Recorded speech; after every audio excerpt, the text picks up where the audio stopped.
Jay Howe is currently restarting his stream, so he has a delay. And we are going to load into this. OSD will be on the left-hand side, and Close to Death will be on the right.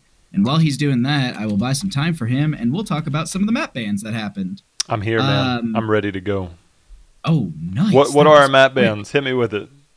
Okay, so we had the members of OSD win the coin flip. They banned out Team the Spider Queen. Cursed Hollow was banned out by the members of Close to Death, and OSD has decided to take us to Volskaya Foundry for Game Number 1. This is actually the exact same first map they chose in their series against Ferrets, and still even took that very, very quickly. It's OSD, like, they want to make it into the S Division and get their hands on that possible prize pool.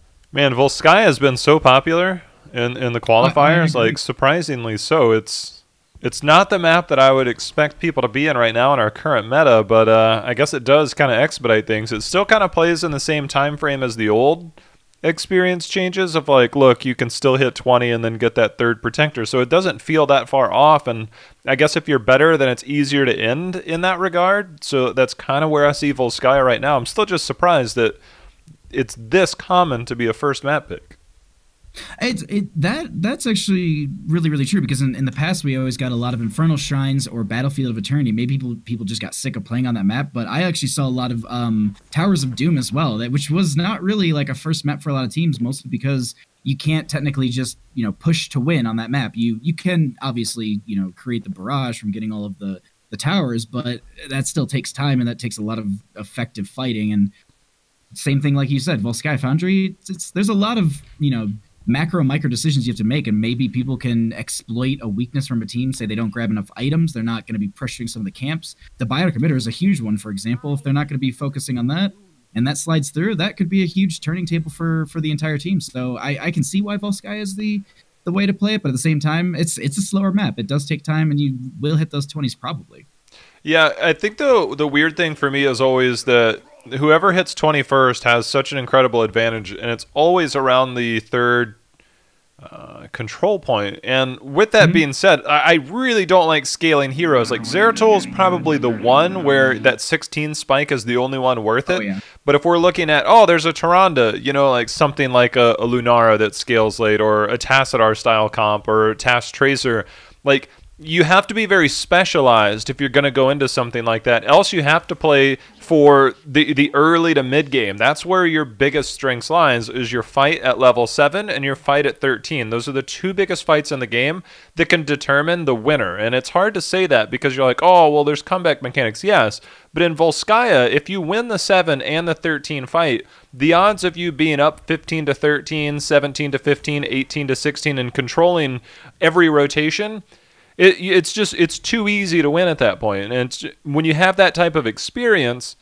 you can close those games out. It's just a matter of, do these players, do they know their win conditions when they hit those fights? If they play effectively, I think that is definitely the big power spike that you can look for. And it's funny enough, I was actually looking at this entire draft, and they picked up the Tyrande really early, and they pick up Thrall Dahaka. Dahaka, in my opinion, doesn't have really the strongest value on the map. The brushstroke isn't really great. Like point B at the top of the map, there's really nowhere for him to brushstroke into technically, except for right around the biotic emitter. I'm surprised they didn't go for the Diablo early, because that pairs well with the Tyrande and the Thrall if they want to go into Earthquake and then maybe a Phoenix. But obviously they banned that out on the side of OSD, and I know Shot is a big person. He always talks a lot about like Diablo is so very powerful, make sure that's taken out. But we have a Chromie? What? That's an interesting pick. This is a scaling hero. Look, Nubarak is great for diving, but Hanzo and Chromie don't exactly scream follow-up. Look, a Johanna pickup is going to be fantastic here. You take away one of the options for the potential of, you get stunned out, but you're fine. Temporal Loop doesn't look so good. Johanna looks incredible here. I agree with you on the Dahaka. They're actually going to go Tyrael. That's kind of a weird pick to me. They don't really have a lot of CC, so you could actually flex this into something. I saw this, before. I was gonna say like a Kerrigan. There's no CC other than a couple roots and a drag, but yeah, to hell with it. Let's go Ragnaros. I don't know anymore. It's so weird to see Chromie, because literally I think right when Chromie had all those changes come in, and you could see it was even more telegraphed of what she was doing to the enemy team. She very much fell off in a lot of the casted games that I saw. In the past, she had a huge popularity on Infernal Shrines and Tomb of Spider Queen because of her artillery that she can drop from such a far range. Ming from the sidewall, dumping damage on Curse Hollow to stall at those points. But I don't know. Like this is like a heavy kind of. We're gonna play this super slow on the side of OSD, and they're gonna dive us super hard on the side of Close to Death. That's how I'm kind of reading this here, at least with all this. The Tyrael and the Greymane kind of screams dive, and Dehaka, I just don't know how that's gonna fit in, to be honest. I'm not gonna lie, man. These drafts took a turn to the weird for me. They're not playing meta. They have some meta, but then they just shift their focus entirely. The Ragnaros can follow up on CC. I am curious what build we're gonna get. Anub'arak really requires like somebody, at least one person that can dive with him. That seems like they have mobility. We're not getting that, man. And then the Tyrael pick over Johanna. I mean, they're looking to go into the backline and delete somebody, but I think they're gonna have trouble doing that in the early game. I think, yeah, no, I actually really, really agree. That's going to be a bit of a... That's going to be just a hard start, but let's get into this, Jay. How we got on the left-hand side, we have OSD with Corgi Booty on the Ragnaros. We have Alhaim on the Malfurion. Shot will be on the Anub'arak. Enigmatic will be on the Hanzo, and Treebeard will be playing the Chromie. On the other side, that's going to be Close to Death. Keenan on Thrall, Red Robot on Tyrael, Cookie Man on Greymane, dude, he better not get his hand caught in the jar. Huberman on Tyrande, Bloodsplat on Dehaka, and I just got to bring this up right out of the gate, man. We're talking about Globe build for Anub'arak, super late game. W build Chromie, kind of weird, but it's okay. But auto attack Hanzo on this map with ignore all distractions at 4. That's the one thing where I'm like, I like it. I like it. That's actually something I've been seeing myself, a lot of teams playing that on this map. I think Enigmatic was playing this yesterday on this exact map, and it really, really starts to shred enemy heroes once you finish those redemption stacks. You also have that sharpened arrow at 7, so you're reducing the armor of the enemy team, and then you dive that specific person, blow them up with that Anub'arak. Really, really strong plays. Maybe they're just hoping that Treebeard can follow up on the setup from shot with the big burst, and maybe Enigmatic gets that last little bit of poke, and also Alhaim with those roots will just be the nice follow-up. This four man they put together is really, really strong. I'm looking at this draft, though, on the side of Close to Death, and I'm not seeing how their lanes are starting to shape out as they've already had the Greymane go into bottom. Yeah, the reason I love this the most, they have the Dehaka who can basically help double soak. The Tyrael we saw uses Eldurance to dismount that rotation from top to bottom. The Greymane is going to be missing in this situation, but it doesn't seem like too much of a threat. The reason being is that ranged against a Ragnaros whose self-sustain really comes from hitting enemy targets does well against against other melee. When you don't have those other melee to hit, it is a problem, as Keenan's going to get stunned and then rooted. No real follow-up damage. That's going to be indicator number 1 right there. Okay, so first off, I like the setup because Ragnaros is going to get poked out all day. Second off, if Chromie uses her abilities before the CC and they don't coordinate, like you can get double stun all you want, but if Chromie doesn't land both of her abilities in that moment, you're probably not killing anybody. So they have to be extremely well coordinated, and Chromie has to be so disciplined to make these plays. I could agree with that, and also just making sure you're stacking up those sandblasts. You want to have that ability to do the double sandblast and have a lot more poke coming out onto these points. I'm actually a little surprised at how hard they're pressing this top lane. I guess assume that they're going to be pushing up onto this camp, so they say, you know what, let's back up, or let's grab this while they do that and open this up a little bit for more of ourselves. This shot can easily go into Red Robot in this mid lane. Tyrael into Anub'arak, it's going to be the battle of the centuries. They can shield themselves as well as engage and disengage very easily. Ragnaros, that's the one. You get poked out enough and Greymane finds an opportunity, goes in, he's got to rip your throat out. There's no doubt about it. So that's where the Greymane really comes in that. I want to bring up just the talents. I mean, Chromie's sitting on 2 stacks on level 1. Like, it's a little crazy. We're also getting cooldown reduction, which is not something that I really expected. Does help with the mana issues. The whole build is very different. You don't have that single target blow up. So you get the cooldown reduction. This isn't the old one that used to reduce its damage. That thing was terrible.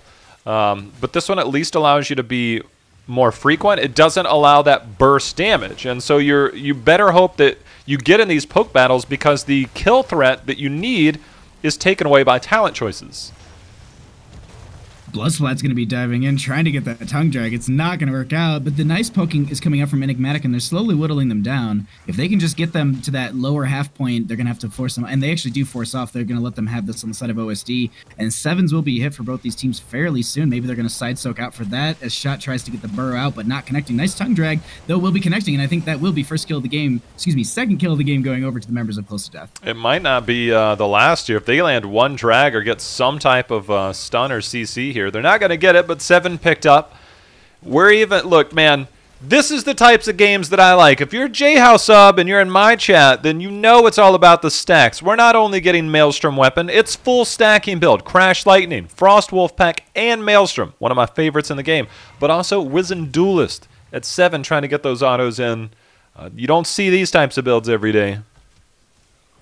Well, we don't see that as Alhaim is going to be targeted by Cookie Man, and they aren't able to get the kill. Shot dives in. That will be the nice stun and the impale. Keenan is taking a lot of damage, but so is Shot. Gets healed up by that Malfurion. They do drop the biotic emitter. They also drop their turret camp. That will be just forcing them off the point. And realistically, a lot of abilities and items used and no value going over to either side as actually Burrow from Dahaka. That will be the Malfurion going down. A lot of these members are getting low. Enigmatic will be following up with the Greymane kill, and that is also just going to be a split fight here, but that's a 2-for-1, JHow. Yeah, he's going to drop the stacks or some stacks on the Wizened Duelist, but Cookie Man is making a very good case for Greymane. I will say this, Anub'arak, when you're in, you're in. That's why you normally need like a dive buddy. Ragnaros isn't exactly a dive buddy. You need somebody else like a Blaze, somebody around that can take the heat off of you, get some CC follow-up. They lack CC other than Roots, and so Anub'arak, every time he's coming into these fights, they're just going to collapse on him. It's the #1 thing you can do against an Anub'arak that dives, and when he doesn't have a dive team with him, he is a liability unless you get those initial kills, and we're continuing to see that. Also, Temporal Loop to pick up, which is why I love the adaptation, the Kaldorei Resistance. You don't have to worry about cleansing the stun because they have very little, but stacking that spell armor can keep somebody alive in those Temporal Loop instances when you didn't go the burst damage on your level 7 as Chromie. They do dive into this backline here. Corgi booting in some decent damage onto Kian. They're also going to have that Temporal Loop. A lot of damage goes out. Thrall does go down. They also do finish out that questing talent on Hanzo. That will be the Protector going down. And realistically, they don't get a lot of value here, JHow. They got the mid lane gate, a lot of the health on the mid lane, and not even the well. And typically we see that prep for point B by taking out that well and having that lane sustain missing. But seems like they were just going for the full front push on the side of Close to Death. Yeah, I mean, there's a case to be made for, getting the full fort down. That way you have trickle XP for the rest of the game. But a better way to do that, and I think you bring up a good point, is prepping that lane. But in doing so, you would have grabbed that top wave.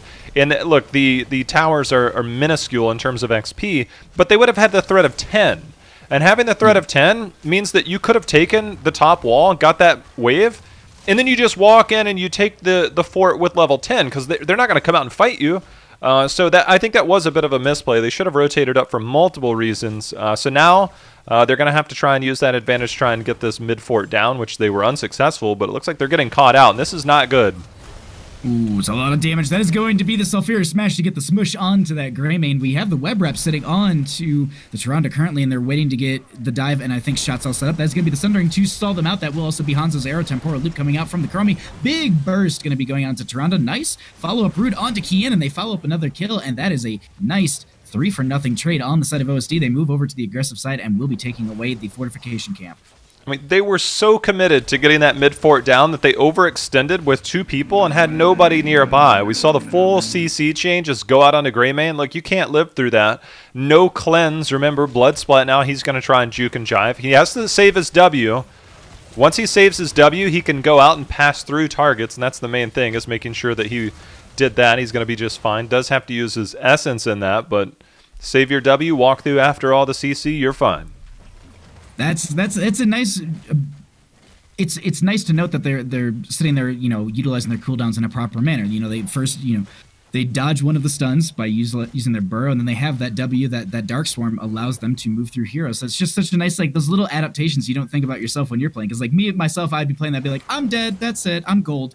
But we actually have Shot just trying to get a little bit more pressure out into this mid lane as we have point B opening up. I feel like it's going to be the next 30 or 45 seconds here.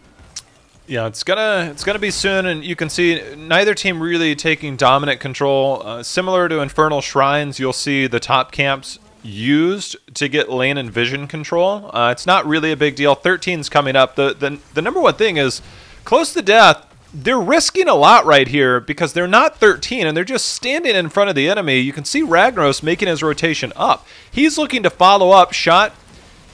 His stun went down. I don't know what he's B-stepping. He didn't really dodge a whole lot there, but he used his stun. He had no engagement opportunities the minute he uses his Q, and then has to use his E out. Now, Sunder, long enough cooldown, but should be available by the next time they choose to take a fight. They have the 13 talent to advantage, and they're actually just saying they want to push out bottom lane a little bit more. They're going to give this over into the top lane for the time being. At least Corgi Booty will jump onto that point, and they're going to siege through bottom. They're realistically prepping for point C, saying that this is a little bit more value. You noted this in draft of statistically what value you get from that point C Trigla Protector. Shot going to get a little bit of a burrow in, but they back out right away. Blood Splat, looking for a tongue drag. I'm surprised they didn't turn on that. I am so, like... You Ian, as an Anub'arak, you don't make it out. You can see that you have all 5 members available if you want to collapse on that, and you know that at least one member is still on the point because they have control. So I think that that's one of those moments where they're a little gun-shy. They don't want to take the fight. They had a numbers advantage. Red Robot, he's going to have to try and make use of his Eldruins. Maybe a little too soon there. Oh, wow, that's a lot of burn. The Sanctification will be used at the last second, though. They stay alive. The Bottom Committer will be there. Nice Sundering coming up from Thrall. That will be the Sulfurious Smash to get the kill onto the Tyrael. They also lose their Greymane. Tyrael going to get some value with that, but they won't get the kill. That will be the Impale onto Huberman. They also have the Root follow-up as well. Shot really diving in here. That will be Tyrande going down.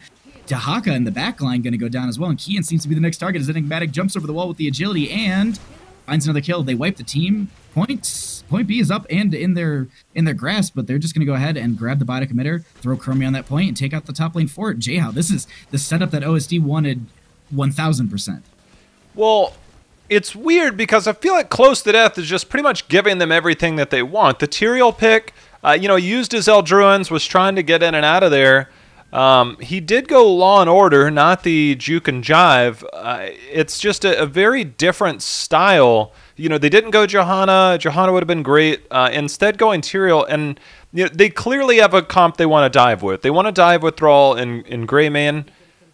But the threat of what they're diving into, I get Sanctification, but the threat of what they're diving into is not that substantial. And the Tyrael was a late pick to where I think Johanna versus a Tyrael is the choice, and I've yet to see the value out of it. They have not pulled the trigger on a team fight yet with the Sank. I agree with that, and right now we're sitting at 16-14. They're efficiently pushing them back. Webrep does go out onto the Tyrande there. That will be the Sundering once again. It's going to zone them out a little bit. Shot will be finishing that regeneration. Master Tyrande goes down without even moving an inch, and this Trigla Protector moves back into mid lane. They should be able to grab this, giving them some periodic catapult pressure as well as the passive experience gain from that fort, and they could move into bottom and prep this up a little bit more. They've got 20-some seconds on this Triglove and 30-some health. They can open up the front gate a little bit. Or actually just take out the well, as that's already down. Yeah, 11 to 4 kills, but the most important thing for OSD is that they've got the forts down. This is going to be 3 forts, and Cookie Man trying to get the heck out of Dodge, see if he makes it. Whether he makes it out or not, we're looking at a 2-level lead at the tail end of this. And this is what I was talking about. That second fight that you went, or the second objective that you went, if you've put yourself in a position to where you have a 1.5 level, 2-level lead, and there's the full combo. Cookie Man just barely able to survive. The stun comes out, but not enough to stop the onslaught here. But they now find themselves in such a strong position, does OSD, that it should be textbook for them to try and close this game out with 20, if not sooner at this point. This actually feels exactly how I was describing to you before we got into this game when they speed ran against Ferrets on... Hold on one second. Cookie Man actually diving everything, but the Anub'arak still gets the kill. But when they speed ran Sky Temple against Ferrets, this is exactly how they were pressuring in. You can see their posturing is on the aggressive side of this keep. They want to just grab this. They want to end. There's 3 down. It's only the Thrall and the Tyrael. They could actually make that less. Sundering does come out from that Thrall. They have a lot of damage onto Red Robot, but that is going to be them just walking back over to that keep, and they say, all right, that's fine. You can do that. We'll stall you out from Hearthing, and we're just going to kind of poke at your core. But this might be a little bit of a throw if they stay a little too long, as the 2 members are going to be back in a few seconds here as they stagger out of death onto Thrall, Jayhow. Yeah, look, you can create the enemy team throw pretty easily when you wait for your allies to come back up. With that, if you're not waiting for them to come back up, you run into the situation of staggering deaths. Now this is about to get pretty ugly. Molten Core's coming down, And the big Chromie bomb comes in. And now this is just all hell breaking loose. 8%, it doesn't even matter. This game is over just like that. And you stagger deaths on core, you're going to get that result every single time. I don't really know how to say that felt really awkward at times for Close to Death with their draft and the decisions that they made. Like, they had an advantage, but they didn't take it. They didn't have an advantage, and they tried to take it. It's like, wait a minute, hold on. Like, you're pushing in 2 members mid versus, say, using the protector at the beginning to get 10 and then start to push in. Instead, they were on even talent tiers at 10 and then decided to 2-man push mid while the rest of the team was split, got ganked. And that was like gank after gank. They had a 5-on-4 bottom. They chose not to fight. And it's like, these are your advantages. Like, you just have to take them. And when you have a Thrall, Greymane, and Tyrael, the objective is to dive in with Sanctification and get kills. We're talking about Malfurion, Chromie, and Hanzo. Like, and Ragnaros of all people. You're not exactly looking at the beefiest targets with burst healing. Just go in. Like, don't be afraid. But they couldn't create that opportunity post level 10. It's one of those situations where I look at the 2 drafts afterwards and I see the results and I'm like, yeah, I can kind of expect this is exactly what happens. Sanctification, it was used in 1 or 2 panic situations, mostly just to keep Tyrael themselves alive. It wasn't actually utilized to, because I was expecting 9 times out of 10, every time that web wrap went out onto the Tyrande, Tyrael would up the Sanctification that would keep them alive from all of that control and all that burst that would happen right then and there. But it was never there, not used in that point. It's a bit of a bummer, but this is a best of 3 series, Jay. We're not done with this just yet. So we'll find out what these teams want to do, what map and who wants first pick and all that stuff in just a second. But I think this is we're about to get. I'm hoping for a game 3. I always hope for game 3s, but OSD is still looking really strong in this game number 1. They could fix a lot of it just in draft. It feels like just a Johanna there instead of a Tyrael. Look, I get what you're trying to do, but if you don't know how to do it or it's not well practiced, then it's a let's hope that we get it. But when the pressure's against you, it's hard to create those moments. And that's something where I'm like, all right, you could just play meta. You could just do this normally, but what if we try and up the difficulty level? The Thrall build, I always love a good stacking Thrall build, but I just, I can see in theory what they were wanting to do. In actuality, it was very different. It's, yeah, when it came from execution to, well, I guess from expectation to execution, it just became the situation where it's like, it's not going to work out. But we have our second match. We're all sitting in the lobby. I'm ready for this. And if we're moving through these games this quickly, this is going to be a quick night of Here's the Storm. But it's glad to have everybody joining with us and checking out these awesome games, because this is qualifier number 4 for Heroes Lounge S Division, and once we finish this, we'll have our actual roster for North America. I think Europe actually has already been kind of decided, as that happened a few hours ago. I don't know who ended up finishing that out, but it's going to be awesome. I think the S Division matches are really going to provide some awesome games for the community, and then also we're going to be having a huge prize pool that these teams can actually play for. Like that's got to be something really, really that they look forward to week to week when they're actually playing these matches. Because it's not like, all right, well, I'm playing with my friends, I just finished working all day. Like, this is just for standings and funds and whatever. But no, it's for a hefty chunk of change for first place. Dollar bills is what we're talking about. It's one of those things where it's like, it's good to see the people that are still committed. We heard, or there was a tweet out yesterday from Fury that was saying, it's like, if I don't make this, I'm going to retire. But if it is, like, he's still committed. People like that are still out to prove themselves. And, they've done well. I believe we'll have them after this. They'll be going up against Revive Esports. That's something that we'll continue to see. They might have qualified. I got to get some clarification on those on terms of who's qualified, who hasn't. So we'll find out soon. Because I sure as hell don't know. They responded to you and they said all the top 4 have made it. The people not in the top 4 can't make it. That didn't clarify anything for me. So I looked at the standings and it looks like it's just honestly, it's really going to come down to just points. Okay. Yeah, I read it and I was like, Well, there's 4 teams left. exactly. So have they all made it? I don't know. What am I supposed to make of that? There's only 4 teams here. Like, is there somebody else that's not in this top 4 today that has more points? Like, we need some more details. We need some more details. Let me look at this. Heroes Lounge GG. Let's look at this really quick. We can talk about draft, but no, we gotta figure. Oh, hold on. I need to go to standings, not the bracket. Let's see. The top 4 who aren't qualified in North America are Looking for Work, Revive Esports, and Close to Death. So that means that there is one outlier from today, which I do not. Right? Hold on.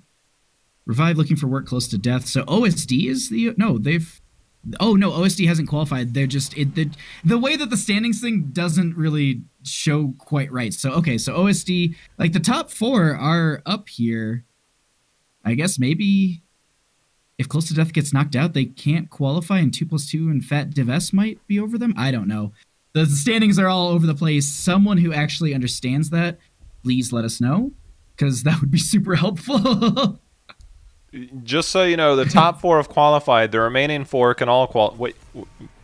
The people not top 4 can't make it.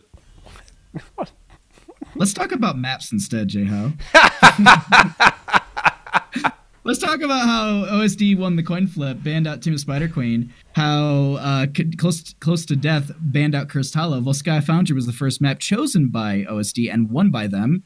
Members of Close to Death had the opportunity of first pick or map pick, and they have chosen to take us to Infernal Shrines. Now, this is what you and I talked a little bit about as a map number 1 in the previous draft. Going into Infernal Shrines, what do you personally look for? I mean, there's multiple playstyles. You can play it slow with, some sort of kind of like Stukov control comp or even Alex Straza, or you can play a little bit more aggressive with a dive composition, maybe leading into that Diablo, which is probably what they're going to be going for this first pick on the Dibbles, and more Dibbles. Look, all I gotta say is if I'm on the other side, you didn't pick Johanna last game, like, you have to pick Johanna now, because if you don't pick Johanna now, like, I'm banning Johanna against you. Like, what other tank are you gonna pick? Like, Garrosh and Uberak, Diablo, they're the top 3. Johanna, I think, fits in very well, both as a counter to all 3 of the tanks that have already been picked and banned, and she's incredible on this map. I mean, there's no other tank that I would rather have right now than Johanna. And if you're gonna if you're going to go solo support Abathur, then you 100% need Johanna. Whether this is solo support Abathur or not, I don't know. If it's not, then you better have a melee assassin to pair alongside whatever your tank's going to be. If not, if Hanzo is your main damage dealer and you go a tank and an offlaner, like, you're asking to pull a lot of rabbits out of one hat, and that's hard to do. Okay, so that's a Phoenix and a Toronto, so they're setting up for that salvo. If you're sitting on the side of Close to Death and you're looking at this draft, do you just go, all right, this is an easy thrall ban, or are you looking to maybe ban out a Leoric, or are you looking to ban out a Blaze? What are you personally thinking that would be a little bit more scary here? Against OSD or against CTD? Against CTD, because they've already got I'm banning Johanna. I'll let them have a Genji. Like, I've got a Phoenix and a Tyrande. Like, that's okay, bring Genji. Like, I'm 100% okay if you want to bring Genji. Because if they're running solo support Abathur, like, I'm more worried about a Johanna than I am a Genji. Because they don't get wave clear any other direction. Their wave clear is going to be extremely limited. It's just, there's nothing that worries me outside of that. That's not what I expected, but whatever. I was literally about to say, I was actually talking with someone who's an Arthas main before this, and Jinxie Cat was just like, all the Arthas games that I've watched in North America have been very disappointing. And to see an Arthas banned out is very confusing, because it hasn't been like, Arthas hasn't made big waves in the North American qualifiers. It's literally just been, he's shown up, he's maybe been okay, but it's never been like, wow, that's outstanding, that game was won because of the Arthas. But that will be, as you noted, that's going to be the Johanna, but an Ana going to be grabbed with that as well. And Illidan. I do believe You don't ban Arthas unless you're picking Illidan. True. No, that's actually 100% right. That all makes sense. But we can't actually. So this means that they're 100% going Nano Boost. Are they going for a Jaina or like a Gul'dan here? Are they going for that? Because they can't pick if I have Horus. It's banned out. Oh, is it? It is. It's a banned talent. I would have been okay if they wanted to go Jaina. Jaina's level 4. Her with the slow, you don't have to go any type of poke build. It's really strong against Illidan. You still get poke. You still get a lot of clear. Cassia works fine. So you got like double blinds. The Abathur in this composition just maybe they had something in mind they wanted to do. It's. Because for me, like, also the other reason I was leaning into that Jaina is one, Nano boost, of course, because you're calling your talent by picking Ana. And the other factor too is Abathur gets the clone benefit from Jaina's baseline ability. So if you already have Frost marked onto someone from the real or fake Jaina, they still the other one gets that benefit as well. So you've already marked them. You don't have to have that initial hit with an ability. So it's just that is just such a big burst. And the other thing too is like Genji's always been a horrible thing to deal with, and I was thinking the Ana would pair into the Jaina, but I'm very confused by this draft. The Illidan and the Hammer I'm really excited about though, J-How, but let's go ahead and get into this.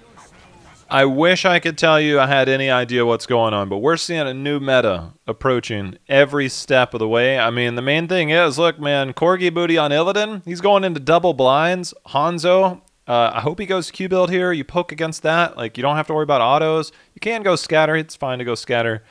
But Corgi Booty's got his work cut out for him. Well, let's find out on the left-hand side if we've got Corgi Booty on the Illidan. We're going to have Elhaem on the Tyrande. Diablo will be played by Shot. Tribute on the Hammer. And we'll have...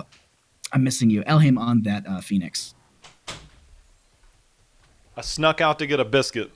Life oh, is it's good. all right. Close enough is going to have Kian on the Abathur. We're going to be having Red Robot on the Johanna. Cookie Man will be on the Cassia. Bloodsplat will be on the Hanzo, and Hooverman on that Ana as they go right into Tribute here and Shot with a really nice Shadow Charge to make sure they don't lose their Hammer, and that was really, really good defensive play at the start. Yeah, I think they're lucky to get away with that one. We'll see how that goes. Advanced Artillery, the pickup, this is something I actually really like on Infernal, just to get the extra splash.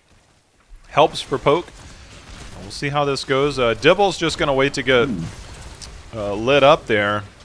Bloodsplat, there was actually a really nice blind that came down from Cookie Man, but the amount of damage, and he didn't really have the greatest vault option. They still had visibility, so Illidan just uses that dive, hops right on, and gets first blood.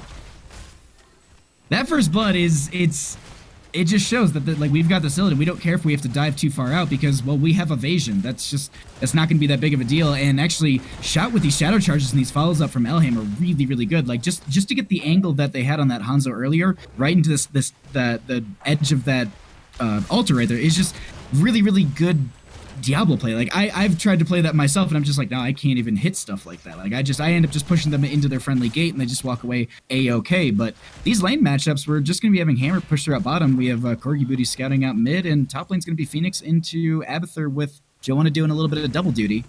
Yeah, this is pretty much the best they can do at the moment, which is where Johanna comes in. I mean, the Arthas ban was a tell. You know, they showed their hand that they're for sure going Illidan, but when it comes to these lane soaks, Johanna gets better at 4 to double soak. You won't have to worry about it too much after the first shrine. We're about 55 seconds away, but it is something that you can punish. And right now, with an Abathur composition against the Hammer, like the Sergeant Hammer is winning, I don't really know what happened there. That's not supposed to happen. That is a Johanna chasing an Illidan and an Abathur hat finishing that right out for them. I was like, huh, that's an interesting thing to happen on the mini map. Just to have, oh no, they're dead. So looks like we are going to be having just both these camps picked up from both these teams as the shrine activates. I wouldn't be too surprised to see a rush for either side's booster camp to have that top lane pressure, but doesn't seem to be a rush for either team just yet, as they want to make sure that they're going to be pushing up the lanes as best they can before this Abathur gets a lot of value, because we should actually see them, you know, run into bottom lane and be able to body soak that, maybe hat soak through top lane or something.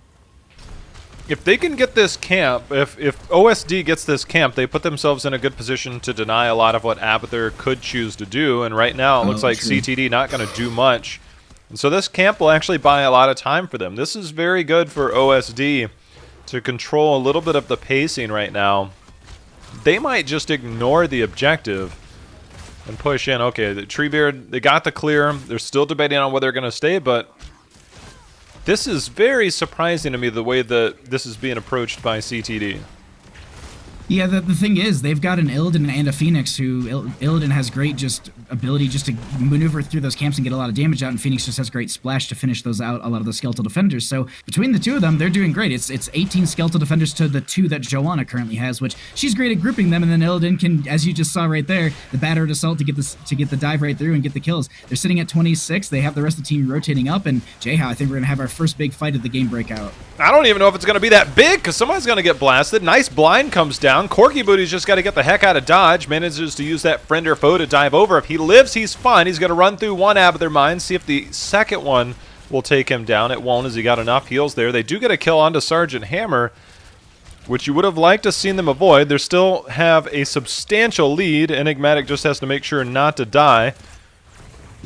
He already used his warp. I don't know why he stopped to attack minions. Like, that's you warped and you're gone, but you know what? Everybody's fighting. That's a 2-for-1 trade. This is going to be a Punisher going over. This is getting wild. Like, these teams are throwing down right now. Ooh, and they're going to be able to get Cookie Man angled here. The sleep darts are so good from Hooverman. Being able to get those sleep darts to make sure that, like, if Diablo didn't get slept there, it would have been potentially a bad day for Cookie Man, but they'll be able to grab this Punisher on the side of OSD, but they're really not going to get a lot of great siege with this. Hammer just set up. They're just starting to poke this over, and the Punisher's already gone. It's early game, so it's not going to get a ton of value for you, but you really expect a little bit more than just, well, just some damage, as we actually have a lot of dive going on onto Treebeard. Shock going to take a bit themselves. They back off, and it seems like they'll be just fine for now. They reset for the next Punisher, and meanwhile, Illidan in top lane getting a lot of value up here. Abathur going into Mule.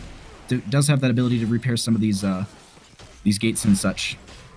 Corgi Booty just trying to get the resets on there. He'll get out of danger for now. Gets himself into position so that he can get to one side if he needs to. He still has his dive, so very well played. Good discipline. He's going to have to be careful. Yeah, I was going to say, the Abathur went stab at level 4, so it increases the damage and the range, so you have to be a little more cautious when in those situations. The new Abathur rework allows for some adaptation in that level 4 category. Treebeard is going to go ahead and boost on out of there. So they'll get to safety. Most things pretty even for now, but level 10 about to come online for both teams. Always a good sight if you're an Abathur team. But Dibbles, he's stacked. And it's a matter of, can they coordinate the attack? Because there's a Sergeant Hammer and a Phoenix that are going to be very far back doing a whole lot of poking and not a lot of diving. They might actually do some dying as Enigmatic falls again. That's like the scatter arrow from Hanzo did the majority of that damage. Going to that tight well is going to get them a lot of value. Nice follow-up from Elhaim on that Lunar Flare. That will be the ball lightning onto them. Spreads to Treebeard, and that actually does confirm the kill. Abathur is going to get the clone onto Hanzo, so they've got double, double Shamata, and they do find the kill onto that Sergeant Hammer as well. They grab this camp, and that's going to be a lot of good value coming out from the members of Close to Death, as they're going to be able to just get 2 kills. They don't reset Diablo's souls just yet, but they have some extra siege. They got some pressure, and they should be actually setting up fairly soon for the second Punisher of the game. Can we talk about how money that Sonic arrow was? Because that thing, yes, I believe, is what killed Hammer. Speaking of killing, we've got a Planet Cracker, which means that we're going to be isolating a target. It surprises me a bit that we're getting Lightning Breath. I mean, you can kind of get some value there. They're trying to dive in here. I'm just not seeing this. I don't know what they're going to get. Here comes the hunt. Everything's just late. And the angle from a Planet Cracker is just so hard to pull off. Yeah, that was, it seemed like they did that a little quick, and Phoenix in the top lane was like, wait, I got this. No, I don't got this. But they also have the BFG, so a lot of these straight line heroic abilities that can kind of be sidestepped in a sense, but if they do have, I was honestly thinking it'd be Apocalypse if it's going to be that route. You know, you get the stun from that, then Illidan also has the stun from the hunt, then you have all of that other damage. I can see how the slows would set you up a little bit more, but it doesn't keep them in there forever, so I'm waiting to see how OSD is going to pull this off, because, yeah, that one was all missed time. Maybe we're going to see it all come together in the later half here, and they're just going to go ahead and steal away the siege camp, J-Hal, but I don't think they're going to let that happen very easily. Well, I mean, this is a great time. They have used the clone, which means that they are committed to this fight. If they want to go, they need to continue, because right now they're not going to have the clone for the objective. It's up to Enigmatic to dip out of there. Has a small lead early. Sergeant Hammer always warrants a response. but it's nothing that crazy. They get the stun, they get the combo. You know, they can get the push here, and I don't mind it. This is good because you have a mule on the Abathur side. So if you're going to get structures, you need to confirm them. The problem is we're going to be looking at 8-9 minutes on this Punisher. And all right, they need to either get an Abathur hat. Okay, they got the Abathur hat on the Johanna. An Illidan and a Sergeant Hammer will always warrant a response. But if they choose to go back top to contest the objective, they're going to find themselves down, and they're also going to find the Abathur clone will be available again. That's the problem, is you have to decide on which is the best choice. Then you have to fully commit to one or the other. You can't halfway do it. I think that's really true, because they could have gone for a little bit more through that bottom lane, but as they did Hearth back, that's gonna be Blessed Shield as well from the Johanna, and they get the pick onto the Phoenix. That's basically Johanna getting 2 kills this game, which is not something that you often say, especially onto a Phoenix who's got quite the mobility. That's a big one for them to be able to get that kill, but they actually end up finding Bloodspat down here, and that's gonna be Lightning Blast for the slow. They have some follow-up. The hunt from Illidan, they want to confirm this huge BFG, and it does get the kill. But here's the problem. They're going to give up the Punisher again. They got a fort for it. That's fine, okay? So you're going to trade fort for a fort, but you could be trading more. If they don't get that Hanzo kill there, they are now facing a Punisher plus a clone available. Because they got the kill on the Hanzo, they actually saved what could have been a horrific situation. Speaking of which, Johanna is out here on an island, and her entire team is showing mid. I'm surprised they weren't able to collapse that, but they take it. You know what, man? Like, everybody's like, what if we cover up one thing with another? And I'm like, okay, let's go. That's actually a really good use of self-cleanse there to eat the Blessed Shield. Oh, that was it. Wait, hold on. Hanzo with the arrow right in between everybody. Unfortunately, that had a lot of potential there if they actually did make that connection. And Shock can be diving in. That's going to be Kian on the clone for the Abathur. They want to push in harder onto this. They don't have their Immortal anymore. That will be Illidan coming back from death. They're going to have the hunt in a few seconds here, so they can join the team if they do wait that little bit extra longer. But that is going to be Cookie Man taking a lot of damage. The BFG does come out from the hammer. They get the kill onto the Cassia. Hammer will go down themselves. Enigmatic with the the Planet Cracker that gets the kill onto the Hanzo. They get the Tyrande on the other side, but Hooperman does go down, and that is going to be Red Robot literally by themselves getting wiped, and only Abathur survives. They move through top lane. I would expect this to be an easy fort for the members of Order of the Sleeping Dragon. You know, these games are getting kind of wild. And with those kills, the extra XP for the later kills means that we've got a lead. We've got the trickle XP from the bottom fort. Now, just like earlier, you're going against the mule. You need to confirm structures, and that's exactly what they're doing. They won't stop until they get these forts down. You have to be careful not to get caught out in the top lane. That's always a scary moment. You can see Corgi Booty. They know he has dive. He's just going to dive over to the sidewall and get out of there, but they have to stay. You can't halfway commit, and I like the fact that they're committed to making sure that they get these structures down. That's a big factor here, especially in maps like this, because now with the addition of the third catapult every third, the catapult every third wave, when you take down the fort, you can really stall out a lot of these Punisher phases, and if you can get that lane start to build up in your favor and Abathur can't de-push it quick enough, then you really start to add a lot of pressure onto the team. Shadowstalk's going to be used there. They actually find a fight onto Red Robot. The rest of the team is going to be split as well just above them, but it seems like Johanna is going to be able to get out with that Iron Skin. They aren't able to steal away the camp on the side of OSD, and Diablo taking a lot of damage. They do a full, oh my god, the follow-up that will be the ball lightning spreading, and they get the kill onto Diablo. Backline will be having Hooperman. Will be the Planet Cracker.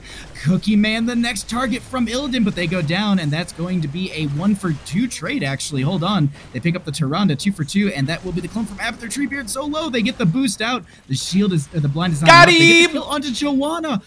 Jayhow, the back and forth here is going so in favor, but oh, Enigmatic might be knocked out, as Kian should be able to get this as they... Wait, what? Shot got him! Yeah. And the camp makes it to the fort. They got to clear that out, though, because they don't want to lose their fort. Enigmatic should be able to do this. That's, we're Hero League now, boys, because that's some crazy fights that are coming in. You know, half the fights, I'm wondering, like, you know, these aren't exactly the fights I would say you should take. But you know, if it works, it works. That's all I gotta say. If it works, it works. And just Treebeard going to sit on this point and get splash damage, and they'll be able to whittle this down. Now, it is 16-16, Jhow, and we've got Hanzo back. How do you go in on this on the side of close to death? One word, YOLO. Dragon arrows coming out from way downtown. That's nice because it's going to land, but you don't have the Hanzo damage to follow up. Doesn't matter. They get the Phoenix kill. They're going to get the Diablo kill the whole time. Illidan's like, don't worry, boys. I got this, Shaman Camp. We got this. But blood splat with the shot from downtown. That's all that matters. That arrow coming out was such a good setup, and having them all in that tight corridor really had that splash AoE. Oh, the double kill is so big for them, and Diablo only sitting at 37 souls isn't going to be able to come back for the full death timer. This is going to be an easy Punisher for the members of Close to Death. They could push in quite hard with this. We're going to be sitting 14 minutes into the game, scales per minute. And that's going to be Red Robot getting actually stalled out through that top lane, so that will be a little bit extra value for Illidan. They do have the Hunt available as well, so if they want to try and find their way onto the backline once the the Punisher goes down, and they actually get the kill onto Sergeant Hammer, and Elhaim is the next target, and the fort goes down. Yeah, the Illidan threat in the top lane was going to push, and you could see Johanna was debating on whether to Hearth or not. They're going to use the Abathur to defend that, but now with that kill on Sergeant Hammer, they kind of walked past the fort. You know, I appreciate that. They get the Punisher bait over. Now they just eat that. Wait. Diablo, no souls. Diablo, no healing.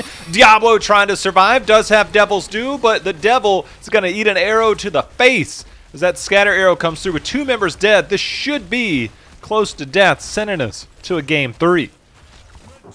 This is definitely... We have the Punisher is going to be a little distracted with that well, just making sure that lane sustain's taken out, but the rest of the team has eyes on the core. That's going to be Hanzo jumping over, separating themselves from the team. That is actually going to be a lot of damage going out onto them. They're trying to get blood splat, but the healing is way too good from Elhaim. That is going to do the Punisher joining in as well. Illidan goes down, Planet Cracker going out. That doesn't get the kill. Tyrande goes down as well. That is going to be Enigmatic jiving in here. They get the kill onto Hanzo, but that's going to be game, Jhow, and we go to game number 3. Dun dun dun dun!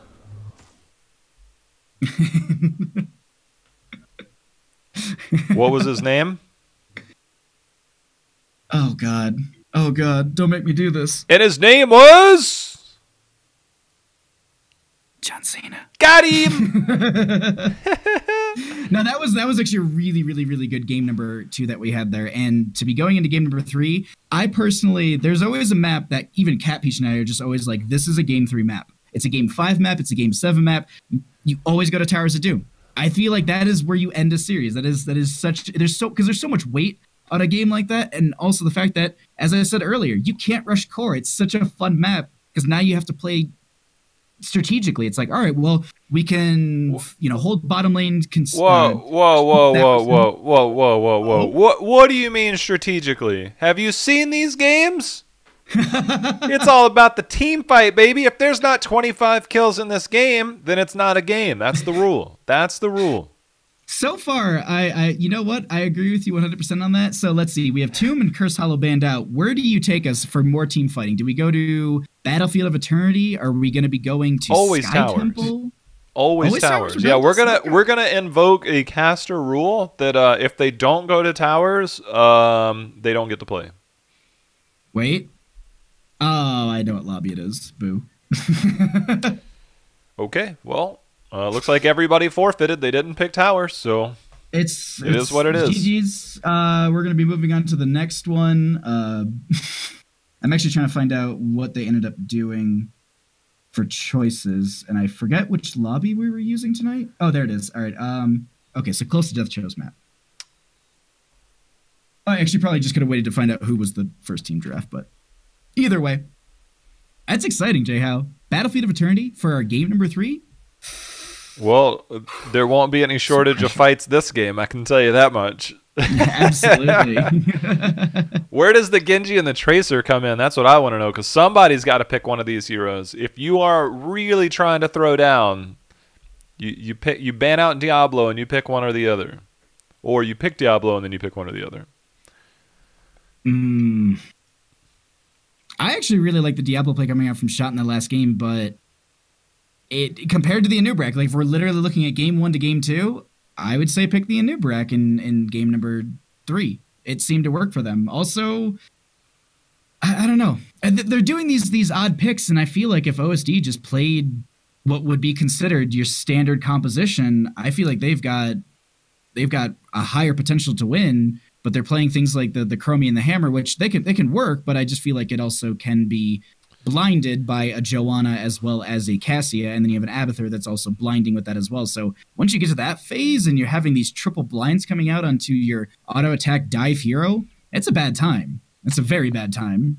Yeah, look, man, I'm a little upset with your analysis. Not mentioning Lily.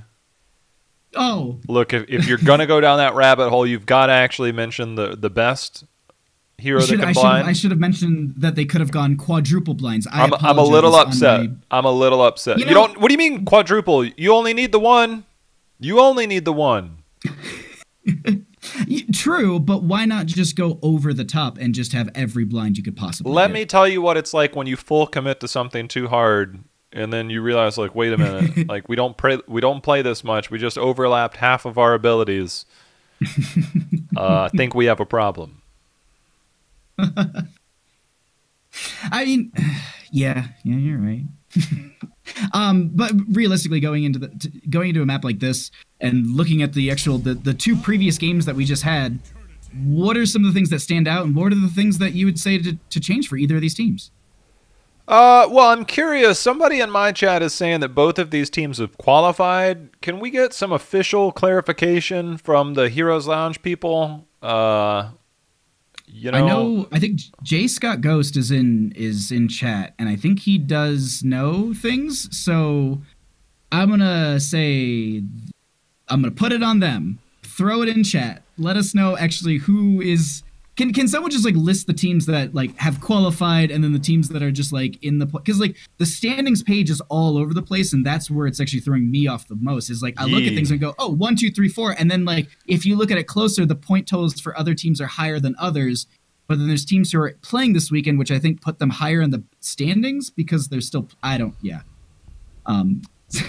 Ryokai is just in all caps just saying it's basic edition, guys, come on. Well, we're casting and we can't do math when you're casting. It's a trade-off. Whoa. They expect me to actually do work? I just show up and talk. That's what I'm known for, not doing any work. But actually, the one thing that we can talk about is the last map choice here, and for anyone who might have missed it. So let's actually take a peek at... I pushed the wrong button on my stream deck. On the... OSD actually won the coin flip. They banned out Tomb of Spider Queen. Curse Hollow was banned out by the members of Close to Death. Well, Sky Foundry was the first map chosen by OSD. They won that. Infernal Shrines was chosen by Close to Death and won by them, and they have decided to go for first pick on the side of OSD. So we're going to Battlefield of Eternity for game number 3. I am loving this, Jay Howe. We got a little bit of a, double Diablo map here. It's very, very good. Garrosh Li Ming.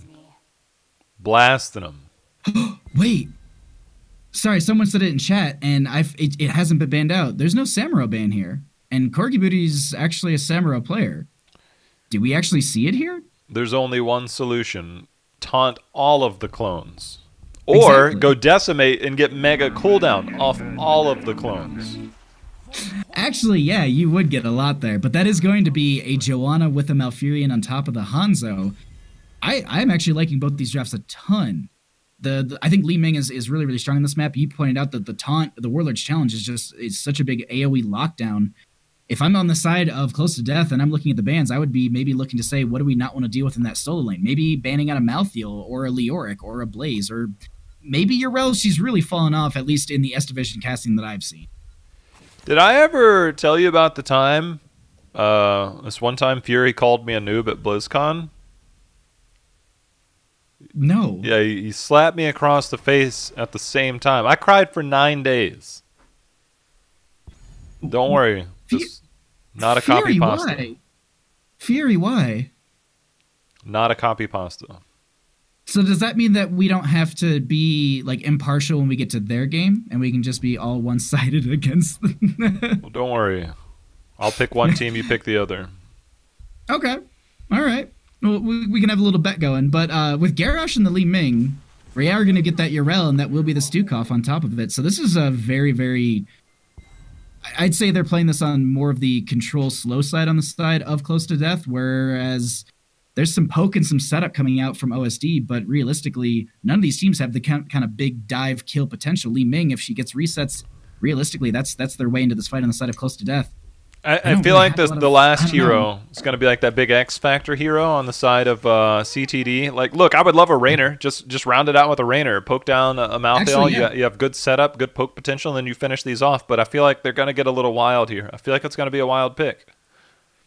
Even then, like, Raynor has Exterminator, if I'm not mistaken, at level 1, which I've actually seen a couple teams take, which would give you a little bit of a faster Immortal race from him. I think it goes his damage into minions, mercenaries and things like the Immortal. I can't think of it off the top of my head, but by 150% when you actually use the Inspiration. But that's going to be a Phoenix.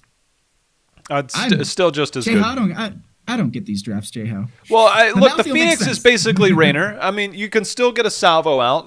Malfurion's going to have to really hit that Trank early. Can't allow people to get down. You have the slow from Stukov. Yrel's got the stun. Garrosh conceivably could go Decimate. I would hate to see it, but, you know. I don't mind the Phoenix here. The Phoenix is it's either Phoenix or Ray Ray. These drafts are probably the most normal drafts that we've had all day. So that feels good. You know, Garrosh.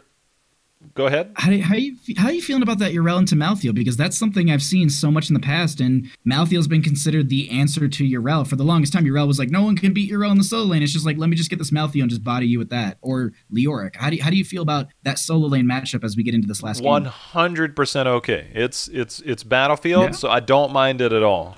So Yrel has the ability, I think, to hop in the backline or really disrupt the Hanzo, the Jaina, the Malfurion. Look, if Garrosh can walk forward and give vision, that's the #1 thing. Garrosh, somebody walks forward, gets vision. Yrel plays from more of a north-south position and tries to get the jumps in and swings that hammer and knocks the squishy, immobile Malfurion and Jaina back into a fight. You get the hammer, you can knock them into the Garrosh, and the Garrosh just manhandles them, or vice versa. Garrosh finds a good position, throws them in, Yrel knocks them back even further. There's a lot of good synergy, I think, on this map, and because Malthael, I agree, does do well against Yrel in the solo lane, I feel like this is the one where it's far more forgiving. Well, we're going to have to find out who takes us in game number 3, as we've had some weird lane starts here. On the side of OSD, we've got Treebeard on the Hanzo. Elhaim will be playing the Malfurion, shot on the Joanna, Enigmatic on the Jaina, and we will round out the team with Corgi Beauty on the Malthael in the bottom lane. Well, neither team exactly has the best sieging capabilities. I mean, if I were to give it to one, I mean, Stukov putting out that big old slap hand of his. I was going to call it something else. But he'll burst down much quicker than anybody else. I mean, they've got 2 towers down. You're trying to bamboozle them. I mean, this isn't Mirage. This isn't Apex Legends. Not a plug for my own stream on channel. You're not pushing in with a Hanzo and Jaina. It's not a thing. That's it. Trading there is very surprising to me. We are actually going to be getting the rotation coming in, but yeah, this really did not work out for OSD, period. Just bluntly saying it, like, this bottom lane really went over to the member of Close to Death easy. And they'll continue to pressure this in, and that's going to be some early game value for them. Red Robot going to get slowed here. Nice root going to be coming out from Malfurion, and that should be first kill of the game going over to Order of the Sleeping Dragon. Yeah, I'd love to take a second look at that, but I was drinking my water. It looked like the healing pathogen might have just worn off, or it was on cooldown, and so he wasn't able to get the big heal onto Garrosh. And that was kind of thing. So he's like, look, I'm just going to put my lurking arm down and try and keep them away from you. So it wasn't that easy. The Stukov build, though, I like it. It gives more playmaking potential. Spine Launcher would be okay, but against the Johanna, it doesn't really matter that much for that frontline control. But Fetid Touch, I actually like this talent a lot. Oh, hold on. The rotation. I was looking at minimap and I was like, this is a collapse in top lane. They're going back to this 4-member push in top, leaving Treebeard in bottom lane now. I'm not liking this, Jay. I'm not understanding what they're trying to achieve with this. Is they're going to be just losing out their bottom lane fort. They do rotate once again. They are kind of far forward here. That will be the root coming out from Alfurion. No connection under that. That will be shot with the slow as well as the condemn, and they're going to be maybe getting some damage on the blood splat, but with the blinds and everything, they still walk away with net 0 kills, and they've lost even more in their bottom lane. This is slowly going over to close to death. Well, I mean, you gotta understand. It's like you're not exactly gonna siege up Corgi Booty. That's not a good. That's why Phoenix is up there. The same why we saw Greymane in the first game trading out in the solo lane. Phoenix, you know, any ranged versus a melee is gonna work out well. But you're not ganking a Garrosh who's got Indomitable now. Yrel opting for a different level. 4, getting the to help against the roots and slows. So between Jaina and Malfurion, we'll have the soft cleanse there, but more importantly, the charged blast, the change up for Li Ming, very different here. We actually have Red Robot already popping the Indomitable there. They're going to be forced off this point, but that's about the halfway mark. If they can get a little bit more poke from the Li Ming, they should be able to get this converted, and that will be the halfway point. Malthael still in that top lane will be deep pushing that, but we actually have a fight starting to break out in this lower half of the map. No one really going down, just some abilities used, and everyone backs off, and we reset for the other half of this Immortal phase, and either they go in the defense or they try and race this and just take down the shields, because this looks like it's going over to the members of Close to Death. Yeah, look, Jaina and Hanzo both do significantly better post level 7, but they're coming in here, they're getting some damage in, and they're controlling the fight. They're controlling the pacing of this fight right now. Phoenix being zoned out by the Malthael, the rest coming in here. I mean, you think about Hanzo getting a couple autos onto some heroes. You get Jaina the cooldown at level 7, that will help. But oh, wait a minute. Not getting isolated. Roots go out. They're trying to find the kill here. Malthael with a little bit of the shade there just to mark them, and Shot is actually in a bit of a bad spot. They sacrifice themselves. They go down, and that is going to be a reset for Li Ming, as well as just the enemy Immortal pushing through that top lane. They don't have a tank to realistically body that, as Cookie Man will be pushing into Corgi Booty, and this might actually... Oh, hold on. No, they get out. He didn't have extra jump range at 1, else that's probably a dead Phoenix. And I was like sub 100 health. Sorry about that. Hanzo does go down in top lane, and this Immortal still attacking from range with that shield. There's nothing more satisfying other than stacking sounds than the chink of the level 7 Seeker by Li Ming. One of my favorite sounds in the game. So much potential burst damage if you're accurate. Works on structures as well. I'm surprised they're not staying. They're going to double up on forts. This will help them out in the long run against Trickle XP. That Keep Tower only worth 400 XP now, but this is a good opportunity for CTD to take a massive lead in this game and potentially play around that 10-tier advantage going into the next objective. What I like most about that play right there is the fact that now that the lanes are so far pushed up, they have even further room to chase into the enemy members of OSD. If they are going to be getting into a fight in the middle of the lane and OSD needs to retreat, they've got a long way to run before they are in any sort of safe position, and that gives Close to Death a lot of opportunities to capitalize and continue what would be this kind of snowball that's already started into OSD. They're a level ahead and a couple kills there as well, and you can already see that OSD is really turtled up. They're trying to just finish out some stacking quests as well as just letting the waves crash into them. They're not going to go too far out because they've been collapsed on way too many times here. Listen, Bahamut, Cookie Man's here, and it really brings up an interesting question for me. He's been in here, he's been in the ranged, playing the solo lane as Phoenix, been getting a lot of damage and a lot of good prep in. But before we can continue our conversation in terms of like where our friendship goes and how close of friends we can be, what is your favorite Girl Scout cookie? Oh my god. I'm forgetting the name. What is it? It's peppermint something. Wait, no. Thin Mints? No. Yes. Okay, we can actually be pretty good friends now. I love those. I love those. Like, I can't sit there and eat like a whole box, but it's just like once in a while, just that Thin Mint's so good. Also, Samoas, I think, is the other one too. Those, like, I buy. Look, you nailed it with Thin Mints. Don't fall backwards now. Look, right now, this is a fight that OSD has to take. 10's almost here. The objective is going to be very difficult for them to obtain. Like right now, the objective for OSD to attack is on the right side of the map, and that's where they need to go. So pre-10, this is the fight that they want to take. There's going to be the objective, or excuse me, the camp picked up, that's 10, and this is the 10-tier threat.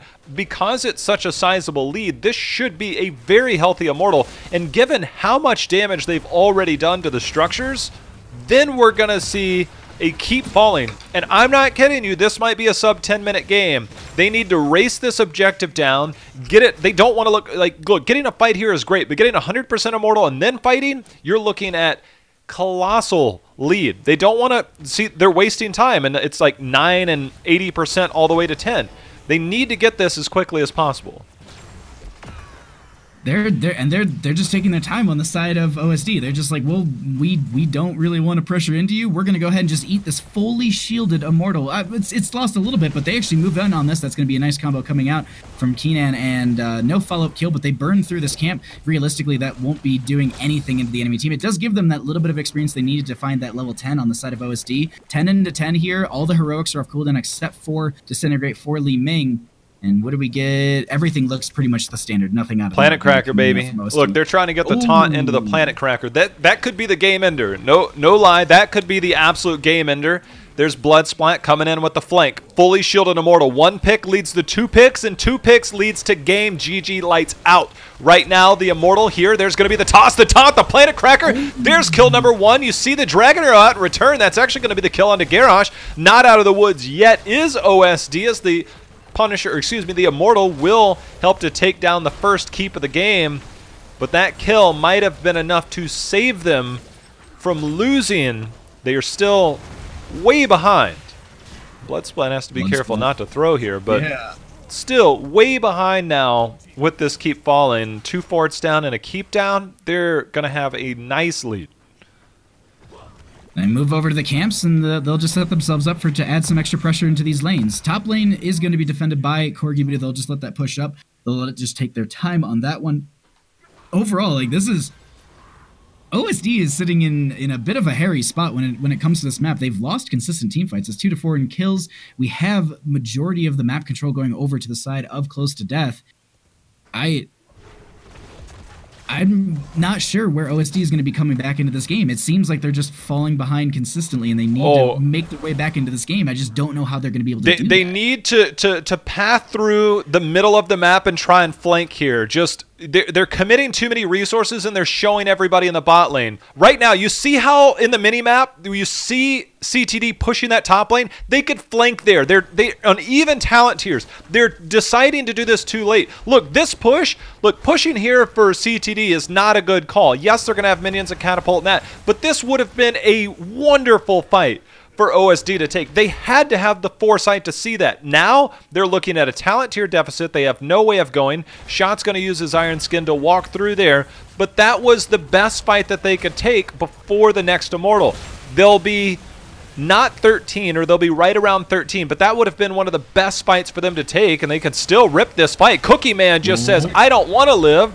Bone Splat says, too bad, you're going to anyways, but now he's trying to make sure that he gets out alive, but there's going to be the jump and the death. And look, OSD, or excuse me, CTD said, hello, I'm on a silver platter. Please come back in this game so that we can make it competitive. That's literally how you let somebody back in the game. That hurts me, but for OSD, it's good for them.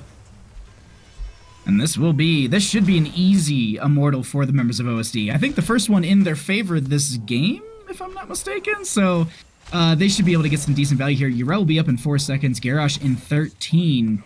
Low death timers, but at the same time, we just saw them shred through that very, very quickly. I do believe the swap takes about 15 seconds total. No, so it's like 10 seconds total. Not even that long. Either way, they're going to get the burn onto this, and this will be an easy, almost fully shielded Immortal for the members of OSD, and they still have forts and keeps to go through, but we're 11 minutes into the game, and it's scaled up a little bit, but it's not the strongest thing in the planet. Still will be enough to neutralize one of these forts, and the best part about this is it's the bottom fort. For OSD, that means you'll have a catapult every third wave, every 90 seconds now, which means that they get a fort down, and it will neutralize a ton of potential mid to late game pressure from catapults. Look, Garrosh just died, and you know I think this is a an ambitious call. This should be, he's using the Planet Cracker to try and stop the Hearthing. They're going to get the keep. Look, this keep's already down. I would love to see just a Jaina and a Malfurion continue to push. They could actually get a keep in return. By taking this fight, I look at blue health bars, there's 3. I look at red health bars, there's 4. For now, they literally walked into a fight with a catapult, minions, and a camp there to take that fight, and opted not to push. Look, that keep's already gone. This is getting wild, man. Super wild. Massive flailing swipe coming out from Hooverman, just trying to make sure the team stays safe, but Cookie is like, I'll just go back right in there, it's fine, I'll just try and get a kill, maybe sacrifice myself. Garrosh is going to do the best thing that Garrosh can do in the game. If anyone didn't know this, Garrosh has the quickest Immortal burn in the game. That's why Garrosh has been left in this bottom lane by themselves. They'll take care of that Immortal, they won't lose much from that at all, and they'll just push this out. They lost their keep in top, but realistically, they didn't lose a ton for bottom. Just going to be some of that passive experience gain as well as that 3rd catapult in the wave. It's big for the members of OSD, but at the same time, CTE, I think, still won out during that entire phasing. They could have pushed another wave or 2. They could have got some structure damage in that bottom lane and then let the Immortal. We see the Immortal went through that entire keep wall. Imagine if they stay there for an extra wave that was coming down the lane and then they leave. Instead, they wanted to take a fight when the keep was already down. Look, they're not ending the game with 4 people, and you can get back quick enough to try and do that. Look, the keep's already gone. You've got to try and net as much positive as you can out of it. Taking a 3v4 fight is one of the most difficult things you can do. Not only taking a 3v4 fight, but taking a 3v4 fight into minions and a camp, which they do hurt. It's not like early game minions where they are super powerful. It's versus relative to your health bar. It's just an interesting time. There's going to be the toss, the taunt, the dragon arrow, though. In return, all of a sudden, it looks like we've got a 1-for-1 trade. Reset City for Li Ming. They have the friendly toss to get out of there, out of the fray. The flailing swipe to make sure the team stays alive. We have Bloodsplat with the Celestial Steed, and they're going to be able to get right out fine. Whew. I'm combining Imperious talents with Yrel talents there, but either way, it's just Divine Steed. There we go. Trying to remember it. What are these fights? Like, we're just seeing one person die, but every heroic is being used. We actually have a re-engage onto this fight. That's going to be the root onto Bloodsplat. A lot of damage going out onto Johanna. We've already used the Iron Skin. That will be the kill. Reset City for Li Ming. If they can find another kill, not going to be happening. They move over to the Immortals, and Jehao. These are getting to that late game Immortals, and they're going to start really hurting. The next one could easily end it unless you're on the side of OSD, which still has a fort to go through in the top lane. But Li Ming going full magic missile build, having a good time. Even Cannoneer at 13, getting some extra auto attack damage. Well, I mean, this is a chance here for CTD to close it out. Their Johanna's not up, and I think they're just playing it too. Well, not playing it too safe. They're just playing it safe because they're just like, well, if we stagger out of death, that's just not going to work out for us. Johanna is back. Bottom lane does have this camp pressuring up. I think Cookie Man was going to go for the clear onto that. They say, you know what? Let's sacrifice. No, they're not. They're not setting up for anything at this point. This is a really weird map positioning. Usually we see the rush right to the lane just to try and end with it, but I think that they were maybe afraid of backdoor, but this is the only fight you can really take. The Ring of Frost, that's going to melt the Phoenix, so that's kill number 1. It still doesn't save the core. They need to be able to get back and get into the fight. What will probably be the most telling here is whether Jaina used her Icy Veins, because you definitely need that now. It's one of those things you normally pop in a fight. Nature's Cure was used to try and keep Bloodsplat at bay, but Enigmatic, see if he's got enough firepower to take this down as the shield's already falling on the core, and Johanna just trying to hold. That kill will help. That's on Garrosh. Immortal still sieging down. This should be enough to save the day. Wow. Those couple kills, the Phoenix and the Garrosh kill, they put their core at 59%. Oh, Jehao, this game number 3 is just so back and forth between these two teams. I really don't know who's actually going to be able to take it, because there's just been, as long as the members of OSD are making the combo with the Ring of Frost and all of that with the Blessed Shield setup, they're winning these fights. But it seems like that's really the only play that they have. Outside of that, they're really not winning in some of these skirmishes because Li Ming is getting consistent poke damage and Cookie Man is just getting a lot of value on top of that. I'm loving the way that both these teams are playing it, but this late game, I think, is the next Immortal is probably going to determine who will win game number 3 for the semifinals. Well, they need to continue to look for kills if you are on the side of OSD. And I think that if they can, getting that fort down, I can't speak enough about how much just getting one catapult to defend against potential mounting catapults can stall out a lane far better than it could have before. In our previous XP, experience relatively even. My favorite thing that we're about to experience is the standoff, because the icons on the minimap are relative to the blue team, which means that they'll be defending on the left and needing to attack on the right, and vice versa for the red team. Because both teams are so close to 20, and I actually think that's a mistake to fast clear that, they'll get 20. I guess they can get that. I was going to say they're going to be able to send 20 over, but as they continue to show, we're going to see this is a backdoor. Garrosh is already in position. They're going to fake it. They're faking it. You don't show to minions if you're actually backdooring. And yep, they're gone. Yeah, Immortal spawn. They're going to go for the clear as quickly as possible. 20s, though, are achieved for OSD. Not just yet for close to death, and they need to find that trickle experience just to get that 20 talent tier. If anything, if I was on the side of OSDs, you got to go in now. Take the slight advantage you have and try and just have that stack up in your favor. And they're chasing it. That will be the arrow from Hanzo. Play the game. We'll set this up for the start here. That is going to be a lot of damage, and Domino going to be used. Warlord's challenge as well. Last right's going to be going into Red Robot. They actually get the kill onto the Malthael, who stepped way too far forward to get that. Malthael also does return right away. And now we continue this fight, Jayhow, and Red Robot is trying to find a way into this, but they need to get some healing. Well, the surprising thing to me is Red Robot, I believe, had used his Indomitable originally around the left, and then he had enough time to use it again. There's going to be Yrel staying just fine with that Ardent Defender, but they waited long enough to hit. They even used Solo Bless Shield on Red Robot, which... right after the Dragon Arrow, and it seemed like they had that same opportunity about, you know, directly on the other side of the fight zone there on the left side near their Immortal. They chose to rip it on the other side, and Malthael got deleted, but now this is Race City. This is Race City. Malthael has to come down. This could be the deciding factor right here. We're just going to be seeing this go over, and it's actually really, really close. 13! 13! 13 health. 13 health separates it. That's actually the lowest that I've ever seen it. The previous was like 100. The previous I ever saw was like, it was like 100 and something, but 13. 13 is the lowest that I've ever seen that go. But they're all sitting in this bush over here. I wonder, are they going to try and catch them in the rotation into this bottom lane? What is... Like 59%, you can melt through it at this point. Oh, they're hearthing. Yeah, they're going to be going back. They're going to go for the straight defense onto this. They're going to be playing into the later half of this game. 20 minutes on this Immortal. No major shielding. Well, it's got 13 shielding, as we saw right there. But you noted it perfectly. Look at the health of this thing is already gone. It took out one tower and a little bit of damage on the gate. That will be it. OSD didn't even get to rotate into lane in time for the wave clear. Okay, it looks like they're coming down looking for a fight. Oh, okay, now they're looking to defend. Yeah, I don't really have any, I don't know, man. Look, people are going to fight. That's how this game's going to end. Like, it seems like using camps and lane manipulation is much more difficult with the new XP changes. They're going to continue to hearth, fearing the backdoor.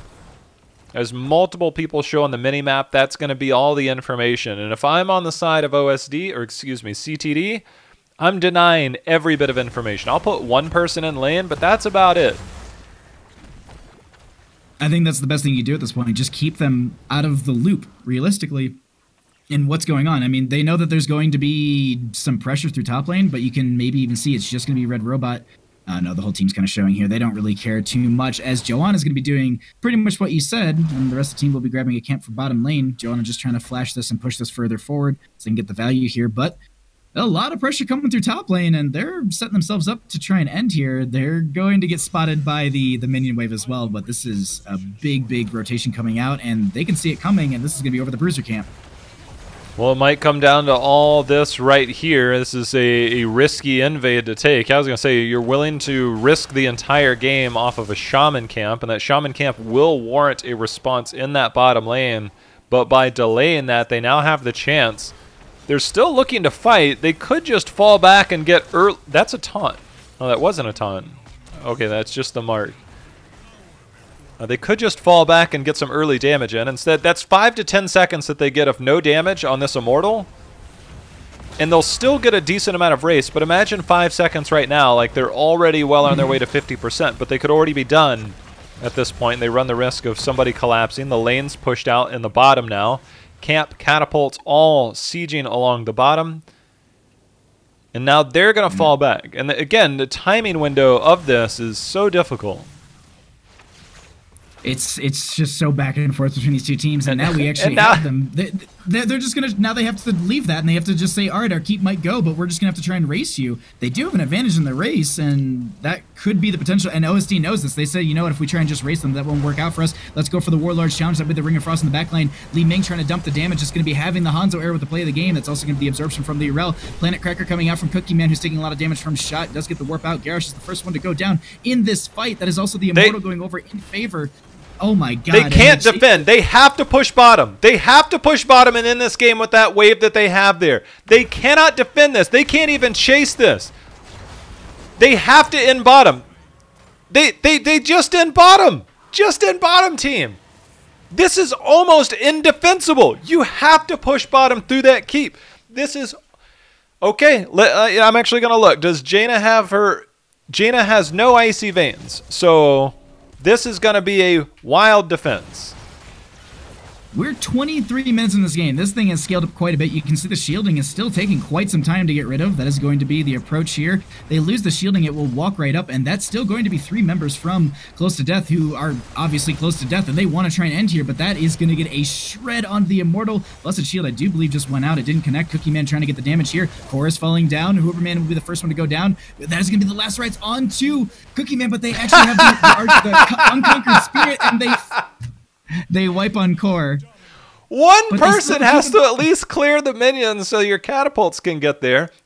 Look, they could have just went around the side. Instead, they walked directly into Johanna and team. They didn't come in through the gate that they knocked down about 12 minutes ago. They didn't try the flank. They literally walked forward, committed every resource they had just to get to the core.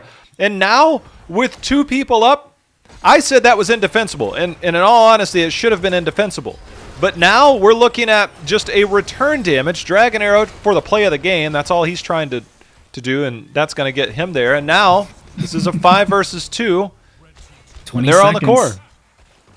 20 seconds for most of these members, and it's just the 2 main tanks. That's going to be the Self-Cleanse going out into Urel. Bloodsplat taking a lot of damage. They have the Ardent Defender. That's going to be the last rights, which will get them a decent amount of healing. Red Robot taking a lot of damage, but that also will be Enigmatic. The same thing. They're going to be focused by the core. Jaina goes down, 67% on this core. Bloodsplat is going to get some healing from the Nexus, and Hooperman is back, and the rest of the team is as well. Planet Cracker comes out as they're rounding around this corner. That's going to be a lot of damage.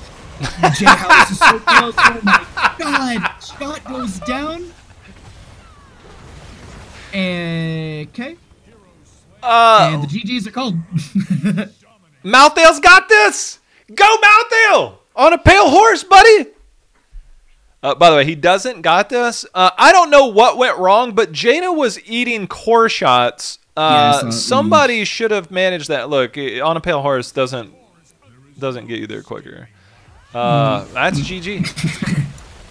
That's going to be game number 3. And that's going to be Close to Death. They're going to be taking us into the grand finals later on this evening, but we still have another best of 3 semifinals right after this to find out who the other team will be. Jay, what a game. What a game. You know, that happened. That happened. Yeah, I really, you know, Jaina died to core shots. Look, she had to blink away from the Garrosh, and somehow, look, you want to spread out. You don't. Core does splash damage. You want to get out of danger, but it just, somebody's got to be there. And I don't know if the minions died, then refocused her, but she was eating a ton of shots. It seemed like I was actually keeping an eye on that for a lot of it, and it seemed like the majority of it was Jaina just focused the entire time. So I think the minion wave did go down, as you noted, and then it was targeting her, and then she blinked forward closer into the core, and it never retargeted to anyone else, and so she just ended up going down. That was such a end play right there, and holy crap, we've already got another lobby. You know, this is good. We don't have to wait for anybody else. I would like to run and grab a glass of water in 1 second. Denied? But denied. Apparently. Denied. I just won't drink anything. Okay, you thirsty. Go. I'll fill. Alrighty, I'm gonna run in. Yeah, I need to go ahead and just get one glass of water. I'll be right back.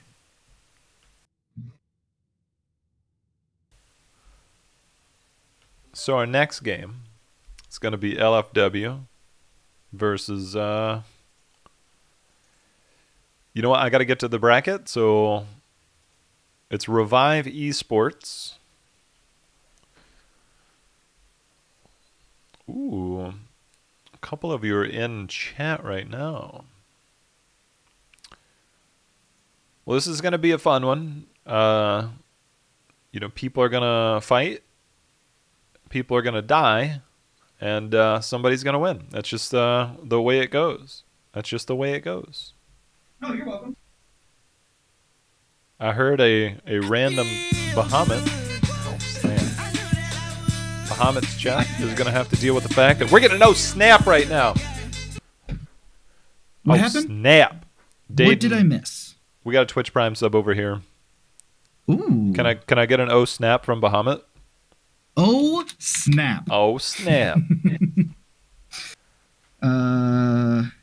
I did not set up my notebook to keep track of all the games before doing this. Whoopsie. Sorry about that. So it's Looking for Work versus who do we have next? Let me actually Revive Esports. I already sniped it. Thank you. All right. I need to I'm going to get my water now. Okay, so now I get to J-House chat. Hello. How is J-House chat? I can see you all. I got that multi-Twitch open. Okay. I am currently updating all of the information as we get ready for our game number, match number 2. But thank you all for hanging out with us. These are some awesome, awesome games that we're going to be putting in front of your faces. But we have a lobby. I think the teams are just about to get in here. I have updated all my stuff. And we're ready to go. I actually just need to figure out what the map bans were. How many Nova games this split? 150. No one wants to add fun buns to their friends list. Oh, no, sad. Also, hi, my chat. Hi, Not Insane. Hi, Crescent Method. Sarcasm Detected, Ryokai, Kaleo, how you doing, bud? Washed Up Streamer. How is everybody? I hope you're having a wonderful night. Alright,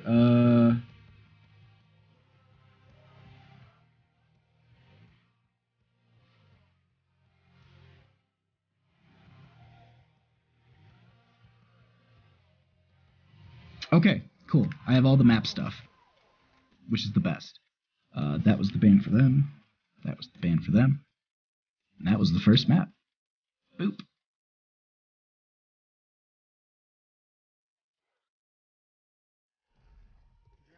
Oh, we have a game already. Hold on 1 second. I can already hear all the stuff going. This is way too quick.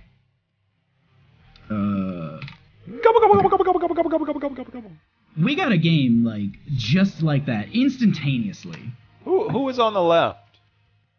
We are going to be having the members of Looking for Work on the left-hand side. And actually, since you just joined, you might be like, oh, Bahamut, what were the maps that got banned and stuff? Let me tell you about that, J-How. We had the coin flip won by Revive Esports. They banned out Towers of Doom. The members of Looking for Work continue to ban out Braxis Holdout, and Revive Esports are going to be taking us to Dragonshire for our game number 1. How do you feel about Dragonshire for our first map here?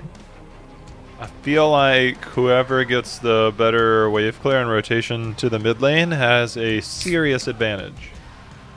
But in our current meta, that doesn't happen too much. Do you think that there's any sort of high priority onto things like the Dahaka, even in the S division, like being such a higher Oh, echelon? Dahaka's play? OP Because here. that's Dahaka's just super I'm OP literally here. about to say.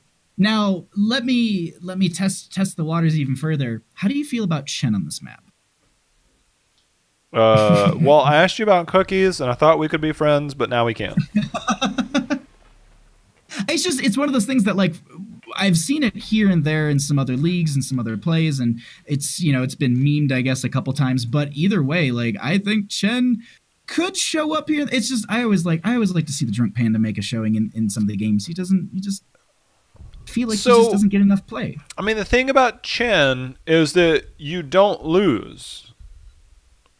Let me tell you another thing about Chen. You don't win either. you just get to play Chen. You don't win or lose. These are just facts. JHOW. All right. 7 months. Facts by JHow. But that is going to be a Zeratul making it through the ban phase, and we have an instant pickup onto that. And you noted it in our first matchup of how powerful Zeratul gets in that later half. And with a lot of the games making it to that 20, I mean, literally the last game example, we were plus level 20 for quite some time there.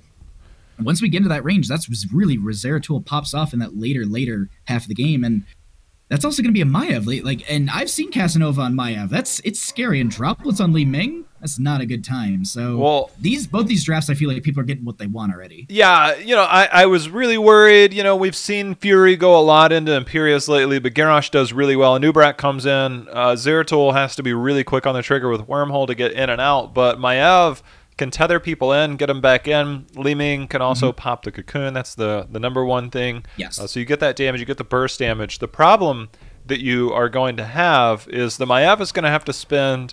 now this is something, if you're watching at home, at higher levels of play, Maiev has decent wave clear. She's probably going to have to go Nisha's Memento to make sure that she has a decent amount.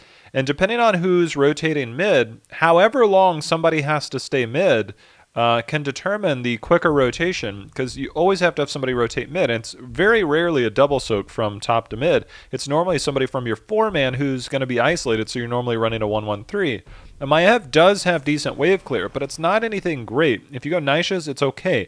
But Zeratul should also be the one mirroring that, and those two will flex to rotate top. But it's also a matter of which one of those makes it to the bottom first for that fight. And then if you also factor in a Dahaka, then you have the quicker rotation of 5 versus 3, 5 versus 4. That's in your advantage. So look for the mid lane to be a high priority for these teams. That is actually so true. And they don't, since they don't know the side of looking for works solo laner. I really like the way they did this on the side of Revive Esports. They said, you know what, we don't know what the solo lane is for you.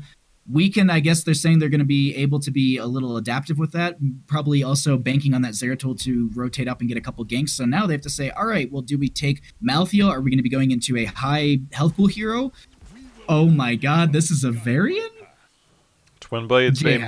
Twin Blades all day. Just, if we get High King's Quest at level 1, I'm just like, we're 50% there. Like, we're getting close if we're going to be getting that High King's Quest. But if this last matchup... If it's not Twin Blades, I don't know what's happening right now. This is, Colossus Smash, maybe, but Arthas is going to be the answer. Neither one of them win the solo lane matchup because they both do terrible damage, but Arthas will keep Varian at bay, which means they'll have lane and vision control. So the majority of the top lane control should go over to the Arthas here. With the rotation up from Zeratul, they can get the picks. It's not till level 7 where Varian can even try and stand toe-to-toe, but with an Arthas there, makes it hard. I don't know how this is going to work out. I'm looking at the two drafts and I'm just like, there's so many different factors, because if Zeratul gets into that backline, that's just a horrible day right there. The Void Prison is going to have a lot of great setup. Do we get a Syndragosa? Do we get to see the push power of that dragon, or are we just going to be having one of those situations where it's just like, nah, it's just going to be Army of the Undead, some sustain, some more fighting, and it's just like, whoo, we win because we took the... Imagine bear with me for a moment. Imagine you're Of course. LFW, and you're like, well, look, I've got a Garrosh, I've got a Maiev, I've got a Li-Ming, and I've got a Kharazim. You're like, oh, dang, that's a lot of damage, guys. And I'm like, yeah, that is. And I'm like, none of it really is good for wave clear. Oh, by the way, there's going to be beetles in the way. Also, the Army of the Dead. Li-Ming, who do you land your shots on? Well, I don't know, guys. The minions are in my way, and there's a whole bunch of other stuff that spawn. Please help me. That's actually a really good point because a Nubrak with Li-Ming is such a nuisance. But we got our match number 2. Let's go ahead and get into this. We have Looking for Work on the left-hand side, Swabs Magoo on that variant, Dark Chimera will be on the Kharazim, Droplets on the Li-Ming, Casanova on the Maiev, and Fury on the Garrosh. On the other side, that's Revive. They got Tempest on Jaina, JTR on Anub'arak, Zarmag on Lucio, Funbuns on Zeratul, and Grodman on Arthas. Revive, trying to go to the finals today. I love when the teams are just like slight, just BM in chat, just a little bit to each other. Just Swabs McDead. That's a good one. But we are just going to be having this Arthas rotating off into that solo lane, and we're going to be having a four-member rotation between mid and bottom, and that is going to be High King's Quest for that variant. So we're either going to be seeing Colossal Smash or the Twin Blades. I mean, we could see Taunt. We definitely could, but I honestly, with High King's Quest, it just feels like it's just definitely going to be that Twin Blades. I'm hoping for it. I tell you one thing. This composition for LFW has to be aggressive, not just kinda, but has to be aggressive from start to end. That's Globe Greed right there, and that's called You're Dead.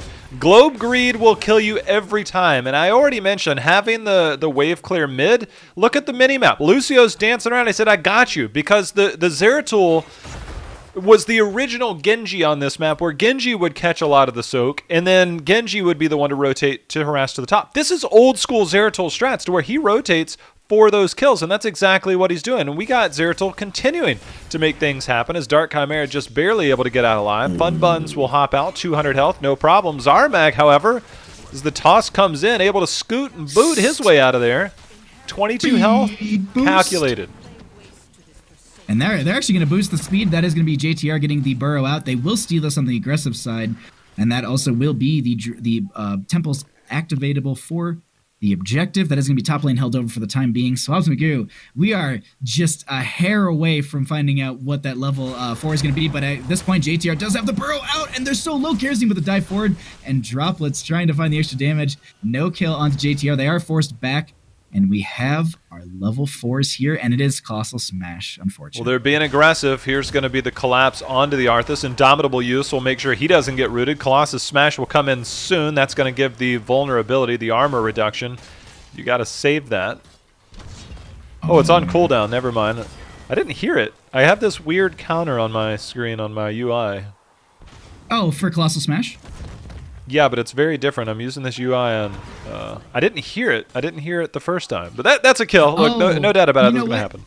You know what? I heard the Frost Blast over it, so I think it might have just timed out exactly at the same time. Because I did see him dive for it, but I heard the Frost Blast over him yelling for the dive. But gotcha. We do have JTR a little bit of in a bad spot. They do have that burrow out. You can see them just kind of doing that exact kind of dance of every Anub'arak doing. It's like, I can dive out at any point. I'm just standing on the point waiting for my team to get here. A lot of damage is going to be dumped onto Fury. That is going to be the dive right back in. The Indomitable is going to be used as well. Casanova seems to be the target. They are able to get right out of there just fine, and that is bottom lane held over. And Arthas going into top. They need to rotate someone in for mid for the Dragonite, but it's going to be stalled out by Fury and bottom. I really like the fact that LFW has been as aggressive as they are. There's no other way to play this comp. You have to constantly look for kills. You have to constantly disrupt the rotation. And, you know, they got the early invade. They've been aggressive with the mid lane gank, the top lane. They've been all over the map trying to make things happen. You mentioned the Anub'arak as one because he can get in and out, you know, depending on whether he's used his burrow charge. But that's the number one factor in all of this is Fury on that Garrosh. And with Kharazim and Maiev showing mid, that bottom lane, Garrosh is trying to get in and out. But this is not a winning fight they can take. And Domino is going to be used again just to make sure that they aren't going to be slowed, stalled, or any sort of the faction. They don't want to be picked off this early into the game. It's only 1-for-1 for kills. We have the potential for the charge for the Dragonite on the side of Revive Esports. We have Casanova watching this bush as well, and they'll just go ahead and dive over as Droplets takes over. And that's also 7 talent tier for both teams.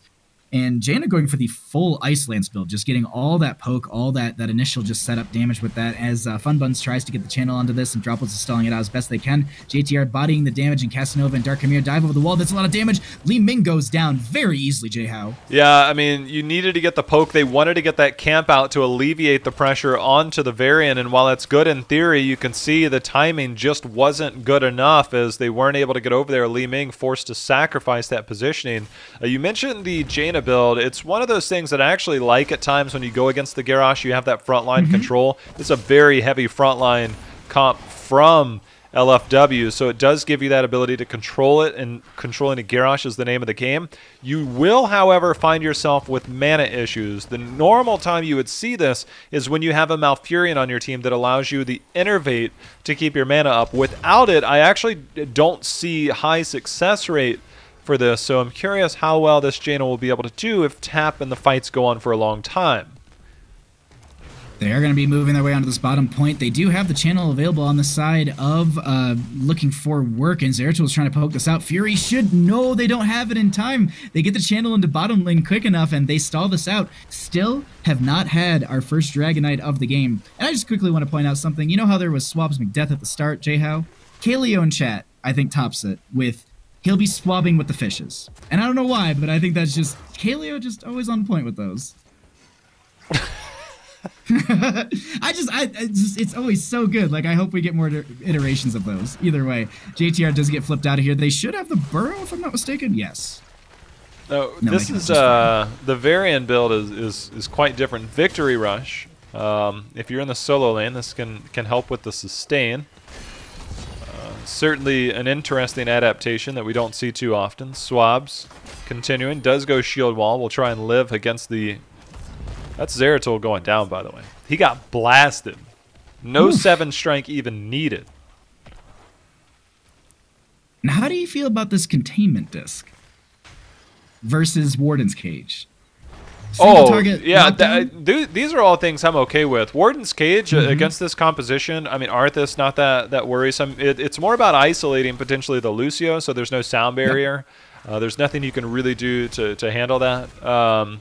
The containment disc is when you have those people that can really save it, you can use that on an Anubarak. I mean, there's several different ways you can use it. I actually really like it in this situation. We are going to be having top stalled out by that Arthas as they grab the bottom lane on the side of looking for work. Both teams stalling this out. Both have also hit 10s. We don't have any sort of major 10 talent tiers outside of actually Li Ming still holding their 10. I was expecting them to be holding it for the Anubarak web wrap. They do grab it now. It will be that Disintegrate, as you mentioned in draft. Such a powerful tool to mitigate that web wrap, and you can instantly burn it. Get usually your support right back in the fight. Toss goes out. Warlord challenge as well. They have a lot of burst damage on JTR. They have the burrow out as well. Break it down is going to be used by Lucio. Containment disc on the Anubarak. They get the pull back in, but no one going down. A lot of buttons hit, no one being killed. Meanwhile, in top lane, we have Swabs Magoo going to be fighting with the Arthas, with the Arthas as well as the Zeratul. They get the pick onto them, and now this changes the lanes up a little bit as they're going to be having top lane pressure, and JTR and crew need to leave bottom lane because they pressed them quite a bit. Nice toss onto them. That will be the death of Anubarak.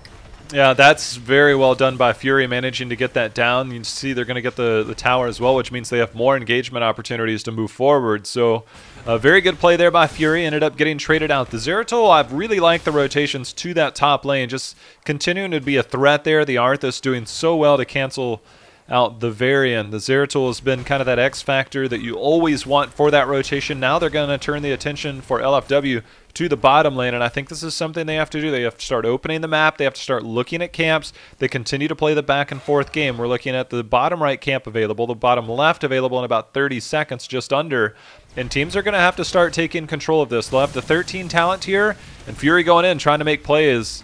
See if they can make it. This is a full 5-man rotation, Bahamut. They're going to be going ahead and trying to dive onto Fury. That will be the Warlord challenge as well. They get the kill onto the Zeratul. So much damage is going out. Fury so low. They actually get the kill onto Lucio. 2 for nothing right now. That's going to be a third with the 7-sided strike. Kharazim apparently is the assassin of this game. Li Ming is not doing enough. Kharazim OP. Kharazim, like, but for real, like, I've played with a couple Kharazims who go this exact build, and they body with the damage they can put out. It's really quite amazing what some damage build Kharazims can really do, also with their maneuverability and the setup from that 7-sided strike. And really just shredding through that Anub'arak. That was just a really great play coming out from Looking for Work. Now they're going to be looking for a Dragonite as they've got the top lane grab, but no one in mid lane for the potential capture. Li Ming will rotate down for that. Garrosh and Karazim pushing in bottom. J-How, this is really looking good for the members of Looking for Work getting into this later half of the game. If this was a Tempo Storm draft, they probably would have just double camped or just got that much quicker. Instead, they kind of split their focus. They put Maiev there. That bottom camp's not getting much value. They'll have the siege camp here. It's up to them to either try and siege again. And remember what I was talking about earlier with Jaina? Look at her mana right now. She is very low on mana. If you wanted to take a fight, you look at that mana bar and you're thinking, Jaina doesn't do much of anything. She's going to eat some of that 7-sided strike, but Dark Chimera is almost able to solo that. Cocoon is there. Dark Chimera is going to be the heal. It's going to be several seconds before that comes back.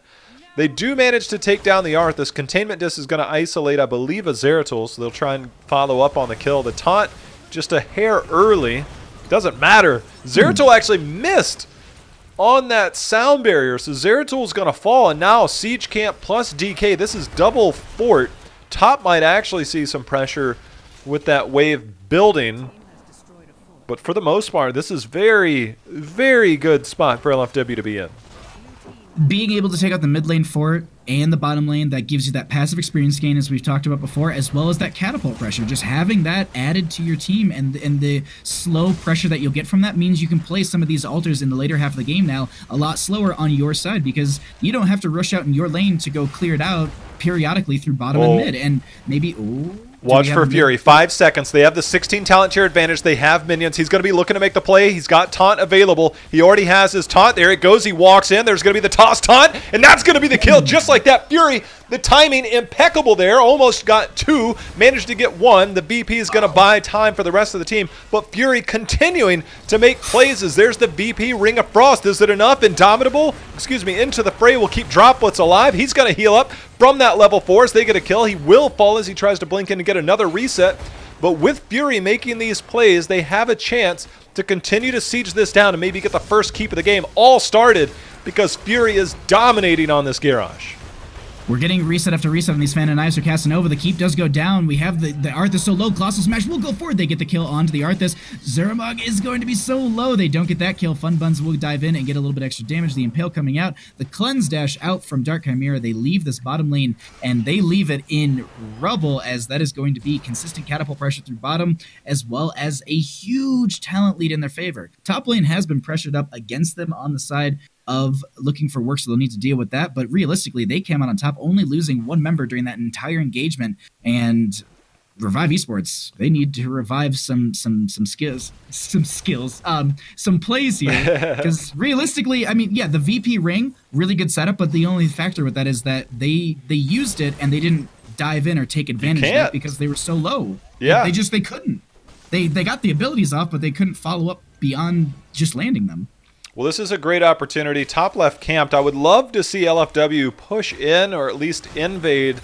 Right now, they're rotating down. They could be looking to take the top fort with the camp, but you can see the camp in response in 16 almost here. So they'll play around this bottom lane control. You mentioned the catapults. That's going to be something that will give them the lane and vision control and allow them to make easier rotations. And by doing that, they'll have the Siege Giants. They'll neutralize that. There's multiple people showing all over the map. And it's up for Revive to try and look for a fight. This is really hard to do. Containment Disc is going to miss.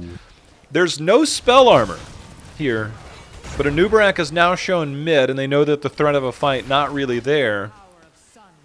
So much easier to say, look, we're not in any danger. We don't have anything to worry about. Tempest has a whole lot to worry about because he just ate a huge combo from Droplets.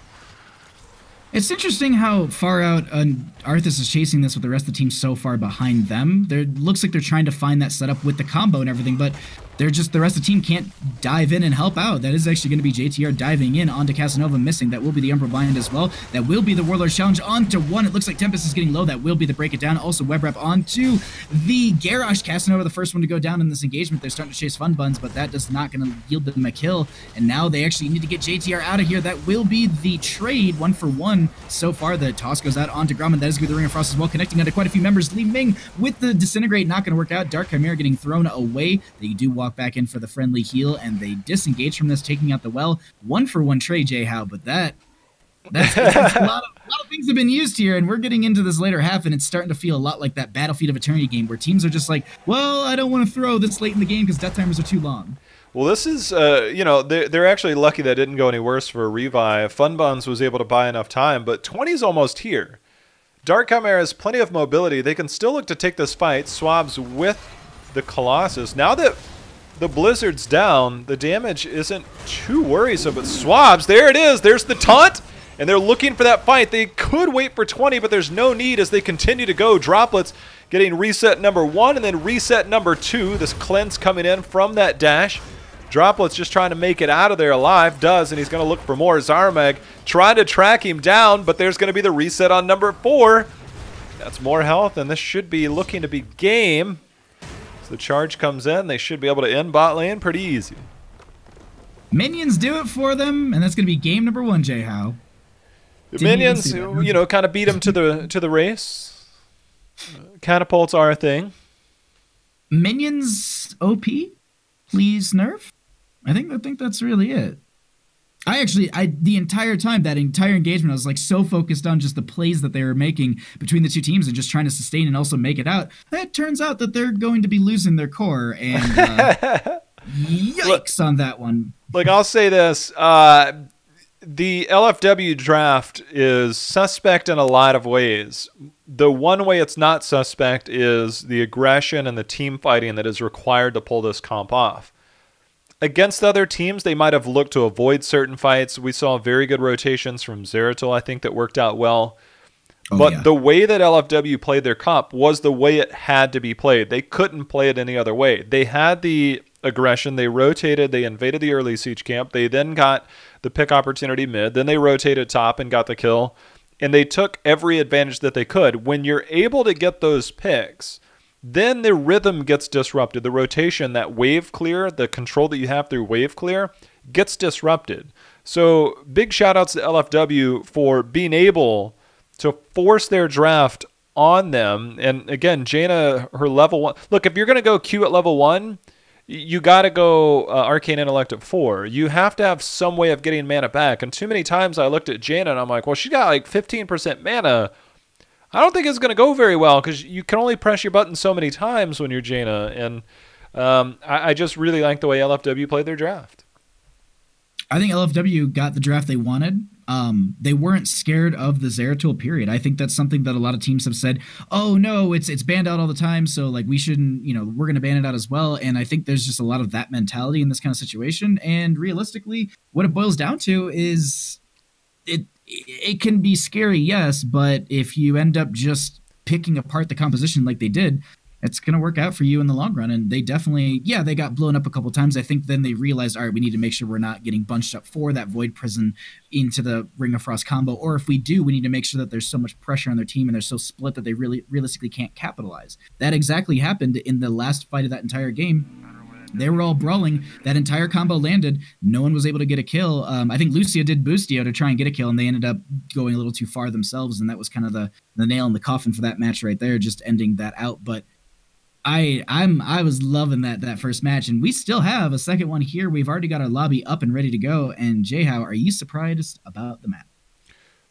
Sadly, no. It's Volskaya. We know it's going to come out. For this team, when I see Droplets there, I'm like, man, put Droplets, like give him a Tracer, give him a Vala, give him something with a Tassadar and let him do work. Like that's what I would like to see. Imagine it'll probably be something along the lines of another mage, maybe a Phoenix. I think to control this. The problem with the Tracer is your early game, your skirmish potential is extremely high. Your kill potential is mixed because it's based around your skirmish and you got to have somebody to execute. So if somebody wanted to play around that, I wouldn't complain. Will I expect it? Probably not. I've seen Droplets on so many dive-based heroes, especially Genji and Li Ming, especially Genji on the dive side, but Li Ming has been played quite a bit from them throughout, and I've caught a lot of their games throughout these 4 qualifiers, and I think that's something that they need to kind of take away is that, as well as the Maiev from Casanova. We saw a lot of great resets for the Fan of Knives. The Umbral Binds disrupted a lot of the fights in so many strategic ways for looking for work. Realistically, going into this, I think they need to worry a little bit more than Medivh, but at the same time, Medivh on a map like this has gotten a lot of value, and now the Zeratul comes out being banned. They don't want to see it, as this will be first pick once again for Revive Esports. I just wonder, are they willing? Fury has been on the Imperius train since release, and he's basically run the hero into the ground sometimes, and sometimes into his own grave. But when he's on Garrosh and a Diablo, I feel like that's where his value really comes in. The Garrosh and the Diablo, not just because of Fury, but because of the hero and their kits, it has more consistency to make plays, I feel, based on the kit and the talents that come with it. And I feel like that's where he gets his most work done. So the fact that we're getting Medivh and Abathur banned, I think those are fine bans. But I just wonder, like, who's going to play around the Garrosh? Who's going to play around the Diablo? Look, Johanna comes in as a counter to a lot of those that I just mentioned, but the Anub'arak is also there. Johanna's actually going to be banned out. So now Garrosh and Diablo both have a place in this draft. Wow. I'm actually a little surprised that they're going to be taking the Maiev this early. That leaves things like Diablo open, Genji open. I personally, I would say high priority pick those two for the members of Looking for Work.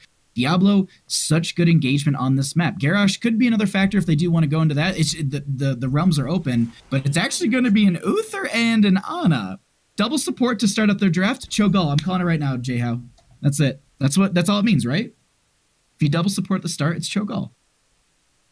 I have no answers.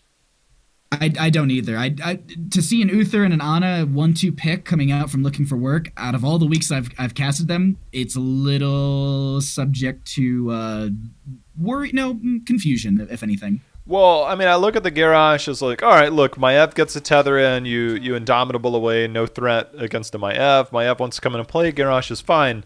Now we're looking at Diablo, Maiev, and Raynor, and that is a fearsome trio in your first 3 picks on Volskaya. Like, if I was drafting and I had a competent Maiev player, which I believe Fun Buns will be, and I get a Diablo and a Raynor, like, I'm feeling real good about my draft in the early game.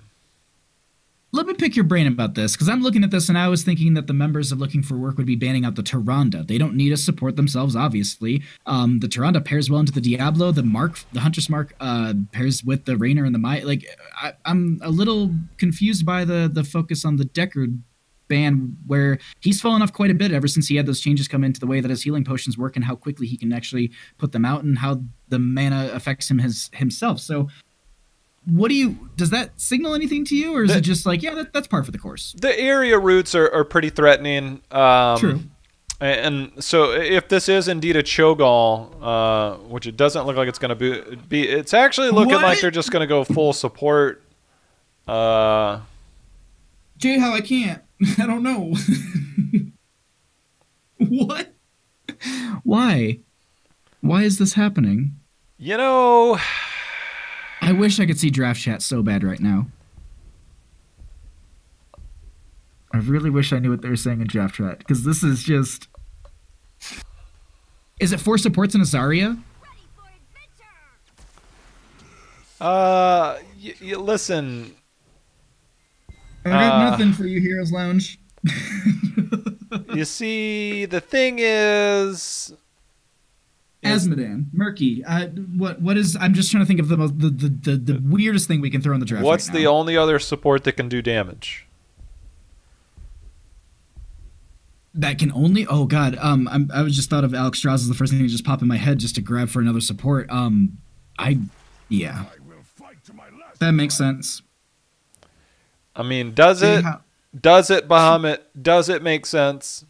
Bloodlust. Of course, it makes sense. Does it though? No, it doesn't. None of this makes sense. Well, game 3, here we go. After game 2.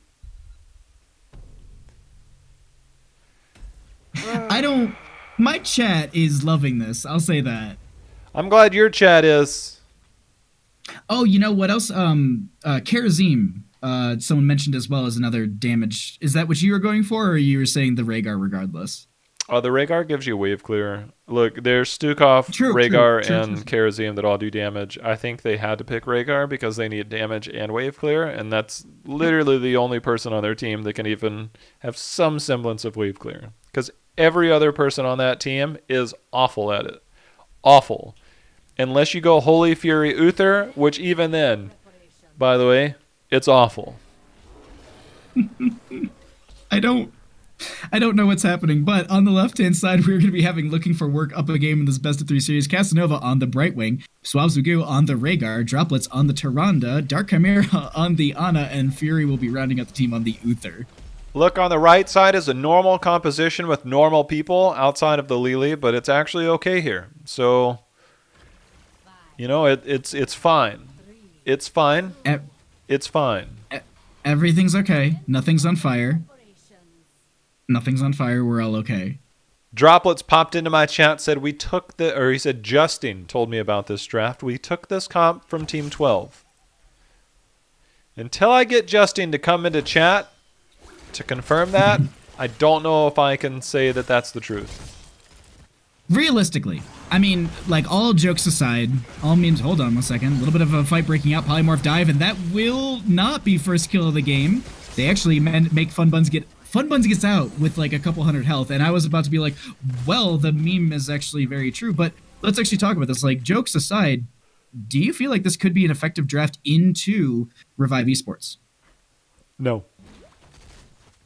Do you, realistically, the way that I'm looking at it, I feel like, yeah, they can sustain a bunch, but overall, they're not going to have the damage to finish out a kill. We just literally witnessed that exact moment where they're trying to get a kill, and they couldn't even get it on Maiev, who's probably one of the lowest health pools on the enemy team currently. Well, 100%, they've got to go True Shot Aura at level 4, so they get some damage, and then they'll have to go Bloodlust so they can actually do damage. You know, Grenade actually does do well against Lili when you look at Jugs. I mean, it denies a lot of healing, so you have that going for you.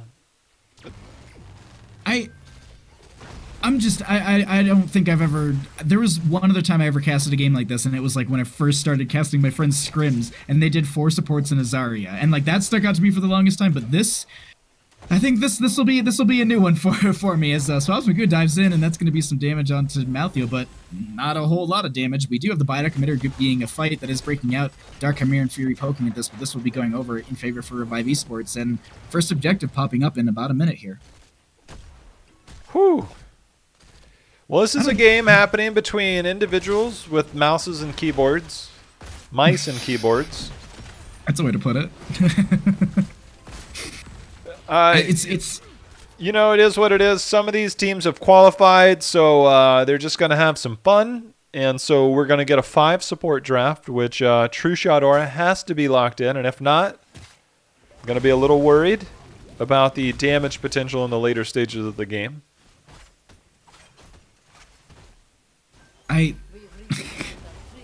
I'm still just perplexed by this, but either way, we do have our Control Point A opening up very soon here. Malthael will be staying down here for quite some time because Swabzugoo is just going to let the wave just crash into them, and they'll use that Lightning Bond. As you noted, the wave clear from Rhaegar is going to be, well, the best for their solo lane, and they'll use that Lightning Bond for that clear. But we get into our first control point of the game, and realistically, the brawls have not been going over too well for the members of Looking for Work. We'll see if what they're able to do on this first control point, as that will be unlocking at this moment. Well, they'll have a good opportunity to fight. You know, Brightwing will clear up, can Z in on somebody. Rhaegar can make his way up after he's done dealing with Malthael. And this will be the first opportunity for us to see this team. Post level 4, the True Shot Aura, they have to commit and play together if they're going to land these kills. It's a matter of cleaning up these lanes, trying to get to 7. That's exactly why we see Brightwing up there. But as the control continues to stay, it's like you don't really have enough to poke off the enemy team, and that's the only way to kind of neutralize this pre-7. And right now they're missing an entire wave bottom. They're looking to come in. Brightwing not quite here yet. Tempest able to walk away. You see the Holy Shot goes in, does some damage, but Malthael pushed in that bottom. That's experience denied, and so 7 here before, and now we'll look to see Revive with this level 7 should be able to rotate back in and force this fight. 7 to 7s for both. We do have Maiev in the top lane, does get a little bit more clear. We'll be rotating in. Malthael on the right-hand side going to be grabbing that enforcement camp, so just the fortification camp for another turret. So they're going to be looking at 2 turrets and a Biotic Emitter on the side of Revive Esports, and all Swabs Magoo is holding is just one turret, as Casanova will be able to go ahead and bribe and get one themselves. They'll even that up, and we'll see as they're diving in here, that's going to be a lot of damage. Starting out on Fury, they walk right back in this. One of the turrets is dropped. They're focusing onto Fun Buns. That's going to be the true shot, or I do believe going out, and they're trying to get this damage to kill someone here, but Fury is not going to be going down just yet. Healing too good. Biotic Emitter going to be dropped by that Diablo to make sure they sustain through this. And Jayhow, this is just stalled out for so long. Who's going to be able to dive in and get the first kill? Oh, no, it's Ana. Fun Buns going off in there. You know, Fury actually went the one talent at level 7 we never see picked, getting the Armor of Faith. That's why he was able to stay alive, getting stunned, rooted, or silenced, which he'll get stunned plenty of times by this Diablo. He gets the cooldown reduction. It does have an internal cooldown now. Used to not have one. And so was pretty OP. The old version of that was pretty amazing. But now with that fight, first kill, the lane XP has been in favor of Revive, and now they've got the first Protector. It's going to go up here, start getting some damage done, get their minions up here so this thing doesn't eat too many fort tower shots, which is actually chunking it down pretty quickly. It's really, I like what they're doing here. They just said, you know what, mid lanes, whatever, let's just go ahead and focus top. Let's take out their sustain because, well, they're already supporty enough. Let's try and make this a little bit harder for them. And we actually have Tempest getting the autos onto that. That will be the fort targeted a little bit here. The Trigger Protector trying to find an in, and they will utilize that. Now, Maiev and Diablo are the ones in here, so once they do drop this, they do still have great fight potential coming out of this, and so many members are so healthy on the side of looking for work because, realistically, poking them down is not going to be a factor on the side of Revive Esports, and this will be first Triglav ending, and a lot of good value going over for the red team. Yeah, they'll be able to pick up the mid lane. Malthael's continuing to pick up this bot lane. And you'll see the big jump up to level 10 with these two waves. And that gives them a small window. It's really hard to do much more. They'll be able to get the healing pulse off of that, and I think that's probably the most they can expect to get from that level 10. But this is just another asset that they've awarded themselves due to the lane rotation, some of the extra XP, and that one kill. And that 15 seconds that they bought means that normal comp or not, on the other side, there was no way to contest it because they've gotten that 10. And speaking of 10, the heroics are in for LFW. I love these heroics. Bloodlust, Divine Storm, yes. And there's some synergies. Divine Storm and Starfall. I think that's some great setup, and then you have some damage coming out from the initial Bloodlust as well. You might be able to actually get some picks here. Also, that is going to be Nano Boost coming out from them as well, but they want to invade onto this camp. Doesn't seem like that's the right choice. Raynor actually going to be going for Raynor's Raiders, not going to be utilizing the Hyperion for the siege and anti-siege potential. Just going to be trying to get some extra damage into this team that just survives through everything. It's a matter of getting the stun and the proper stun. They've got to use the grenade to deny heals and or stun out the Lili. That's their #1 form of success. Fury goes in. He's going to get the portal in, but nice flip by JTR actually to buy that time. Here comes the fan, resets. There's the jugs, but it's too late. They get the stun. They get the lockdown. And now they're going to get the Emerald Wind to try and deny JTR, who's going to try and charge his way back in, gets the healing pulse down, the stun, 300 health, and enough heals to come in and keep Diablo alive. Fun Buns just getting so many resets on these fans, though. Leading the way in terms of damage, 20k damage for Maiev. Raynor just trying to keep up. That being able to keep JTR alive there is huge for them. Dropping the Biotic Emitter to make sure that they're not going to be losing it, and or to also survive through all of that is huge, because that's Souls on Diablo. You saw they tapped the well and they were full health after a few seconds. Swabs Magoo looking for a flank with that Rhaegar, but I don't think they choose a better option, which is not doing that, because realistically Rhaegar flanking isn't going to work out best for the team. Shadow Charge in on to Fury. They have the Umbral Bind to pull them away. That is going to be the nice Lunar Flare coming out from Droplets. They stall this out and nobody going down. They just continue to just pressure like this, and it's just working out on the side of Revive Esports. And this is bottom lane. If they can actually get periodic catapult pressure down here, Jayhow, that'll be huge for them. Nice Umbral Bind. Warden's Cage going to be there as well. That will be the Lightning Breath. Gromman coming in the flank as well. That will be the... Oh my god, they're coming in with the Brightwing. That is the last right's going to be going up, but they don't get the kill. The Jugs are going to be out as well. Starfall there. That is going to be the Divine Storm. Nobody has died. That will be Toronto, the first one in this fight going down. There's also going to be some damage onto Tempest. That looks like they 1-for-1 trade so far. Fun Buns is going to be the next target. Bloodlust will be called out as well. And Jayhow, they keep chasing this. They might be able to get more. Yeah, it's a matter of Fun Buns keeps getting the resets on the fans. The minute those go down, the minute they fall, but also they've got the minions, which I think is why we see the totem. They're trying to delay some of this, and here comes the stuns, here comes the damage. The polymorph comes in, the sleep follow-up, and Lily's off on an adventure trying to get there. See if we get one more bite by Swabs the totem. And 57 health. Ooh, the owl just missed. I don't think that would have been enough, but... Look, the minute the Rainer's Raider got killed by the fort, they were just getting peppered with shots. I mean, they ran out of minions, they ran out of everything, and they full collapsed. And Divine Storm says, come in, please play. That's the one thing that will hurt you, is diving that hard. I think Revive is just kind of throwing caution to the wind right now. Point B opens up. They don't have their top lane fort, but they just won out pretty well in a fight. And to have a 5 support composition going into what you consider standard at this point, and winning out overall in kills, Emerald Wind going to be used by Casanova? Maybe a button misclick. Either way, that will be a cooldown that they're not going to be having for another 50 seconds here. So they jump off the point. Actually, yeah, no, they jump off the point. It will be at 51%. They reconvene, and I think Brightwing will just get the phase shift in at the last second. Jay-How, this is actually going kind of good for looking for work, if I do say so. It's going better than I would have thought, but I think some of that is Revive just kind of willingly accepting the fights. It's Volskaya. It's really hard to... Look, there's only one lane that a camp can push. They don't have a great sieging comp. So it's not like you can force out the macro in this map. It's really hard.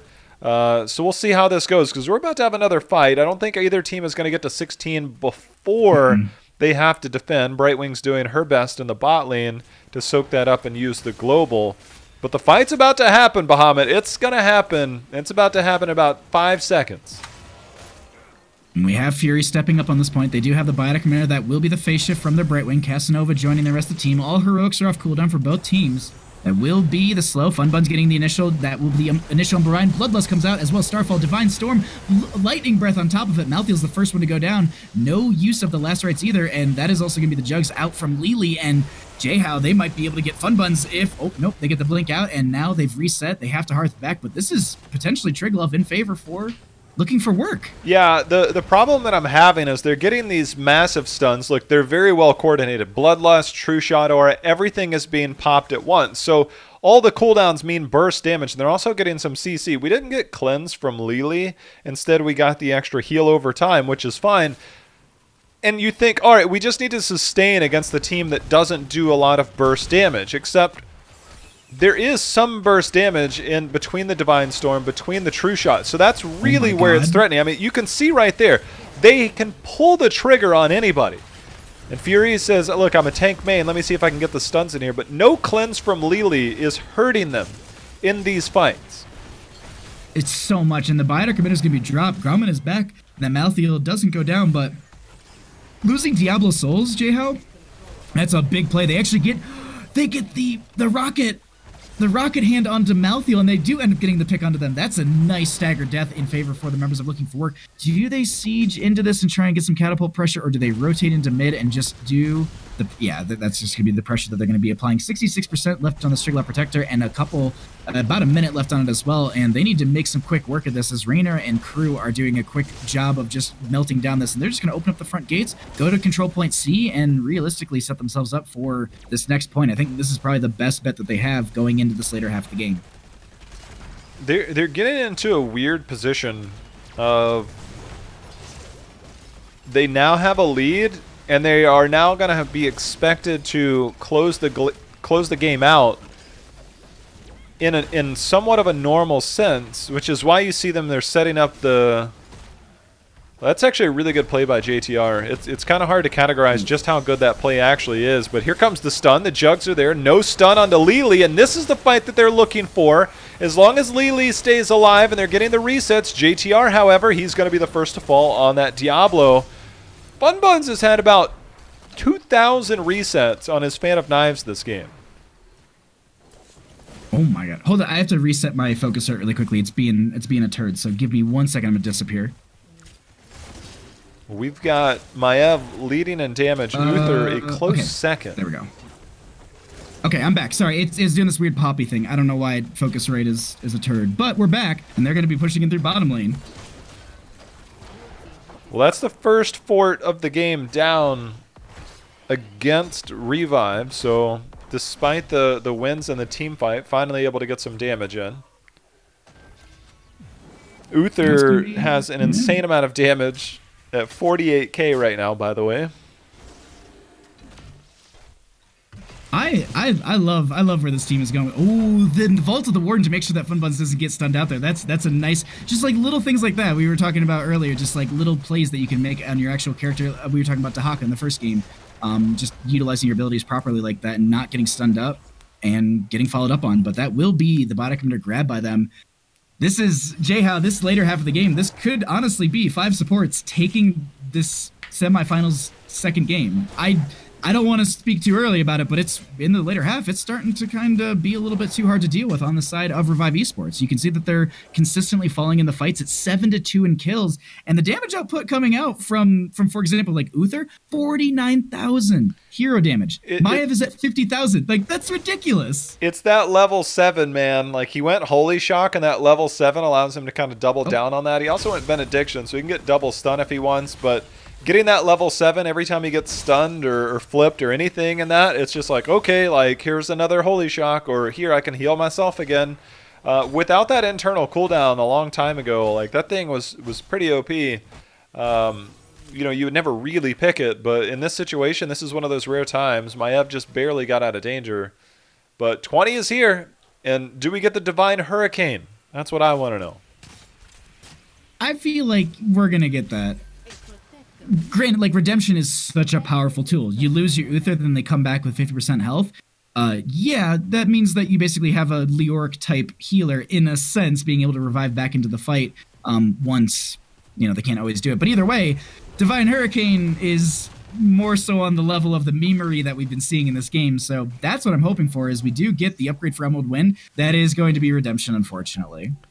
Still okay. It means he can come back in and blast some more people. Ooh, wait, hold on. Ooh. Oh, the Lunar Flight doesn't follow up from droplets. Grommet taking a lot of damage there, and they will grab their fortification camp, Jayhao, and this is Control Point C. We talked about this in the first match, about how much value you can get from this. Brightwing's in top lane, pushing that out. We already have Swabs and Goose sitting on the point. And they prepare for this because they want to get their 20s before they even go in on this, respecting the Penta support composition. I want to see what Ana's attack speed looks like with Bloodlust in this level 20. Brightwing knows that they're potentially in danger. Why did they? That's a commit. Brightwing couldn't have gone anywhere. I'm so surprised they didn't commit. So surprised they didn't commit. Oh man, they knew that Brightwing was there. And they've all backed off too. Emerald Wind, look, as long as a Diablo gets there quick enough, Emerald Wind is fine, but you can control the Diablo. All right, it's fight time.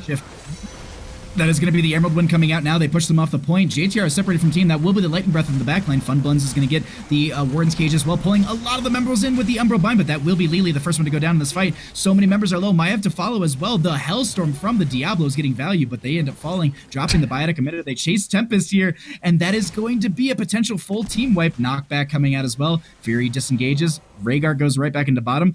Hashtag nerf the supports. Ooh. In hindsight, the sustain is fine. The Maiev is doing a lot of damage. The problem that they're having is popping somebody, and that's where, you know, the Malthael, you know, last rites in a weird way. I think going, what's the other heroic that died? Tormented Souls. Going that with your Touch of Death might have been enough. Last rites, I don't know who you're going to focus target kill. It's really hard to do, and Raynor doesn't have that burst damage to blow anybody up, but with 20 here and a protector, this should be a GG. I would expect that. We do have low death timers from all the members on the side of Revive Esports. I think they're going to have one more defense onto this. Dive goes out onto Tempest, a lot of damage. That's the burn that they needed. They stagger out that death. Rest of the team is back. They're going to have to try and defend this here. Starfall will be coming out from the Tyrande. JTR diving the backline. Dark Chimera still has the Biotic Emitter. The Triglav Protector is just saying, whatever, you guys can fight. I want the core. Jugs are out from the Lili. Biotic Emitter does get dropped. They're delaying this out, but here's the thing. Nobody focusing the Triglav Protector, and I think that's the big, well, Malthael's, but that's not going to get them a lot of value, and that will be game number 2 going over to looking for work with their Penta support composition, Jayhao. GG, well played. I have no Is words. is that what you expected to come out from game number 2 in this best of 3 series? Because I'll be honest, I did not. It's I would say that I don't think anybody was expecting that, but Revive has got some soul searching to do after that one. Look, I believe they're qualified, but you lose a game like that, you know, maybe you go cleanse on Lily. Maybe Malthael goes a different heroic or a different character. That was tough to watch. That was tough to watch. I gotta say, Looking for Work are looking to make it into the S division, even with a Penta support composition. Chat was asking, and I don't remember. I know the Decker King was banned out by the members of Looking for Work. Was Joanna banned out at all? I don't remember. Yeah. She was. Yeah, that's what I thought. But they were just asking if it was in or out of the game. Either way, I mean, to be honest, I really thought that Revive Esports were going to take us to that game number 3. The Lily, it worked, but I feel like it didn't work the way they wanted it to. Those fast feet got them where they needed to go, but you called it, I think, perfectly. At level 7, not having a cleanse to deal with a lot of those situations hurt them so bad. It wouldn't have absolutely shifted the game, but it would have kept some of those really dire dive blowups that you have starting out with Uther. That cleanse would have been a nice kind of start to all of that. The one thing that people often forget about cleanse is it's actually Lily's only form of a single point and click heal, because there's actually a heal on it. So if you're afraid of someone, look, the Ana grenades were on point, denying a lot of healing, but a cleanse and the heal, whether the heal is denied or not, the cleanse could have saved somebody. There needed to be some adaptation in talent picks. Cleanse should have been normal. Like I said, the Malthael build, I'm sure if Grun could go back and do it again, he'd probably be like, you know what, maybe I should go some different talents. Tormented Souls would have been, I feel, pretty good there. Feels bad, man. You hate to see it. You hate to see it if you're on the side of Revive. It was hard, but yeah. Looking for Work come out on top of that. Now we are going to be going into our last matchup of the evening, and it is going to be the members of Looking for Work going up against Close to Death. And I don't see anything on the side of I'm not seeing anything in any of the match lounges. So if what the plan is, if there's going to be a break, if we're going to go straight into this, I just haven't gotten a ping, so I don't know. I don't know if you've seen anything yet. Nothing for me. I'm gonna be stalking Lounge some 3, stuff. I can see actually that the admin is typing in Lounge 3, so they will be getting everything going in just a second here. I don't know about you, but I need to run to the bathroom and get a little bit more water before we get into our third matchup of the evening. I'm gonna throw myself to a BRB screen. I don't know about you, but I will be right back, my friend. I'll be back as well. Tormented Souls into 15 stuns. You could go Last Rites into 5 supports.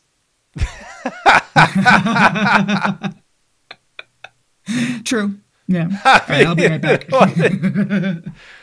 I'll be right back. I'm gonna throw it over to my other. I'll take my chances dotting everybody up with my trait, and then pressing my level 7 IMO. I'm gonna take a break as well. I'll be back, team. All right, I am muted. They're doing map bans. I'll be right back.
Oh my god, there's too many things that we have to do all at once.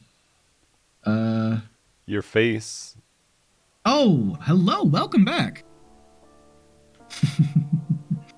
So I'm updating all of my information. That was banned. Wait.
I'll have to do that midway through the lobby. You're fired. Way, you're fired. I had to go to the bathroom, and my dad needed a bottle opener. Fired.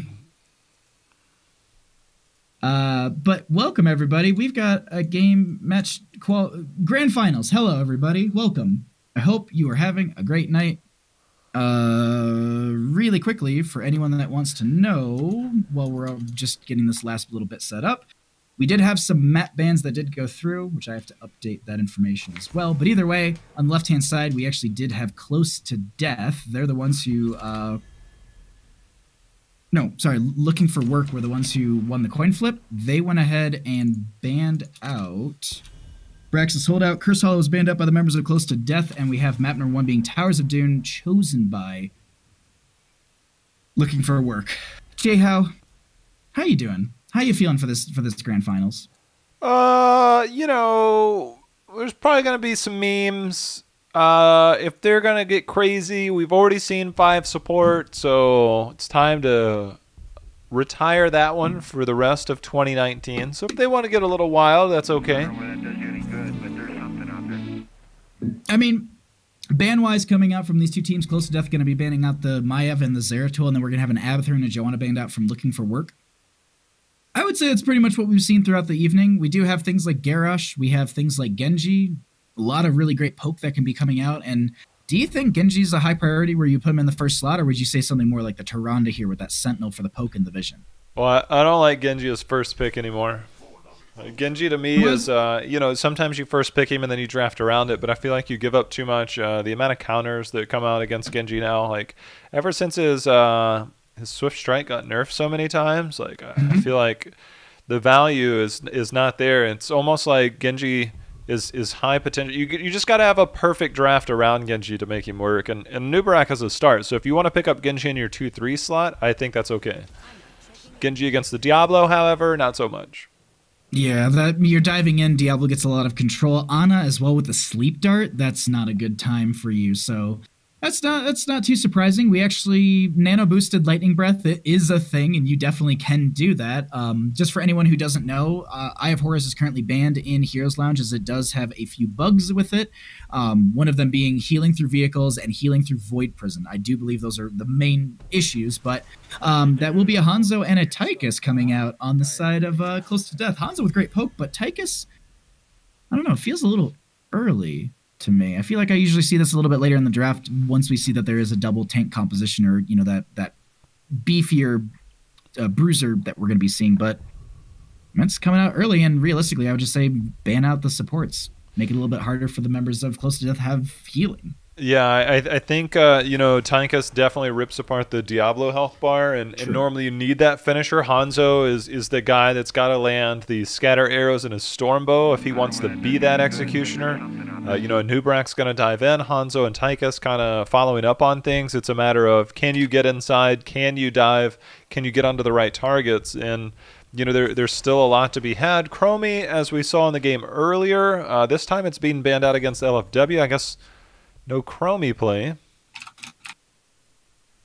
So no Chromie play, but well, they're really afraid. It'd be weird to see a resurgence of Chromie. Just she's fallen off. So it's not like she's unplayable, but it'd be a weird time to see it happen. Genji Li Ming, though, coming out for Looking for Work. They're going for that double reset composition with the dive from Diablo to initiate. Jayhow, I like this draft coming out from Looking for Work. They're looking for some kills. Yeah, it gives you the opportunity now to pop the cocoon of a Nubarak. You could do that through Lightning Breath if you really needed to, but let's say Genji wants to go into Dragon Blade. Now he gets cocooned while Dragon Blading. All of a sudden, Li Ming says, hold on, get back out, get back to work. So that works out well. Blaze, though, a good answer to that is a bunker. So you could always drop the bunker down, hop in there. While that's at, Stukov can also give him the old strong hand. Maybe flailing swipe if he needs to. So I think, this is a good setup. And somehow we get Azul here at the end of it all. As I said, like I've caught a lot of the looking for work games and such throughout this entire qualifier season, I guess you could say, or just the 4 qualifiers. Zul actually is something they've played consistently. This actual setup right here is very, very looking for work. You have droplets on the Genji and Swabs Magoo on that Zul. A lot of the time you'll see the rotations into the top lane from the Genji to help out that Zul, who gets, that Bone Prison onto the Blaze, who's just a little too low on that health. Genji dives in. They get the reflect from the gate, as well as the initial damage Blaze panics and puts out, and they get the kill. I've seen this happen so many times. The reset from Casanova on the Li Ming is going to be a huge factor for them as well. If they can execute this composition, Looking for Work is looking very good. At the same time, members of Close to Death, they've got a great control poke, and they can kind of maintain the speed of this game so long as they don't really get their backline dove and exploded. Yeah, I mean, that's the whole thing is Zul can actually force out heroics that need to be responded to just by using a Bone Prison. And, post 16, you get that armor reduction. That makes it even more threatening. But for a Genji and a Li Ming, hitting skill shots, that is a thing right into that Bone Prison. So it's a good point you bring up. Well, we got ourselves a grand finals here on the left-hand side. With Huberman going to be on the Stukov, Kian will be on the Tychus, we'll have Red Robot on the Anubrak, Cookie Man will be on that Blaze, and Bloodsplat will round out the team on that Hanzo. On the other side, that's going to be Fury. He knows he's going to be aggressive. He's on the Diablo, Dark Chimera on Ana, Swabs on Zul, Droplets on Genji, and Casanova says, give me a reset, please, because he's on Li Ming. I like this. Let's get into this as we have all 5 members right into mid lane. Fire Stomp on from the Diablo to get some vision, and Droplets is trying to find that angle in the back just to try to get some of those early game kills, but they're going to get forced out. Going to have to get that Swift Strike. A lot of damage going to be coming out. The healing will be there. Blaze with the charge in as well, and the Silence is on top of it. Genji, the first kill of the game, and the members of Close to Death are looking to close out even more than that, and Blaze goes down as well. Excuse me. 1-for-1 trade. Yeah, he committed a lot to it. We're unable to, I guess, trade out as favorably as they like. Still a 1-for-1. Also, we're getting Stormbow build from the Hanzo, meaning that he'll be able to poke down these front lines. I mentioned having some of that burst damage. Completing that, getting the range and the extra damage on it will allow you to be more of an executioner in these situations where Tychus is more of the setup man. Then Hanzo can now kind of come in as the executioner, and that's generally what you need. Will help out a lot, and we'll probably see that full at level 4 for the extra wave clear, and then of course the spell power potential to complementing each other as this build goes on. I'm waiting for the rotation here with like a little bated breath, but we're not going to be getting it. We're just going to be having just lane clear. Consistent lane clear. Azul's going to be doing double duty between top and mid, it looks like, at least a little bit, or they're just kind of meeting up to help pressure that up a little bit more.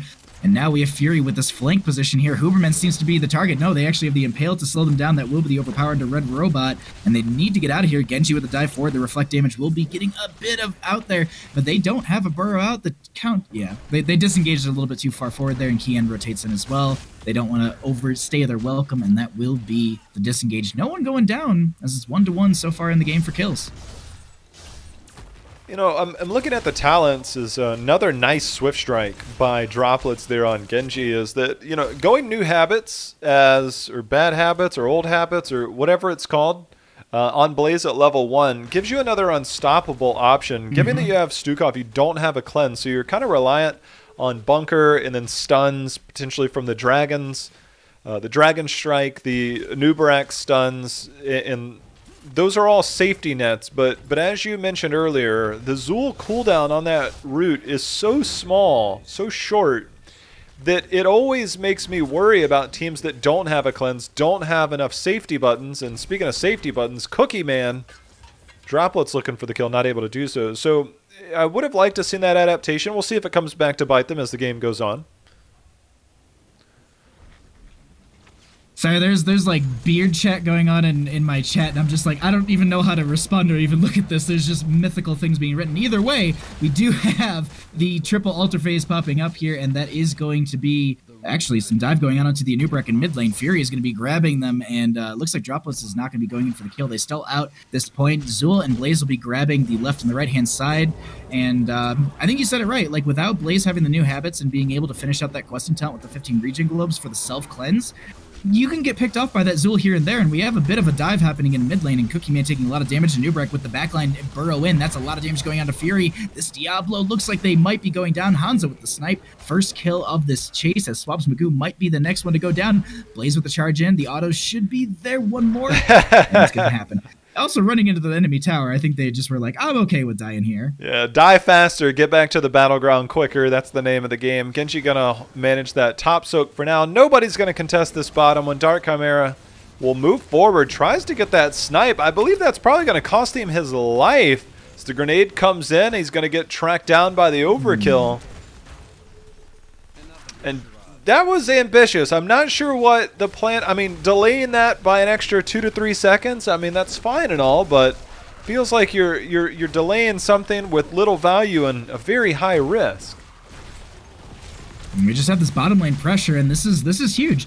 The bottom lane is such a high value target on this map because of the fact that you can make these rotations and you can also control the point and fit in all of these pumpkin sappers through the bottom lane. The Droplets is really trying to dive out that deflect. This is exactly what I was talking about in draft. The Zul Bone Prism with the availability of Droplets rotating in for the pick, but they're just going to go back to doing double duty between the lanes, and they defend out their bottom lane, but we should have another altar phase popping up fairly soon for this bottom mid location. It's just getting to that point where you're getting more and more damage. Another nice stun by Red Robot. He comes in. There's the Ana grenade, making sure to deny a lot of healing. Swift Strike goes in, perfectly executed. The shields are enough. CF Fury is going to be able to get the flip. Unable to get the flip. There's the healing pathogen. And now Fury's in trouble. Not able to keep himself alive. Casanova just trying to get a reset. Any reset. There's going to be one. There's going to be the Bone Prison. That's going to be number 2. So a 2-for-1 trade ends up in favor of LFW, which for a moment looked like it was a failed attempt. I was actually about to say that Diablo, that did not go out very well for them. They were just so close. Dark Chimera with the sleep dart. There's a bunch of danger pings coming out. Casanova trying to get a combo out as well. Will not reach. Droplets is going to take a tower shot or two, and they back out of there. Now, altars are up. Everyone is back alive, and 10s are not here yet for either team, so I'm expecting them to trade these out, it looks like. Yeah, oh wait, Droplets is trying to get the delay on this. They actually don't get the shuriken. This isn't going to work out very well for them. They have the Swift Strike right out, and they trade those out. Easy 4 damage to either side's core, 32 to 28 in core health, J-How. That was awfully close. He almost got the interrupt, was unable to do so. I will say this, Fury is going...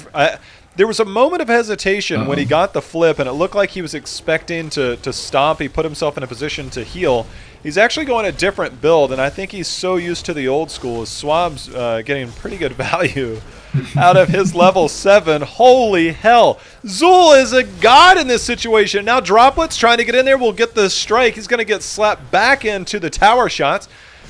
But the action Swab somehow continuing to live, getting the auto attacks in. It does not matter. Genji ended up falling to Tychus. Swab's trying to figure out how far he can push this, as that level 7 just harvesting the life out of things. He lived so much longer than I expected.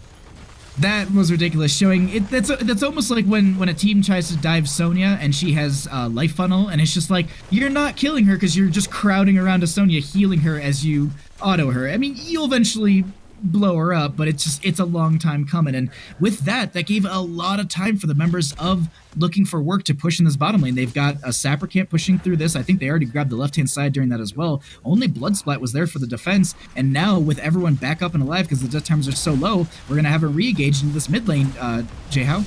You can see they're changing their name from LFW to LFK, looking for kills as they come in. There's going to be a nice silence that comes down, but Tychus is going to get popped. Fury trying to get the flip over. The bunker still has enough health, but he needs to step out. Instead, they're going to walk past back to safety. The kill comes at a very nice time. Droplets has to be careful not to get counter-killed. The Dragon Arrow's there, but the heals are on point. Ended up getting sniped there, but still another trade, 2-for-1 in favor of LFW. Hanzo with these arrows at the last second consistently throughout this game. And I gotta say, J-How, we're at 32-28. It's 8-6 in kills. This is a bloodbath. I'm hoping to see so much more happen here. I just also want to point out, I just now noticed this, Draken Laser Drill for the Tychus. Not going to be go for the Commandeer Odin, which we poke and siege and pressure value. At the same time, Draken Laser Drill is just annoying to deal with. It can be burned down, but it also can be used as kind of a body blocking tool, much like a bunker. Yeah, the laser drill, getting the single target damage is fine. I mean, one of the most underrated things about the Odin is the fact that you are unstoppable when you use it. And if you get in a moment where Diablo's diving you or for some reason something happens, you also get the armor to try and deal with the Genji coming in. You can just trade out. So I think they're having some fun with this build, getting the Draken laser drill out. Oh, I think Chad is also enjoying your looking for kill line as we got into that fight. That was very, very good, actually. 13s are going to be hit very soon, but that is going to be a lot of damage onto Droplets. Arrow out from Hanzo as well. Cookie Man looking for the damage. That will be the Draken Laser Drill in the backline onto Dark Chimera. That will get the kill onto the Ana. That is going to be the first one down. They put the Li Ming in the web wrap as she's the best one to disintegrate it, but she's going to be in it. That is going to be Diablo taking so much damage. The Fire Stomp's not enough. All the souls are gone. Li Ming makes it out, but that's a 2 for none trade, and they move up into the top lane. That is such value coming out from the members of Close to Death. They really, really want to take this grand finals. Huberman saw, oh, wait a minute, hold on a second. Bloodsplat just getting splatted on, but Droplets ended up eating a lot of CC. It's a 1-for-1 right now. Let's make it a 1-for-2 as Casanova trying to pop off, but that's going to be Li Ming falling. Swabs Magoo just healing up as usual. Everybody's starting to dip out of there. Fury just trying to get some souls. You can see the mana extremely low. Fury? Keenan? Tickle, tickle, tickle. Here comes the charge. There should be a shadow charge. Should be a shadow. They're smushed into a wall.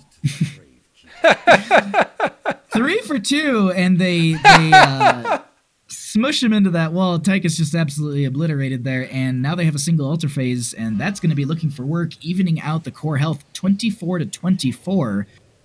I wouldn't be too surprised to see a hard rotation for the Sapper Camps. We do have Tychus down for the next 15 seconds. They're going to be spreading themselves out, looking for that 16 talent here for both teams. But realistically, J-How, this game is going. This is the reason I love Towers of Doom, because I can't tell you how many 24-4 games I've casted where that ends up being 4-4, and it comes down to the boss fighter or it comes down to a Sapper push. Like, Towers of Doom, there's so many different things that can happen and go right and wrong for a team, as we actually have a little bit of a bottoming happening here. Hanzo with the arrow. Dark Chimera seems to be targeted. They are going to be able to burn down this Ana web wrap once again onto the Li Ming. Really good call from Red Robot to just mitigate that Li Ming in this fight. Genji in the backline onto Keenan.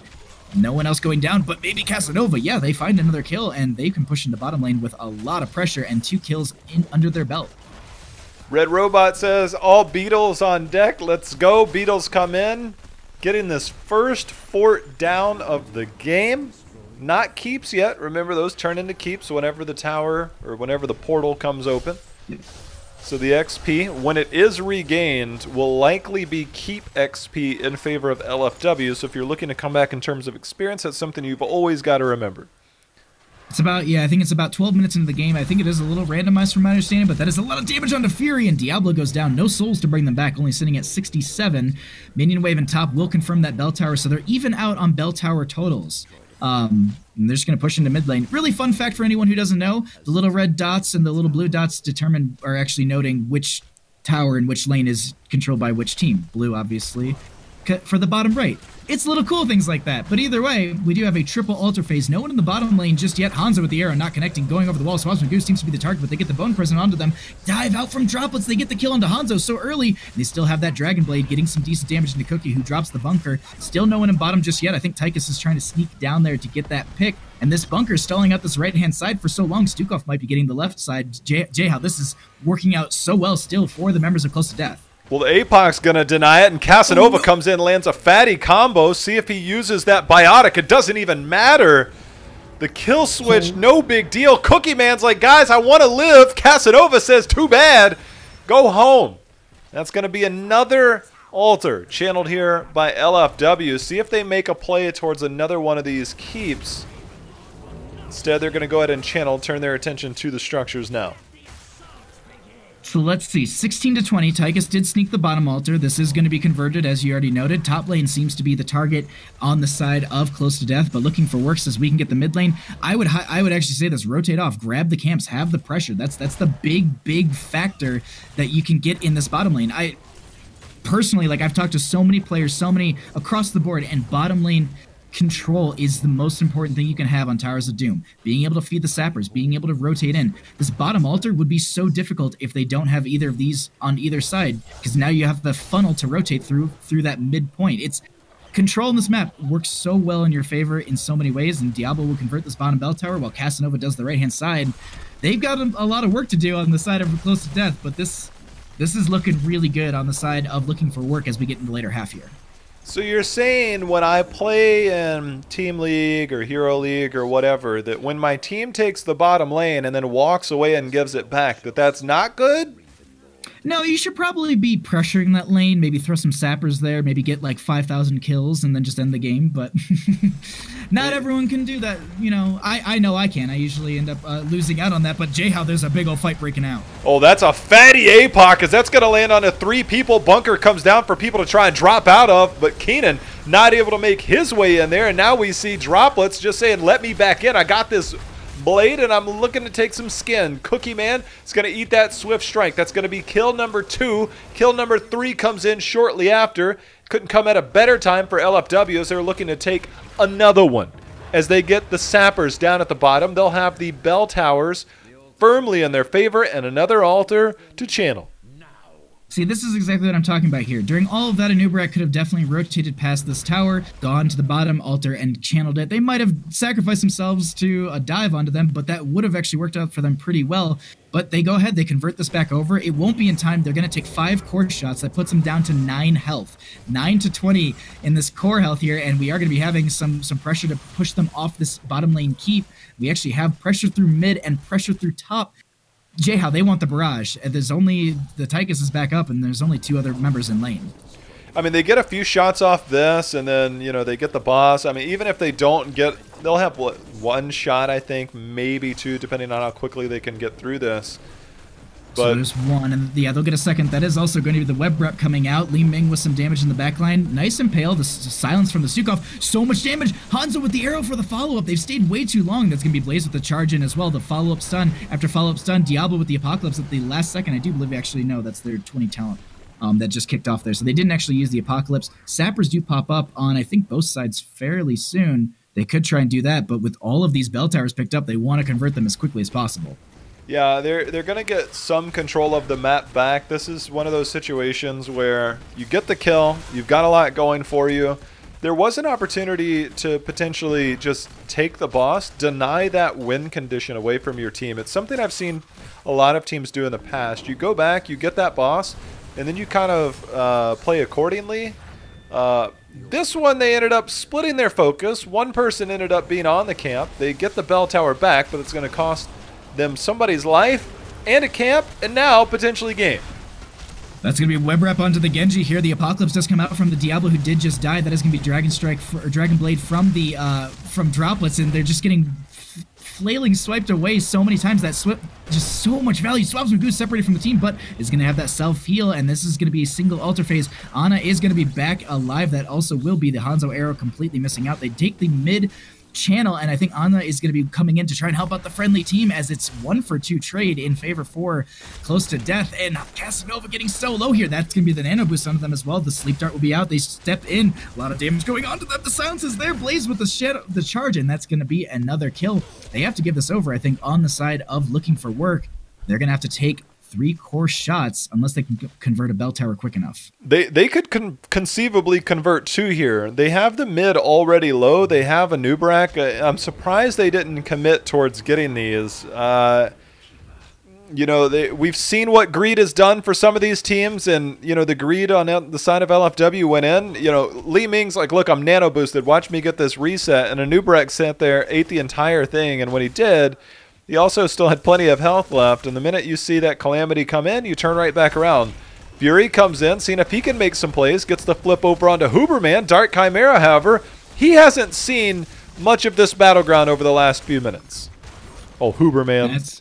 Oh my god. Oh, the arrow from Hanzo doesn't connect, but they still end up finding droplets with the scatter arrow right there. They convert this mid lane bell tower. Tychus, meanwhile, has been doing work in top lane. We'll convert that back over in just a minute here. Fury taking a lot of damage with the oh my god. Shadow Charge got them out onto something. I think they might have hit a minion or some other enemy member. Either way, bell towers are even across the board. If they actually convert all of these bell towers, or if they pick all these up on the side of looking for work, that's game if they find the boss as well. But they go ahead, they'll be converting mid lane, and this is going to be an easy boss. They're just like, you know what? No. Close to Death, you can have that. We're going to play this slow. We've got a lot of core health. We're only going to be down to 13, but they convert this over. The one thing it does do, look, the top is left and right. They get one of these and they lose a couple members, they're still in it. They lose a couple members and one altar and then give up boss, it's GG. So they're making a calculated, it is a safe approach, but I think it's a very smart approach if that is the call. They make sure they don't give away too much. So now they'll look to at least threaten the bottom. Fury, it looks like he's going to concede that, and they'll go up and try and trade this out. So that bottom bell tower will inevitably fall, as will the top left. See if Blaze can get over there and maybe get that down. They'd love to get that for that extra shot. Tychus, though. Tychus, Keenan, where you going, friend? Blood Splat goes in, uses the play of the game. He's going to agility over. Droplet says, hello, brother.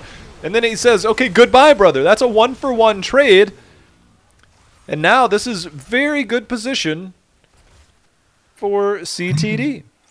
I think they just trade these out, but Close to Death will be getting 5 shots over the 3 core shots on the side of looking for work. So this is still, as I said, like, this game is going to be coming down to the wire, I feel. And we're only in game number 1 of this best of 3 series. We still have potentially 2 more after this. Mid lane is going to be pressured in, and they want to find the conversion onto this bell tower. The dive in from Red Robot here. Fury going to be just trying to get them positioned into that death zone, but it's not working out. Seems like they're going to be able to convert this easily, but Swabs Magoo walks in, tries to help out as well. And they back off from that. Yeah, it's completely just back off, and that's just going to be safe plays. They need to keep control of this bottom lane. And it looks like they started to go top, and now they're coming bottom. And I think it's going to be too late to get to the bottom. They need to defend this. The next phase is double altars in the lower section of the map. They're not going to commit to the defense yet, which means they'll likely give up control. They don't even have their full team here. I'm surprised that they are not defending this bottom lane harder than they are, under the shelter of their keep, and it's going to be too late by the time that they get here. Conversion goes out. So the sappers, the reason being, Bahamut, the sappers they just picked up that you see at the bottom of your map, they actually do nothing now. They do nothing. Yep. It's mostly just taking the camp off the table for both teams.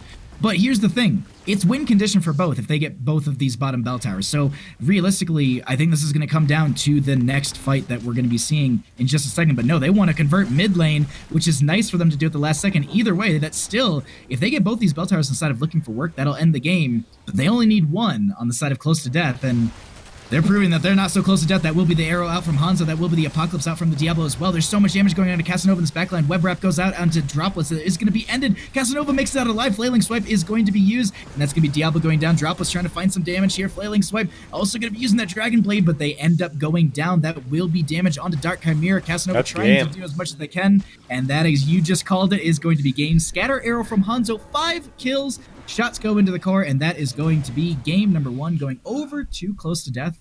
Oh, wait, what? Hold on. There we go. I called that way too early. Comeback City. There's the GG.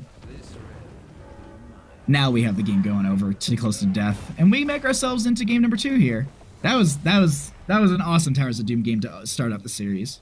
I mean, look, in that situation, we knew the comeback was going to happen. It's not Towers of Doom unless somebody comes back. Everybody knows it. It's the rules. It's one of the best maps for that factor. Scripted. I'm Shh, don't tell them. Don't tell them. Scripted. Oh, J-How, that first matchup, that's if that says anything about the series that we're about to get, I don't know what does. 28-17 in kills in I think that was like a 23-minute game. And some really good plays coming out from both sides. The Zul getting a lot of value across the map, but if they just had something maybe a little bit more beefier, like a Leoric, might have even really set them up for a lot more. But who knows? The Zul just... It felt like there was Zul was kind of doing his own thing most of the time. There was no like, here's a bone prison target, go ahead and kill this target. It was more just like Fury's like, look, I got a target, just follow me in. Like that's more what it felt like than anything. And Fury, I think, played really well there. His build though didn't exactly lead to certain decision making that he did, but hey, you know what? Like they're having some fun, so we're gonna let it slide. I'm having a blast at these games, but we are going to be finding out what the next map is. The losing team opted for first pick, so we'll find out what that is in just a second. This is grand finals. Like this could be close to death, just qualifying for S Division and just taking the night, or we'll see looking for work, finding a way into game number 3. Okay, sorry, I'm watching that chat, waiting to see what is going to be our specific map, but it's not going to be noted just yet. Either way, thanks to everyone who's hanging out. It is awesome to have you all here watching some awesome Heroes of the Storm, and thanks to J-How for inviting me to get some casting in together. You know, it feels good. Feels good, man. This is actually a blast. I have not gotten to cast any of the Heroes Lounge S Division like with a co-caster, so it's been a lot of just like, dude, just everything rolls out. But now that I can rely on you, so I can take sips of water, and I'm not just like chugging water in between moving the camera and also trying to do a breakdown. People don't understand how taxing it can be, solo casting for quite some time. There's been multiple Sundays or even Saturdays where I finish casting and I just go lay in the living room and just like stare at the ceiling. I need to just breathe, or I'll just go stand outside. Like we've had storm after storm. Like there's more snow in my backyard than there's probably fence. Like my dog, like if Bandit could jump over the railing for the deck, he would just walk out into the nature preserve. But I just stand out there after casting because it is just boiling in here with lights and everything. But we got ourselves a lobby, and I'm super pumped about this because I think this is going to be another great brawling map that we're going to have for our Best of 3 series. I mean, Battlefield of Eternity says it's fight time. It is definitely fight time. I'm just wondering, man, where's my Tracer? None of these guys are willing to run Tracer. Look, I know Tracer's seen nerfs. No one going for Tracer. They got to make this happen, man. Which is it's actually a little interesting. I've seen it once or twice, but not a ton.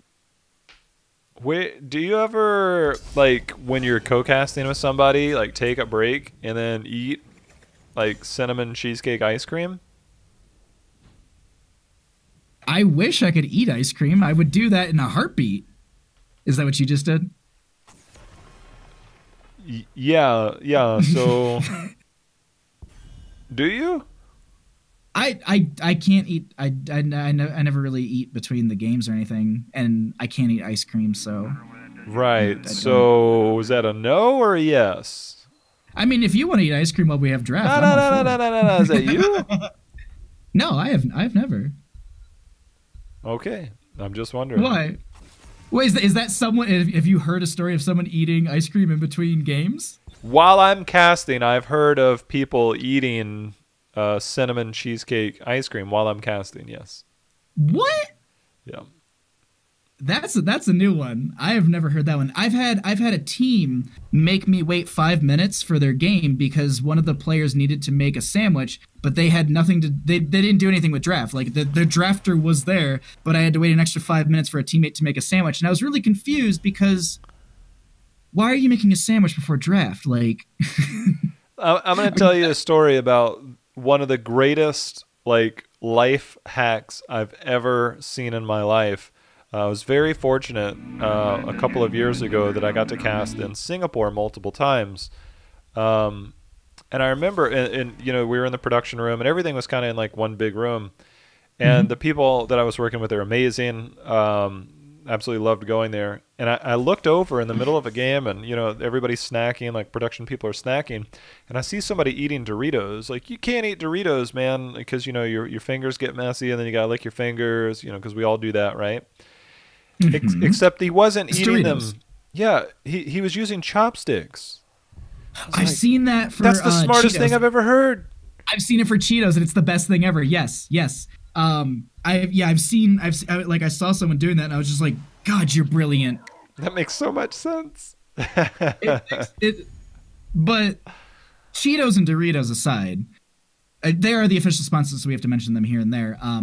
We are going to be having a Li Ming and a Garrosh on the side of Close to Death, and Zeratul makes its way into Looking for Works draft here.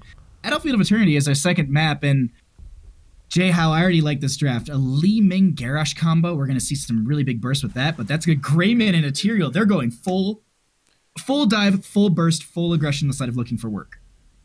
Yeah, so the objective is to use your VP to isolate part of the team and collapse on the other side, and it very well could be a judgment game because of that.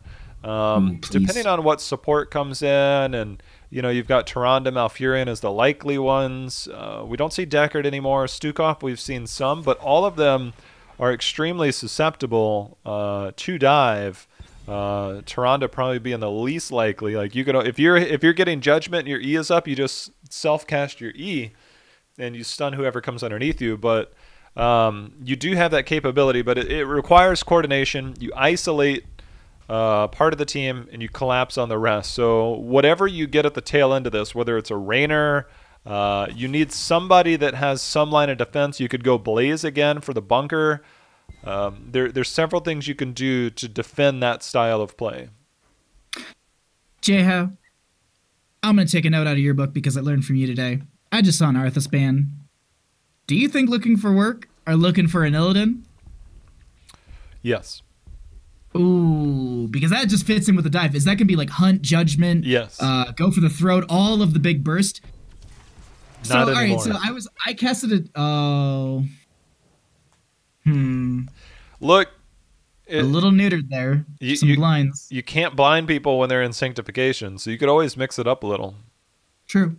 I will say this. So I actually got to cast a game once where it was like Nova, Tyrael, Illidan, and I can't remember the other two, but it was basically the whole thing was Judgment into Hunt into the, oh my god, Persistent Strike. And it worked actually consistently throughout the game, and they only lost because of the fact that they didn't do the combo right at the tail end of the game. That was like literally the only thing that messed them up, which it was insane to me. So I was like slowly like, are we gonna get that Illidan Nova here? But they do need a support, and they go for the Alarak Lucio. Works out for them here. This last pick though, Jay, what do you round out this team with? Ray. Oh, they're just gonna go blind people. Ray is good because he has the ability to pop armor. Cassia, you know, does do well to blind targets. She's susceptible more to spell damage, but does do well to counter or to mitigate damage of auto attacks, which is fine. You know, Cassia's okay here. You got to be okay. You got triple blind. Yep. Against the team coming at you, but between an Alarak and a Zeratul, it's a lot of spell damage.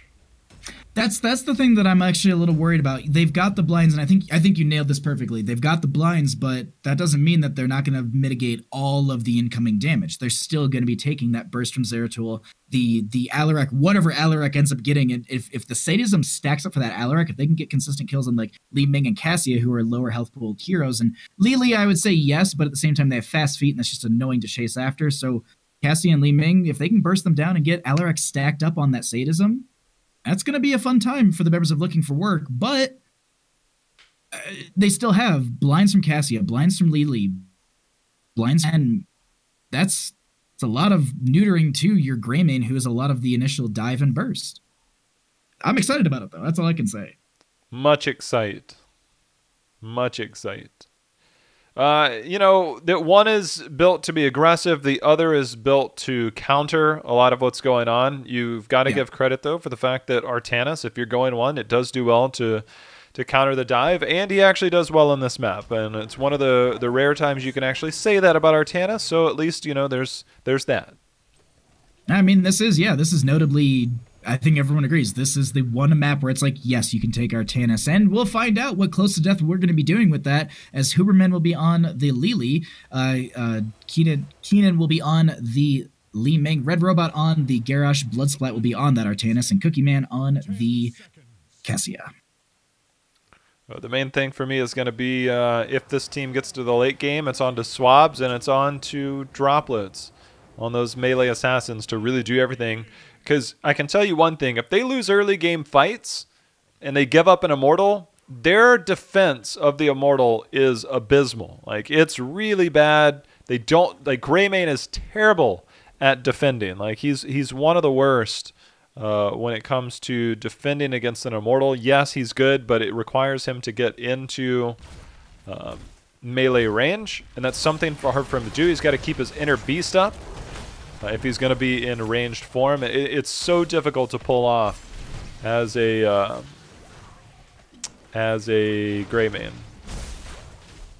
Red Robot, though, in this bush setting up just to get a toss into someone who's a little out of position, and Droplets will be getting a little bit of damage with that telekinesis. And I'd say it's slow early game play. Swabs Magoo going to be going into Bloodsplat in this top lane, which would be, I think it'll be Protoss versus Protoss, a little interesting. That's definitely, actually, hold on. We have a rotation coming up from Dark Chimera and crew, and they are looking for Bloodsplat. The knockback will be there. I don't know if they have the burst to go out onto them, Tyria, with the Elduran's Might, but it won't connect, and that leaves them a free opportunity for Close to Death in bottom lane to go ahead and grab this camp and pressure that in through bottom.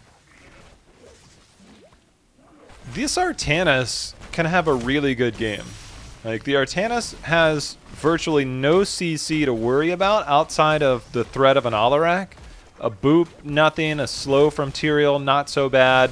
The VP and a combo are really the only things that are worrisome. So this Artanis has a chance to really live in these fights. Doesn't have much of a chance to live when they don't kill the minions. That's reason number one why you kill the minions, to defend your fort first. They were unable to do so, and they end up losing. How in the hell does Lili die there? I don't know. Like, I was just like, oh, hero death. I, no joke, expected Droplets to be dead. And then I was just like, that's a Lili who I was talking about in draft, which I was like, Lili has the fast feet. They should be fine in a lot of these situations, but not going to be happening. And with all of this actually back and forth happening, Zeratul is going to be going ahead and getting a kill into Li Ming in this top lane. They burn through the fort. That's periodic catapult pressure and experience gain at level 4 for the members of Looking for Work. They're looking for game number 3. Well, Greymane sieges really well. See if they make the rotation bottom and then try and change this up in their favor. Another combo comes in. Droplets making things happen. Cookie Man uses that Fen to try and trade out. Ends up being able to stay alive from Huberman. That's this is a wild start to a Battlefield of Eternity game.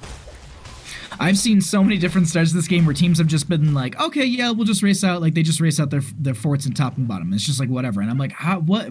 Okay, all right. Well, that's the play, apparently. They're not going to be grabbing their camp on the left-hand side, on the side of Close to Death, but they're going to be invading this, looking for posturing? I don't know. They just disengage and they say it's whatever. Well, we got pressure in top, and you can fight us over our Immortal. Garrosh trying to retreat to safety. Says there's an Elduran sword. I don't want to walk through that because that will slow. He already used his Indomitable. So they'll reposition, get some poke in. Cookie Man and team poking from the south end of this. And Fury's going to eat some of that damage, but they got to be careful. Again, they don't have great race, does LFW, but they don't exactly have the advantage. They now have a catapult plus a shaman camp on the top left. That is a significant amount of push in a very short amount of time, regardless of the time of this. So if this goes on, that is very threatening in the keep department. If they get kills on top of it like they do on Red Robot, this now looks like a very good call because they'll have level 7. They'll be able to get back. Cookie Man trying to run. The boop just going to miss. But that camp and stuff ended up needing to be responded to. That's one keep tower that already went down at the top left. Now they can defend this on their terms, in a sense. Garrosh is going to be back up. Death timers are not that low, and they will need to defend this. They need to send Greymane over to the right-hand side. You can see them slowly chunking through that in that Worgen form. They'll be doing as best as they can. Casanova trying to burn that down, but the team is here back in full force. Li Ming poking into this. That will be the toss onto Fury, and I think they give this over. They say the first Immortal is absolutely yours. We're not going to be able to have that, but at least we took the shielding down to half of it. This will push into the top lane. So, oh, wait, hold on. Red Robot is going to be tossed once again. The Indomitable is going to be used. They're looking for the kill onto Cookieman, and I think that will be the dive to connect onto them. Bloodsplat will be the next one to go down, and Jayhow, that's not what you want. You do not want to be losing members as you get this Immortal, because this gives free burn for the enemy team, and now you're really realistically going to be getting a front gate at most? Yeah, that's exactly, though, what LFW needed to do. If we were watching the stream earlier, they were on Dragonshrine and ran a very aggressive composition without a lot of wave clear and objective options. The number one thing they could do was to simply try and fight, and they took the fight at every stage of the game. That was actually the best way they could take that fight. Dark Chimera diving deep to get the boop. Will get the boop. You can see the big cleave coming in from Zeratul. Imagine that post 16. Indomitable. They have no retreat point. No retreat point other than their keep, and so they are just going to full-on dive this, assault this. Casanova in that Worgen form, not sure if he can make up the distance. He goes over into human form, try to track down Huberman with the heal. That's going to be a kill, but it's not against the team that you wanted it to have on. That's ended up chasing a bit too far for LFW. Droplets is going to get the speed boost from Dark Chimera through the wall here. The silence goes out. They're trying to get that telekinesis as well. Red Robot was just stepping up with all of that, and Dark Chimera using everything available to them to keep them speed boosted out of there as well as alive. And we kind of reset at this point. Bloodsplat will push into bottom lane a little bit, grab this camp, and they'll reset and try and get some pressure across the map. But this early game is going over for Looking for Work. The aggression that they're putting out is really great for them, but we'll see as this game progresses if that 10 changes the dynamic. It's 2-7 in kills, and definitely the aggression is working out for Looking for Work. If Alarak can once again stack up that sadism, they'll be in a very good spot. Maybe they go for the invade onto this camp, though, actually. Yeah, again, they haven't quite hit their spike yet, and with 10 threat, Huberman is just on an island by himself, but he's got fast feet, which allows him to walk on water and get the heck out of dodge. But the 10 threat is real. As I mentioned before in the earlier game, the minimap is indicative of the blue team. So they're going to have to defend on the left, attack on the right. And this is a similar situation from what we saw earlier, is that one team's going to be 10. That team that has 10 can very easily walk in, be aggressive, and send this to 50% with zero hesitation. They'd like to keep their bottom fort intact to keep that 10-tier advantage as long as possible, but this gives the capability of LFW to be aggressive, and if they want to make a play here, Zeratul's already clearing that up. When you see on the minimap Zeratul rotate up, that means they know they can look for a fight, and here he comes. Zeratul coming in, that's going to be the, oh my god, the dive in from the Alarak as well. The Sanctification will be there. Cookieman so low, that will be the first kill of this engagement. And they back off really quickly because that dive from the Alarak is way too good. Oof. And just like that, getting one pick means that they can now go and defend. I don't know if this fully saves it. They'll have the minions here. That should draw the attention, but the fort is going to be saved. But getting that one pick means that they can now, they defend their fort. That will inevitably fall, don't get me wrong.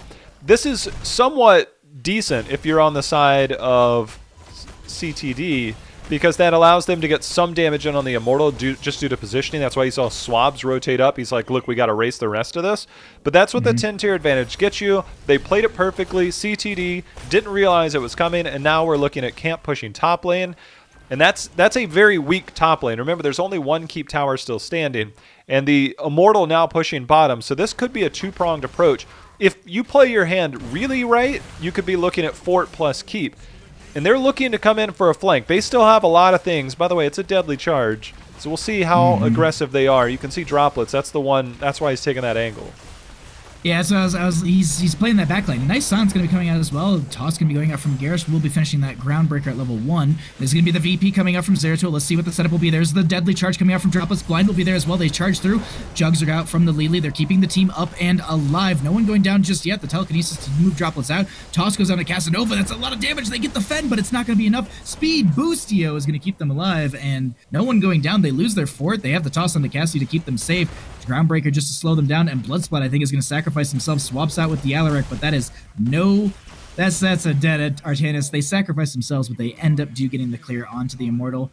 Meanwhile, in top lane, still has the pressure from the Catapult as well as the Shaman camp, as you know before. Cassia comes up here. They'll lose out on that tower, I do believe, but either they still saved their keep and they're well.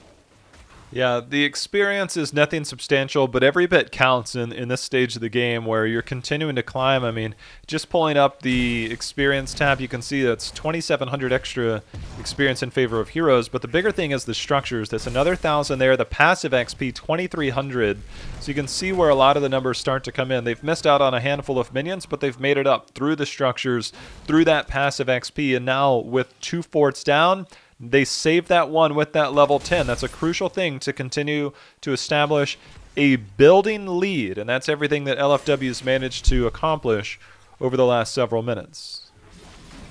13 talent tier advantage in favor for the members of Looking for Work, so now they can pressure in with this, and they know that they're going to have to be turtled up. You can see them already by the gate. Garrosh is actually clearing in top lane currently, and that is just the easiest way to kind of set this up for this initial pressure. Like, I'm waiting with bated breath if they're going to be going in a little aggressive here or if it's just going to be the slow passive play. And they try and pull out Cassia. It's not going to be connecting just yet. And Garrosh gets the toss over onto Dark Chimera. Speed boost? He's going to make it out. He can make it out. He's going to get clipped. He's fine. Run, Dark Chimera. Get on your rollerblades. Oh, they're going in for the fight. Artanis is showing bottom. Artanis is showing bottom. That's going to be you can't do that. Goes down. VP is going to be out as well. Blind goes out, but it's way too early. It just goes away at this point. The VP is over. Taunt is out as well. Sanctification will be there. Cookie Man's back. That is also going to be the break it down from Lucio. The Holy Ground makes sure that they do get that extra kill, and that will be 2 members for none. They move over to the Immortal, and they also go ahead and try and steal away the Bruiser camp. Yeah, I think it's better for them to race here, and I think that's going to be the call. Like, the camp is nice, but the camp doesn't do anything. It denies the potential comeback. The one thing I believe, because there's still 1 tower in the bottom lane, that if they get the Immortal, it's going to push bottom. The camp doesn't do anything. That's the healthier lane, which means that would be the lane. They're going to take advantage of the death timers. They have the 13 talent tier. The death timers, Cassia just came up. Bloodsplat actually got interrupted there. And you can see this is just a good position for LFW to continue to be in. They got to 50%. Now they'll look for another fight. The Holy Ground by Fury has been really strong. They sniff out Bloodsplat. He's dancing around that. Say, I dare ya. So we can see Greymane on the minimap. He's completely split. See if he pushes in a lane. I mean, that's the thing. Is this is the catapult wave. This is the third wave. So he's going to push in the catapult wave so that they can get more of an advantage. And Swabs, you can see he's feigning on whether to go that too. And that actually puts a timer on this entire situation for CTD. They have to clear out these catapults, and also Greymane grabbing that camp in top lane. They want to pressure in. I think they know that they're not really around here. They're going to be grabbing some camps in their little MIA. Nice use of the boombox coming out from Dark Chimera to make sure that they also have that extra vision in that bush. Greymane does grab the camp. Top lane is really far pushed in. Bottom has some aggression in it as well, but Jayhow, we're getting into this. We're getting into this big fight here, and this could be a huge moment for both of these teams. And Domino's going to be used so they don't get stunned out on the side of Red Robot. That is going to be the Warlord's challenge. They actually get a lot of damage onto this Garrosh. That is going to be the Sanctification, but Garrosh goes down first. VP onto 2 members here. That's going to be the Aldrin's Might in there as well. Deadly charge out from the Artanis. They get, from the Alarak. That is going to be Lili going down. Droplets taking a lot of damage, but the break it down does not connect either way. Cookie Man is going to go down, and Looking for Work might be looking to end the game very soon. Yeah, I mean, they've got so much pressure in top and bottom lane. I'm going to say this. If you're going to get in a defensive position and maybe look to stack or at least get some poke in, they needed to send somebody that bottom lane. They waited for 13 before they engaged, but they were getting it through passive XP. There was an entire wave that they just didn't go to, and you could body soak that if you wanted to. They chose not to go down there. They put them on a very bad timer. The minute they hit 13, they went in, and that's fine. That's when you're supposed to fight for the enemy team at 16, but they had already given up so much control in the lanes just by not soaking. Now they're facing an Immortal with a half shield. The catapult just got cleared up in that lane, so it's not going to be here at least until potentially the next wave. But now they're looking at double keep and game. Just like we saw it before, 1 kill leads to 2 kill. It's GG lights out. Zeratul level 16. We'll have VP in 30 seconds. They're going to get sniffed out. There's nothing, no shenanigans here. Swap goes out, it doesn't connect. They actually get the toss onto just a minion. Jugs are out as well. That will be the deadly charge pushing them in. There's so much damage. That Warlord Challenge Zeratul goes down, as well as Alarak. The double kill is so big for them here. I'm so surprised they were that impatient. LFW thwarted the initial attempt. They're still 5 seconds before Sanctification. Holding and waiting for that fight. Let the Immortal push in, build up the pressure, and then wait for VP and for the Sanctification to come off cooldown, and then they had the fight. They were only 10 or 15 seconds away from those. Now, instead of making a double keep play, they're going to be looking... Look, they might actually throw here. Red Robot is on the prowl, and that's going to be enough. Dark Chimera gets space. Blood Splat just misses out on the swap. Tyrael's going to sacrifice himself. But Cassia's now cut them off. I mean, this is a risky position as Tyrael falls. But that is probably worst case scenario for LFW in terms of the least you could, I mean, other than team wiping, the least you could accomplish versus the most you could accomplish. That's on the least end of the spectrum. I love that they've saved their bottom lane for the longest time. It hasn't gone down in any way, shape, or form from when the initial push happened with Artanis and that one camp very early. They are going to be grabbing their Bruiser camp here on the left-hand side. It's a little bit early for this, but it looks like that's just going to be they just want to have that pressure on the map pushing in their favor, and maybe they just want to go for that bottom lane fort. They need to deal with top lane, though, consistently. That's going to be something that they need to pressure up, because you noted it in the last series very, very well. Having that pressure mitigated with the third catapult just slows that down, so you're not going to have this giant pressure consistently going into your lane. Also, Zeratul going to be grabbing the camp in top lane, but Jayhow, this late game is starting to get dire, and with some of the plays coming out from looking for work into close to death, as well as close to death going into looking for work, I feel like this game could honestly go either way. Well, the cool thing is that, oh, they're going for a big flank. They want to get back into this game, not through macro, not through the even fights. They want to get the big play. The speed boost from Lucio and Tyrael is enough, but here's the problem. They have to get into a position. They are in race position. They need to race this, and then they need to send somebody back. Artanis is good because he has amateur opponent. All he has to do is make sure to go back and clear the catapults. He doesn't have to do a whole lot else. Now that, yeah, it's Keenan going back, but I think this is an Artanis job for that. The Li Ming is fine, don't get me wrong, but in terms of who you need back, think about who could be doing damage to the Immortal right now from a safe distance, and that's Li Ming. Artanis does a lot, but no Li Ming showing. This is going to be a fight that LFW wants. They go in here. That will be the blinds from the Artanis. That also will be Alarak diving with the deadly charge. That is also going to be the Warlord's Challenge. Sanctification is going to be used. VP in the backline onto Lili, who now has the jugs out. Garrosh is the first one to go down. Zeratul trades out 1 for 1 so far. So we are going to be having Bloodspat is trying to find some backline damage onto that Alarak. Looks like that will be Li Ming going down. 2 for 1 trade. Immortal going over in favor for the members of Close to Death. But if they end up wiping here, that means that they can just rush straight to core instead of looking for work. And that's Huberman taking a lot of damage. Lili with them fast feet are trying to get out, and Grayman is chasing and chasing. They get the kill, and that's going to be the chase here. And I think they say it's whatever on the Immortal. Droplets is low, but Bloodsplat might have just fed themselves here, Jayhow.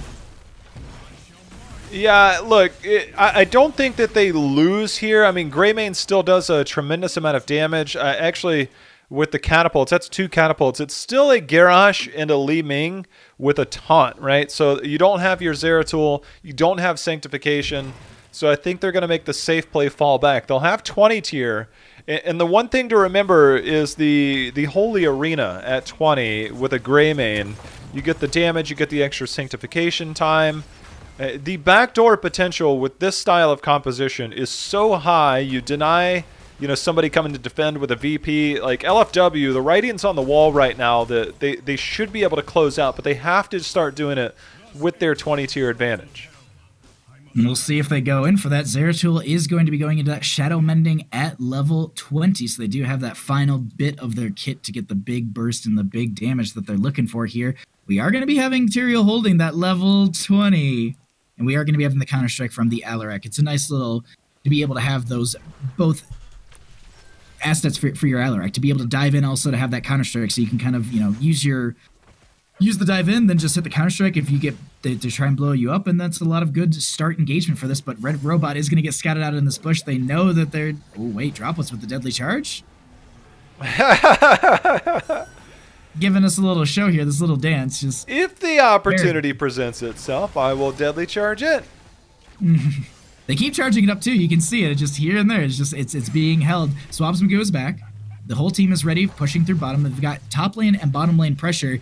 Jayhow, this could be exactly what you're talking about with the that's Holy Arena as well for the Tyrael. Yeah, wait for the minions, right? They're going to play around the next minion wave and see if they can dive.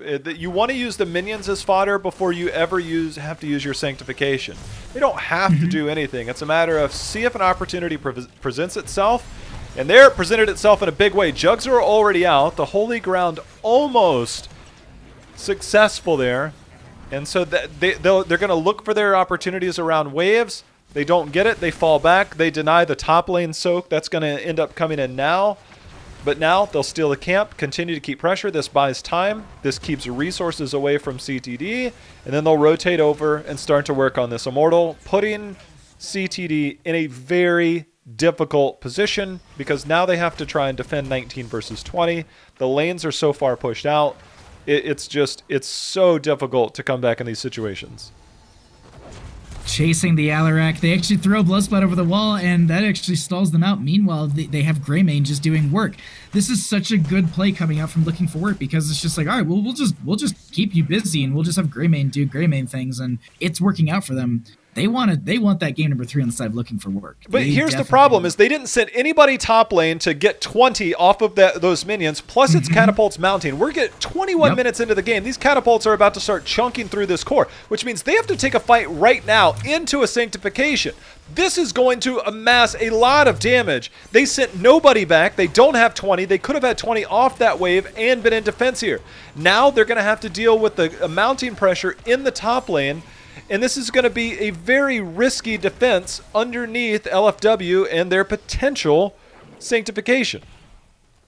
20s are here for both. They've got to put someone back at the score because the catapults have arrived. They're pressuring in, but here's the thing. LFW, they can just play this slow and safe because they win if they play this slow. Well, they can't play it too slow with 20 now. Yeah. It's always risky playing into it. Red Robot, there's going to be the toss. See if he can get the taunt. Everybody gets away with the slow coming in there. Red Robot taking so much damage there. Droplets just dishing it out. He's the main one. Repulsion's going to buy some space, but the shields on the core have fallen. That's going to wait for a second. Nice VP, because that was about to be Red Robot coming in for the fatty taunt. See if he can make plays happen out of it. We do have the blinds coming in as well. Cookie Man will be the target here. That is going to be the Warlord Shums. Greymane's the first one to go down. Cookie Man did not. I was thinking that Cookie Man was completely going to get bodied there, and now that is going to be them pushing back onto this. I will also note that they took out the top lane forward, so that bottom lane catapult's doing work to keep their core alive. They have not had to go back and clear. A lot of pressure going on to Red Robot here. This might not be the best idea. The sanctification will be there as well. I don't know what that feed was about. They are going to race this, and it is going to be going over in favor for the members. They can't hearth there. You can't hearth there. Team. What? Why would you walk up towards the enemy team at hearth? You know they're going to be coming to try and delay your back. Oh my. Cookie Man just needs to get out of there. Instead, Cookie Man, he's trying to trade out. And instead of a game where they sacrificed something, they're now giving away everything. They had so much pressure there, and I honestly don't know what's happening. I really don't know what's happening. Like, the feed from the Garrosh I don't think was necessary whatsoever. It didn't really stall anything out. Artanis is, I think they're just trying to stall out the Immortal to do this, but here's the thing, Catapult's already on the core, and... Yeah, look. What? Hearthing after you get the Immortal is fine. Hearthing by walking towards your enemy to do it is insane. Now, this should be GG. They're going to be on the core. This is going to be 4 members. Keenan just trying to get some reset, trying to get some damage. There's going to be swabs, 50% fall, and just like that, it's game. They had no business walking upwards to Hearth. Hearthing is fine. That's probably what you need to do. But walking towards your enemy to do it is highly suspect. That was an odd end to our second game, but hey, Jayhow, we got us a game number 3 for this qualifier number 4 grand finals. I think that's the way this has to go. I mean, if it was just an easy sweep, be a best of, just 2 games done, we're out of here. I don't think that's not what I expect from Estivations. I'm happy that they'd be getting this, but what? Even if what do we do? I don't know. These teams are tired or what? Even if Cookie Man just walks away from that, it's like, Lily, you're dead. There's nothing I can do to save you. That's still defensible. Like, they can still defend the core. The minute he dies, for no reason, we're going to game 3. 100%. That is odd to me. I'm not gonna lie. I'm not gonna lie at all. All right, I'll be right back. I gotta get some more water. Yeah, I'm gonna need a bathroom break, but I will entertain your chat in the meantime. Hello, J House chat. How are you? How are you, all of you beautiful people? I hope you're having a wonderful evening and you're enjoying all of our fun matches. Oh, and I know exactly where we're going for game number 3. They just posted that, so we're gonna have that in just a second.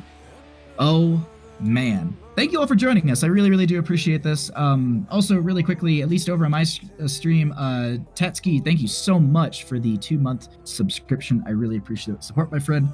I hope you're all having wonderful evenings. This has been so much fun, and I can't wait for Thank you so much. Yeah, this is just the qualifiers for S Division. We still have to actually go through the matches and find out who's going to be taking this, and I can't wait for the regulation season. I don't know whether that does you any good, but there's something out there.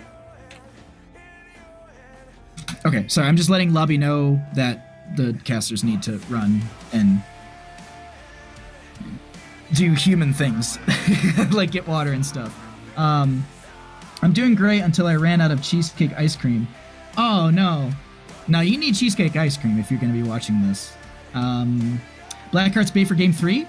Absolutely, Vapor Guns. That is it. You nailed it. I don't know, like, I didn't see it coming, and I just saw the lobby, and I was like, holy crap, really? We're going to get Blackheart's Bay? Also, Fisher, thank you so much for the follow. Everyone, just so you know, we do have a multi-Twitch link, or at least we have multi-Twitch going on. I don't know if JHow has one, but we are using that in my channel just so that everyone knows. I did throw that link into Twitch chat, so go ahead and you can follow that. You're not going to get different perspectives, but it does give us both viewership and it helps both of us as content creators, so it's very much appreciated. But thank you all for being here. JHow's going to be joining us in just a second. He had to get water, and I do think I hear him. He is currently pending, so I will swap off once he is with the sound of the gobbles. That means that I get to run to the bathroom. So the teams need bathrooms as well, so I think everyone needs to take a break, and we're going to get ready for this in just a second. But JHow, I pass chat back over to you. You casted chat? I pass chat back over to you. Who's chat? I wish I casted chat. That would have been smart. I should have done that. You're a chat. Wait a minute. Wait a minute.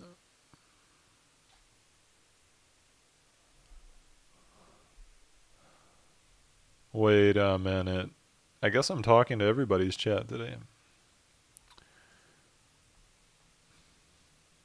If only they could hear my music in their head.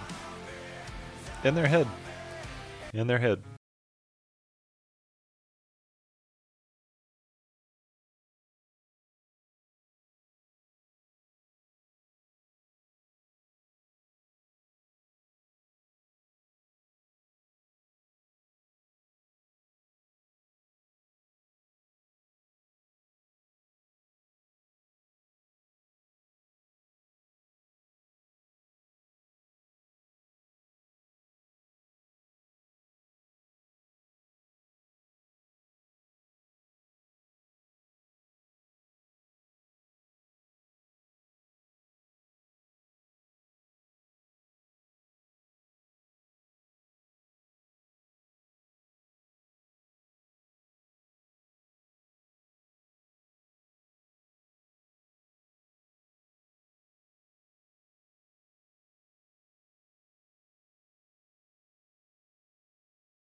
No, it's 1-1 currently. Let me go ahead and, for anyone who doesn't know, I'll update you on some of the maps if you're joining us a little bit late in this series.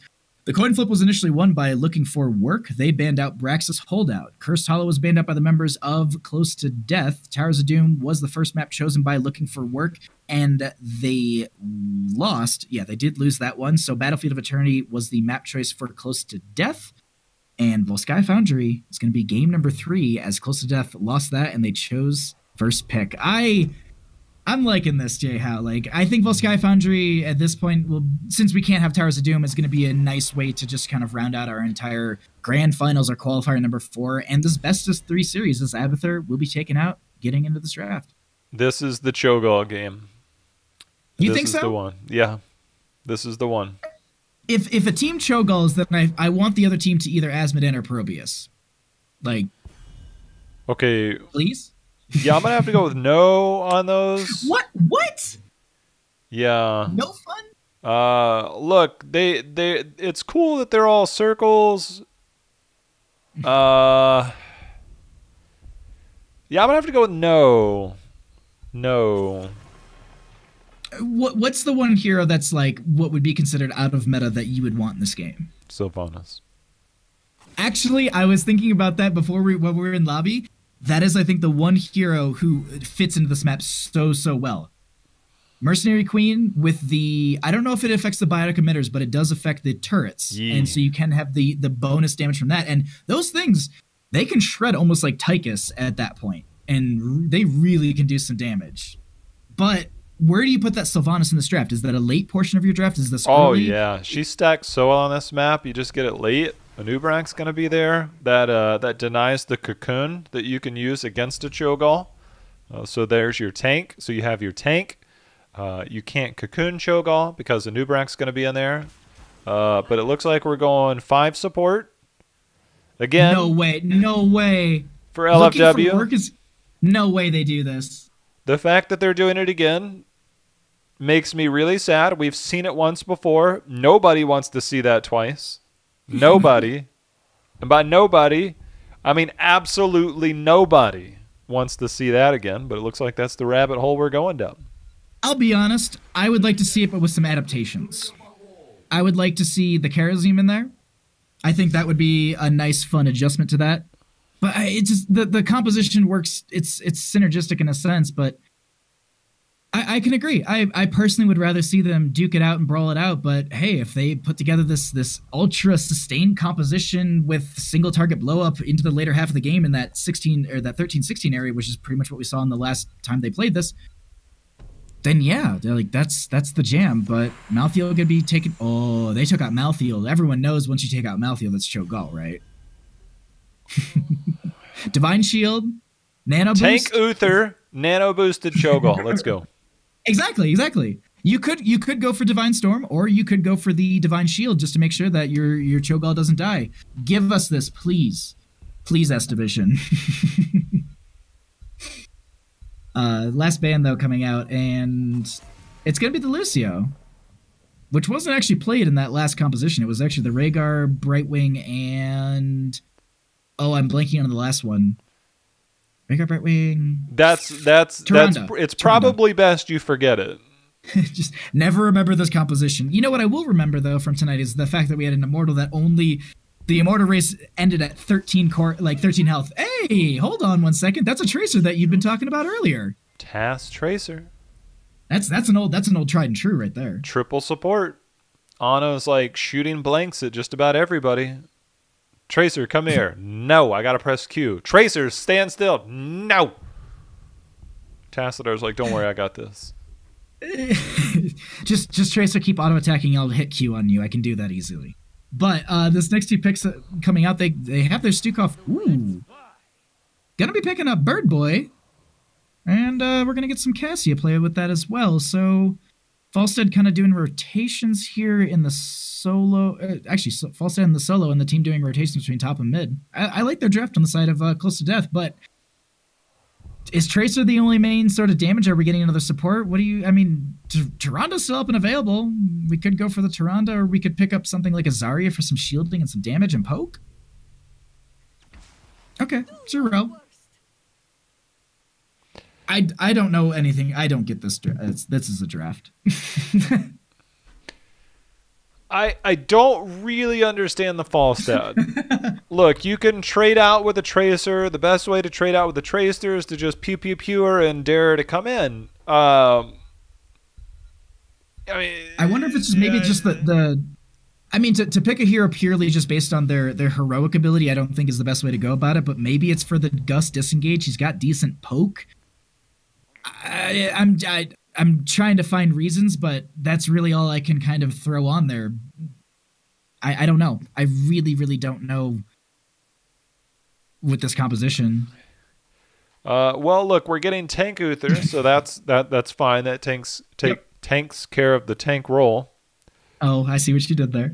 I didn't mean to, but sometimes when you slip up, you own it and try and make it sound intentional. Woo! It's gonna be an interesting one to say the least. Well, let's find out what happens in our game number 3, qualifier number 4 for Heroes on Zest Division. We will have Close to Death on the left-hand side.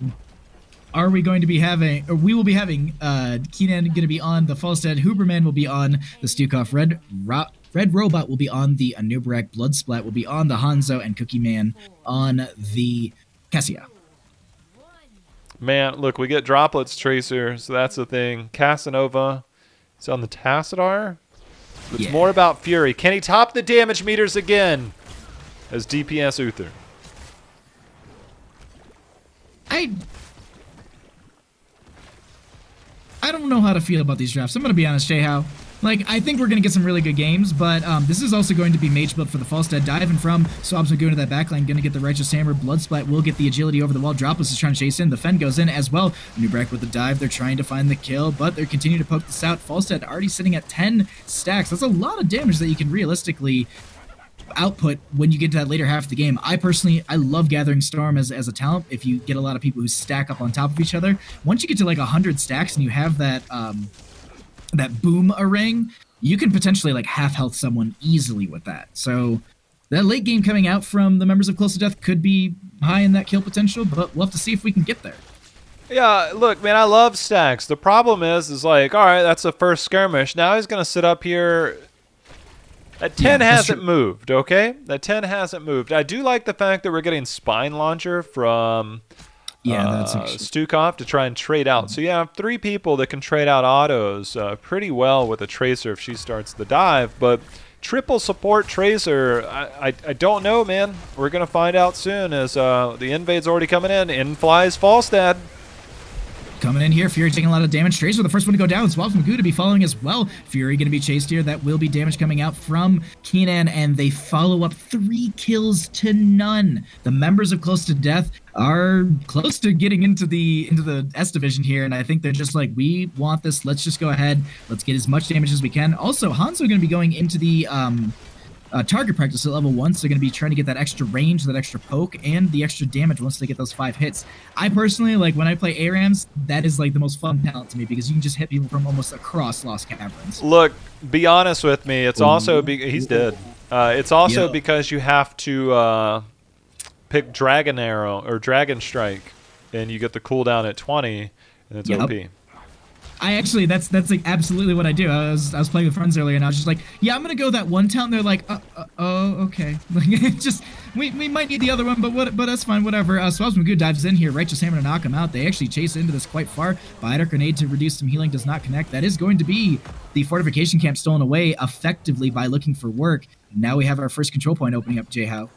You know, the one time that I saw the Stormbow build work against the Tracer was by arguably one of the best players and by the best team, and it was on Dragonshire, and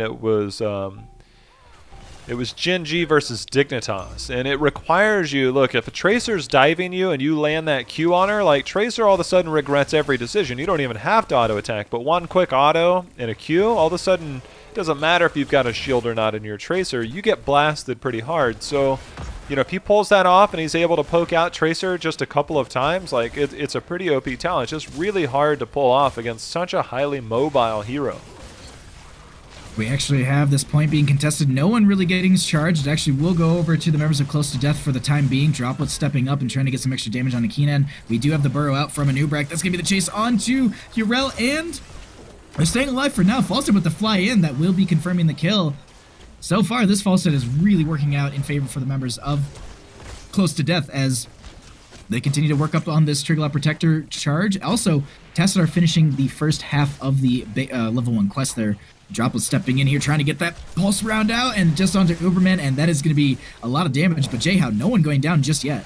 I think it's going to be hard. I mean, you've got a pretty tanky comp. You're scaling. You're super scaling, right? If you're the Tassadar, if you're the Tracer, you want to finish your Psystorm talent. If you're Tracer, you just want to make it to later levels. If you're Tassadar, you also want 16. They're going to find some value because they complement each other so well, but individually they are going to struggle in these situations to really execute these kills. And their focus is really split as well. I mean, you can see Cookie Man is diving in, and they're just kind of counter-diving. Cookie Man should have died an hour ago. They finally get that kill. Droplets with the recall finally gets the shield to be able to re-engage. But, I mean, if they can get a collapse and a focus fire, like, there's only a Stukov there. I feel like they could pop somebody.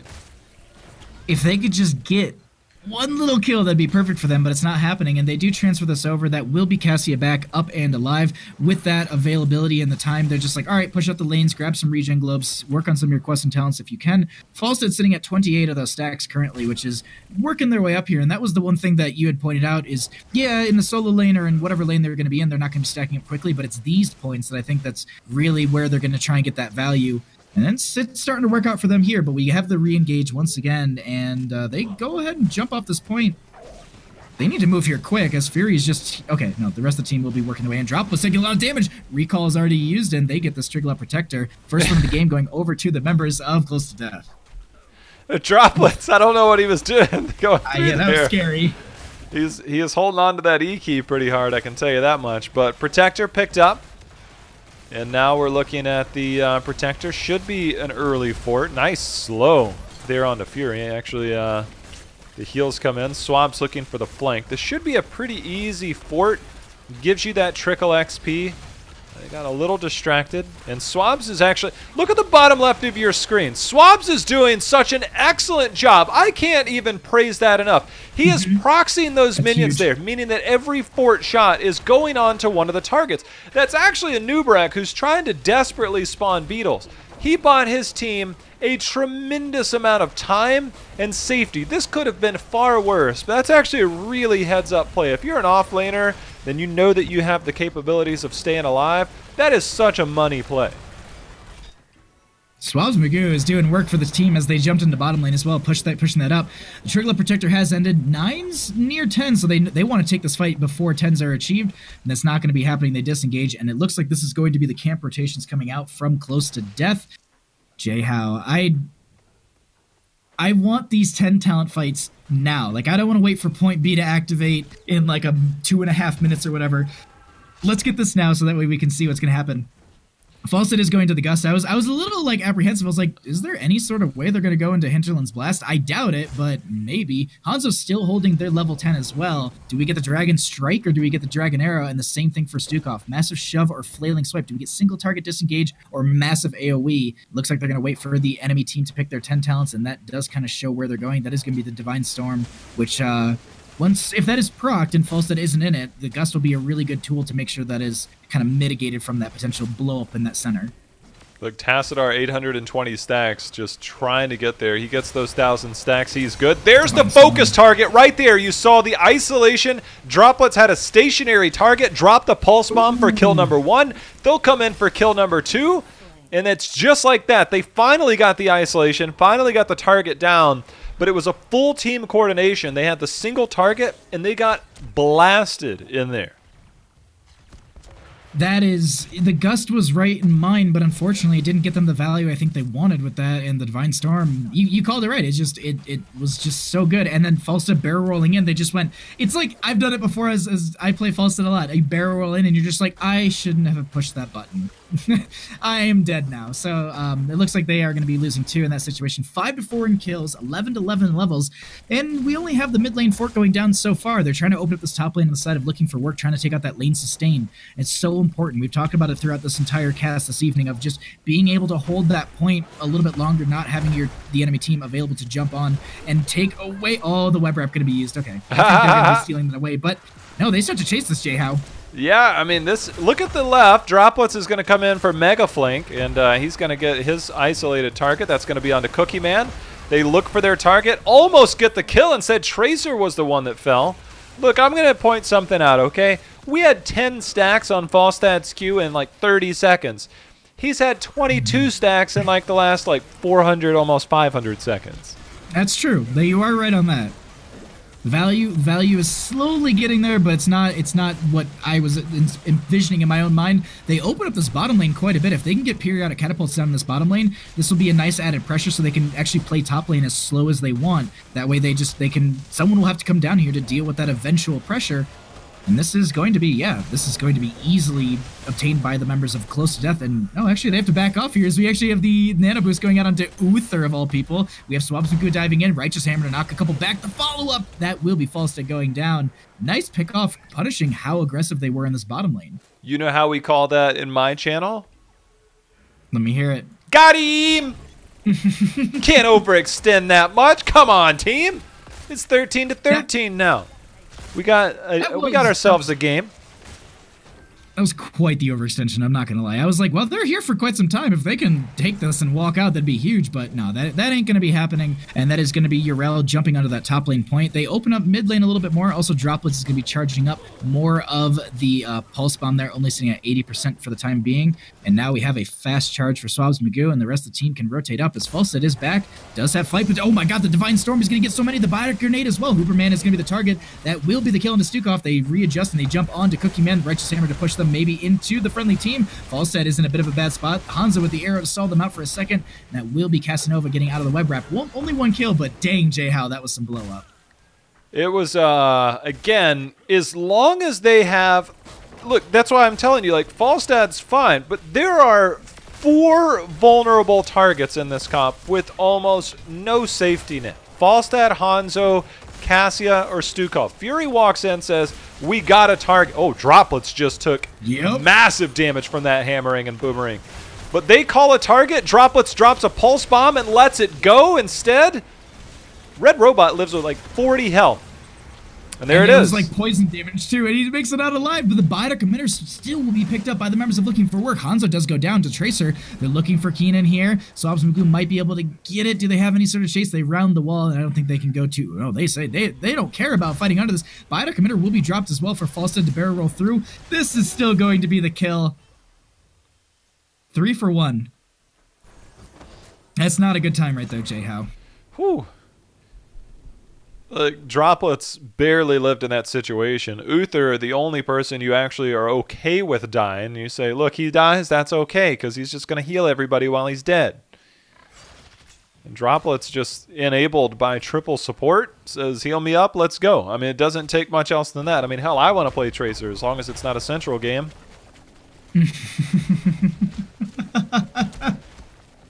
That's actually a really good point. Yeah, no, you're right. You need to be able to hit those buttons and not have any sort of lag in between all that. We do have the Trigger Protector, second one of the game, and this will be going over in favor for Looking for Work. I do believe this is their first. They'll clear out this top lane wave. I'm thinking they're going to be going for this pressure onto... Oh my god. Cassia just getting stomped and smushed. Goodbye. Can I get a got him? Got him. Falstad with the gust as well. Oh my god, no one else gonna get caught right there, but oof. They go ahead and take out the top lane fort. They will move into the mid lane fort. Catapults and periodic pressure here. J-How, this is work done with a Triglav Protector in the most maximum form. Look, if you're telling me I get droplets on a Tracer and he's got a Tassadar, I'm like, sweet, let's go. And then you add in all these other supports and you tell me there's a Falstad, Hanzo, Stukov, and a Cassie on the other side. I'm like, what? How did that happen? I mean, because Droplets has free reign. There's no CC. The single target damage, we didn't get Seasoned Marksman to poke out against it. We have Q-Build Hanzo, which is really hard to land against this. You have no point-and-click CC to lock the Tracer down. I mean, that is free reign. Just like they're going to live in your backline. They're going to try and trade keeps here. I'm not real sure where CTD goes. They have a Mighty Gust, but they didn't get much out of that push. No, the Hearths are out, but they still don't back off. But they don't have sent the burn. Falstad back, who has the Gust, though. That's true. This is just going to be odd plays a little bit. And Nubrek's still on top. They do have a disengage tool, so they can just burrow out, no problem. Jayhow, this game, I've never seen, I don't think I've ever casted a game where you got that much value from a point B Triglav Protector. 3 forts, or I guess 2 forts, and a keep? Or was it 3 forts? I don't remember if top lane was already down or not. I think they got all of them. All of them. That's a lot of value with the Triglav Protector, and that Cassia kill right to start out. Delicious, but that will be Red Robot trying to zone up for the friendly team, taking a lot of damage. That will be the stun, that will be the Divine Storm, so much blow up, that will be a Nubrek going down. Yeah, Nubrek is one of the lowest health tanks in the game. Yes, he has shields, but he's like, what? Oh, droplets? Droplets? You're fine. Lightning almost got him. You know who's not got him? Cookie. He did. Cookie got, and that's going to be Swallow taking some damage from that hammering. It should be game.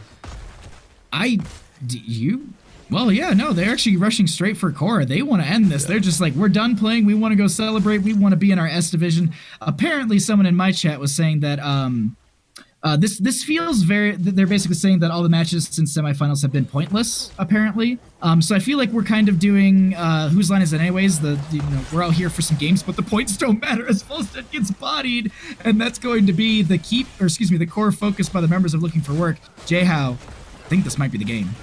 Oh, yeah. Double Psystorm Tassadar. You've got Tracer running rampant all over this. I mean, there's nothing. Fury actually is intentionally dying just so he can heal up his team, provide the armor. There's no threat. No Mighty Gust available because he did. 50% falling. They're trying to get the blinds in. Red Robot says, I'm going to be a casualty of war soon. But Droplets at the top of your screen. He's taking the damage. Casanova's like, I'm going to keep you alive. Why don't you try and finish this? And, we don't get a Claire's core here. That's game. Well, that's it. Congratulations to the members of Looking for Work as they qualify through winning into the S Division. But I guess, yeah, everybody's been in it since all night. Correct. Actually, Bickle confirms it in chat. Correct. All 4 teams in the semifinals had clinched the S Division already. So we got some good games out of it, though, Jayhow. I will say that. You know who also won? Who won? The viewers. Very true. The viewers won. All of them. What a great series. What a great series this is. Series. That's probably actually the best way to say it. Oh. But Jayhow, that does kind of wrap it up for us, but I just wanted to thank you so much for inviting me, for joining me, for teaching me, and this was an absolute blast together. I had a great time, man. I just so everybody knows, I tried to get him to do it with me last week. He actually rejected me. I think the truth needs to be known. Bahamut actually rejected me last week. He felt obligated to this weekend. So... No, not true. I panicked last weekend because I didn't think that I was going to be set up or able to cast with you. So this weekend I made sure that I was ready to be on that level with you. That called out live. I mean, yeah, on stream. My feelings were hurt. Would you like me to find some way to send you cinnamon caramel cheesecake? No, I was just memeing somebody in my chat, by the way. No. Oh, okay. Of course. There was actually really nothing that happened. It was just memeing my own chat.